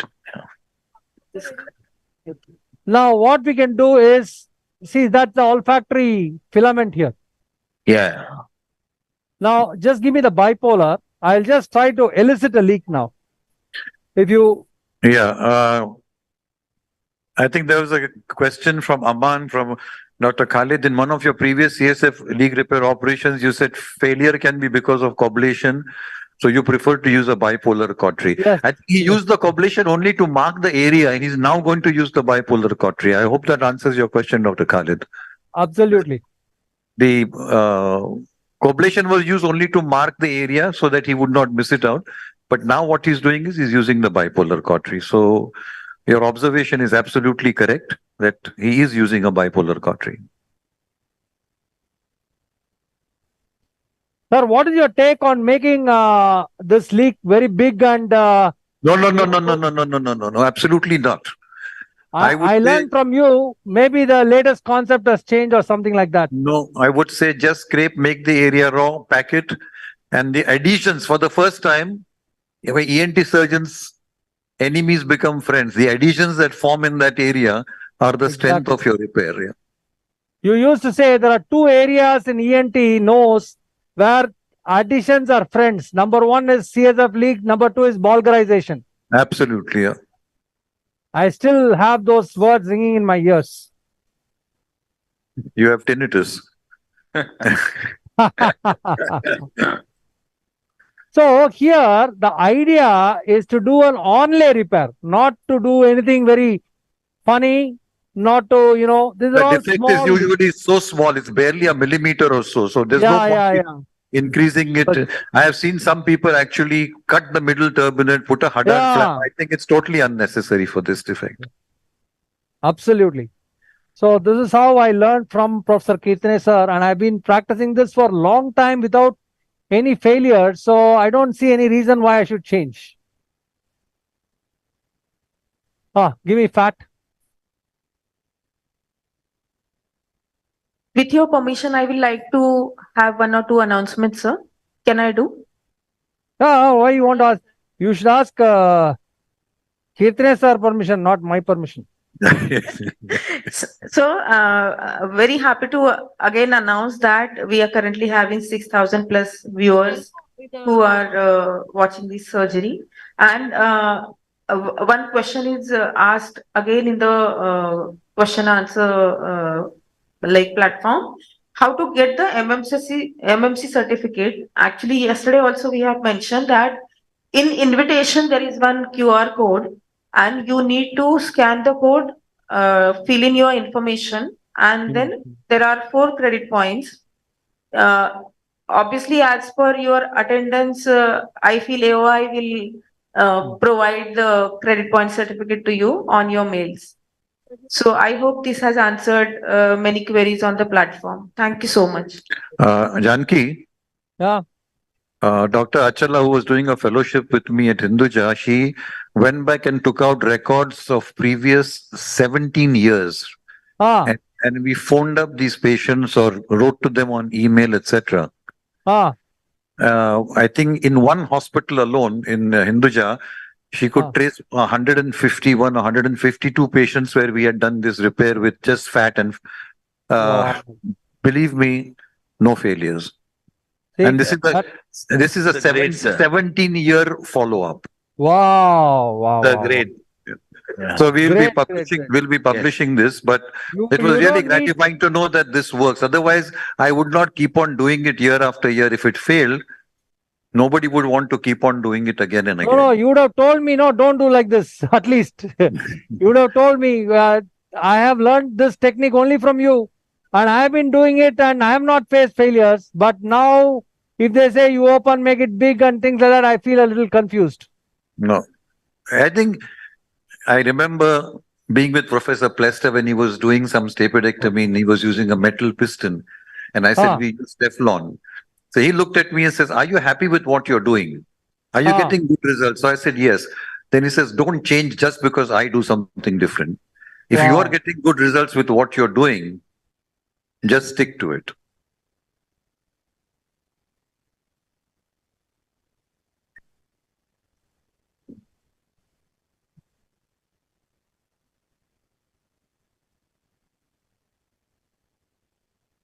So here, Dr. Kirtane sir used to use a small gel foam. He will keep a gel foam around the fascia. I use a Surgicel now, which is even better to use now because it sticks to the fascia and it pushes it in very well. But when I was there, you used to use gel foam. Gel foam, yes, because that time I had not started using Surgicel and we didn't have glue at that time. Now we have glue as well. At that time, there was no glue.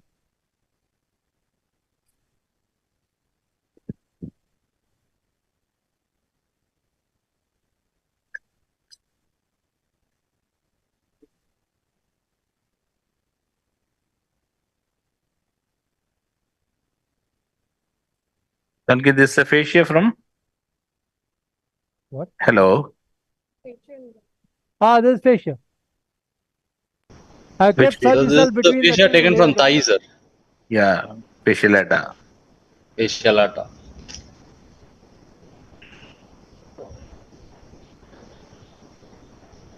Okay. Come on. Finished. Give me a small Surgicel.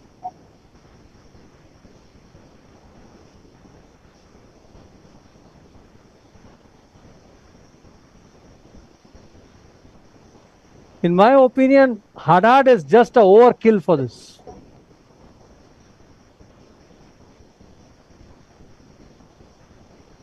I think when the break in the skull is just about a millimeter or two. Yeah. I don't think you really have to go for that. Yeah. It's a different thing when you have the fovea leak where it's much bigger. Yeah. Then I would definitely want to do the bath plug, get something inside and outside. Yeah. Exactly.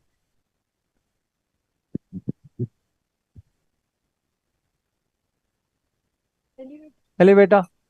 Now you see, the most important thing which I learned is how to use this middle turbinate as a stent. See that? This is the key. Now, this is the key.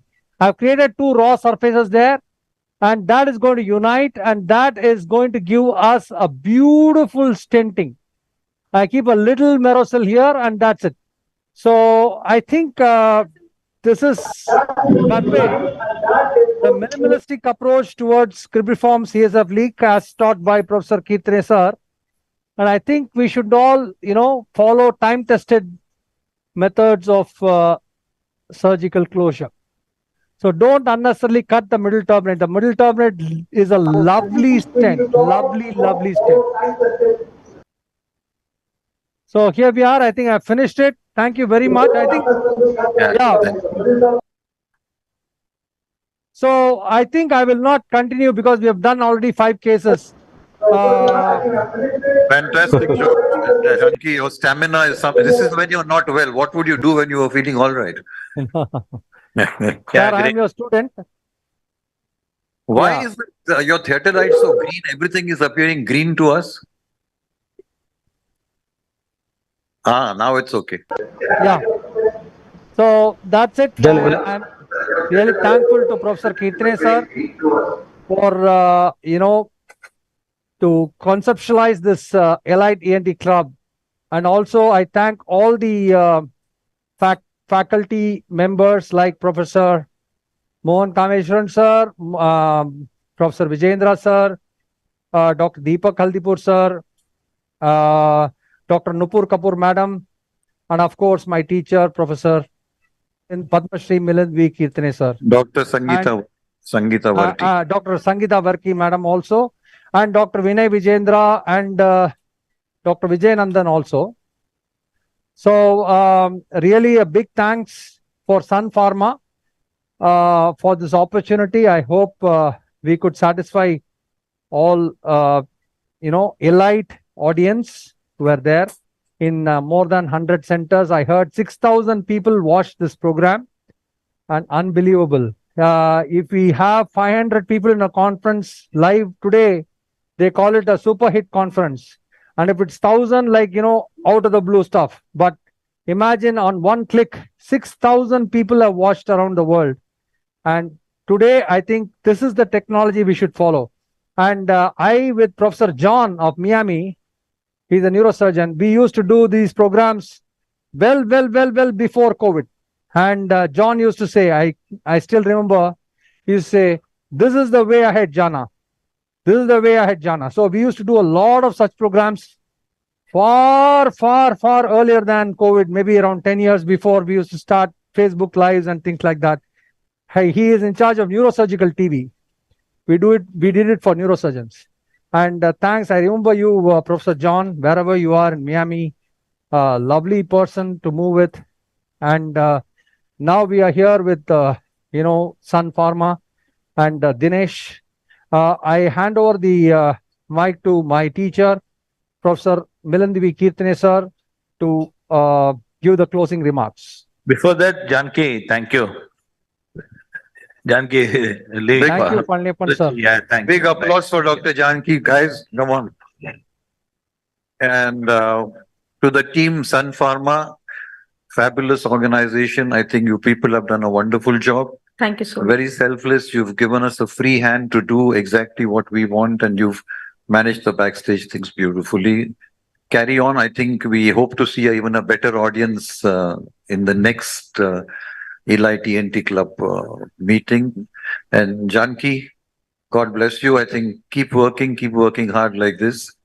And till the next program, we will meet soon again. Thank you so much. Sir, can I request Mr. Amit Shukla to have an official vote of thanks, please?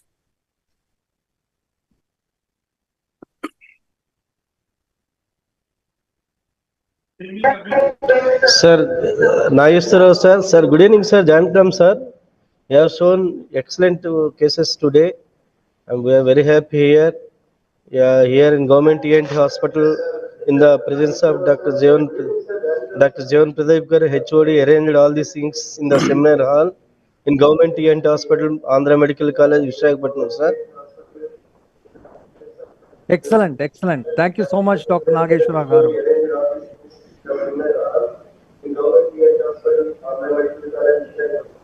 Thank you, sir. We will look forward, sir. Namaste, sir. Thank you, sir. Thank you. So, good evening, everyone. I'm Amit Shukla. It was really indeed a great pleasure and privilege to be part of this wonderful academic feast.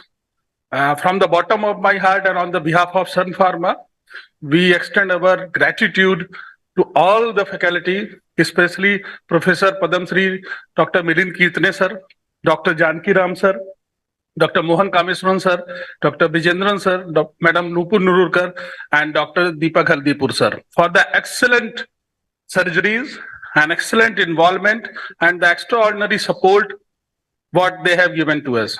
Last not the least, Madam Sangeeta Vardi, who has very beautifully done the surgery of cochlear implant. Special thanks to Dr. Kirtane sir and Dr. Janki Ram sir, because without both of you, sir, it was never ever possible to have this type of wonderful platform where doctors are not only enriching with your experience, but the live surgical cases, they are remembering for a long. I would like to convey my very, very sincere thanks to all the wonderful audience who were physically present here, and all the audience who have joined virtually, not only from India, but from abroad as well. So thank you very much. At the last, Panelist. I would like to thank all the panelists who have really done a wonderful job by explaining, by asking the questions, and it was very, very easy and smooth journey for all the participants. In the last, I would like to thank the medical department and the entire team of Sun Pharma for making this event wonderful and memorable. We at Sun Pharma is always here to facilitate all the academic programs, and we will definitely work to make it even better when it comes to the Elite ENT Club program season 3. So thank you each and everyone for your excellent participation. And again, a very heartfelt thanks to Professor Kirtane sir, and the person who is full of energy. And when I personally usually, whenever I talk on phone to Janki Ram sir, lot of transformation of energy I got from him. So thank you sir. Thank you very, very much. Thanks. Thank you so much, AOI team also. and the technical team and hundreds of our Sun Pharma colleagues who have worked without any energy loss during last few days. Thank you so much, all of you, and see you in the next season earlier. Thank you so much. Thank you very much. God bless Thank you so and much. bye-bye. God bless you, sir. Thank you so much, Kirtane sir. God bless you, all of you. Thank you so much. Wonderful audience.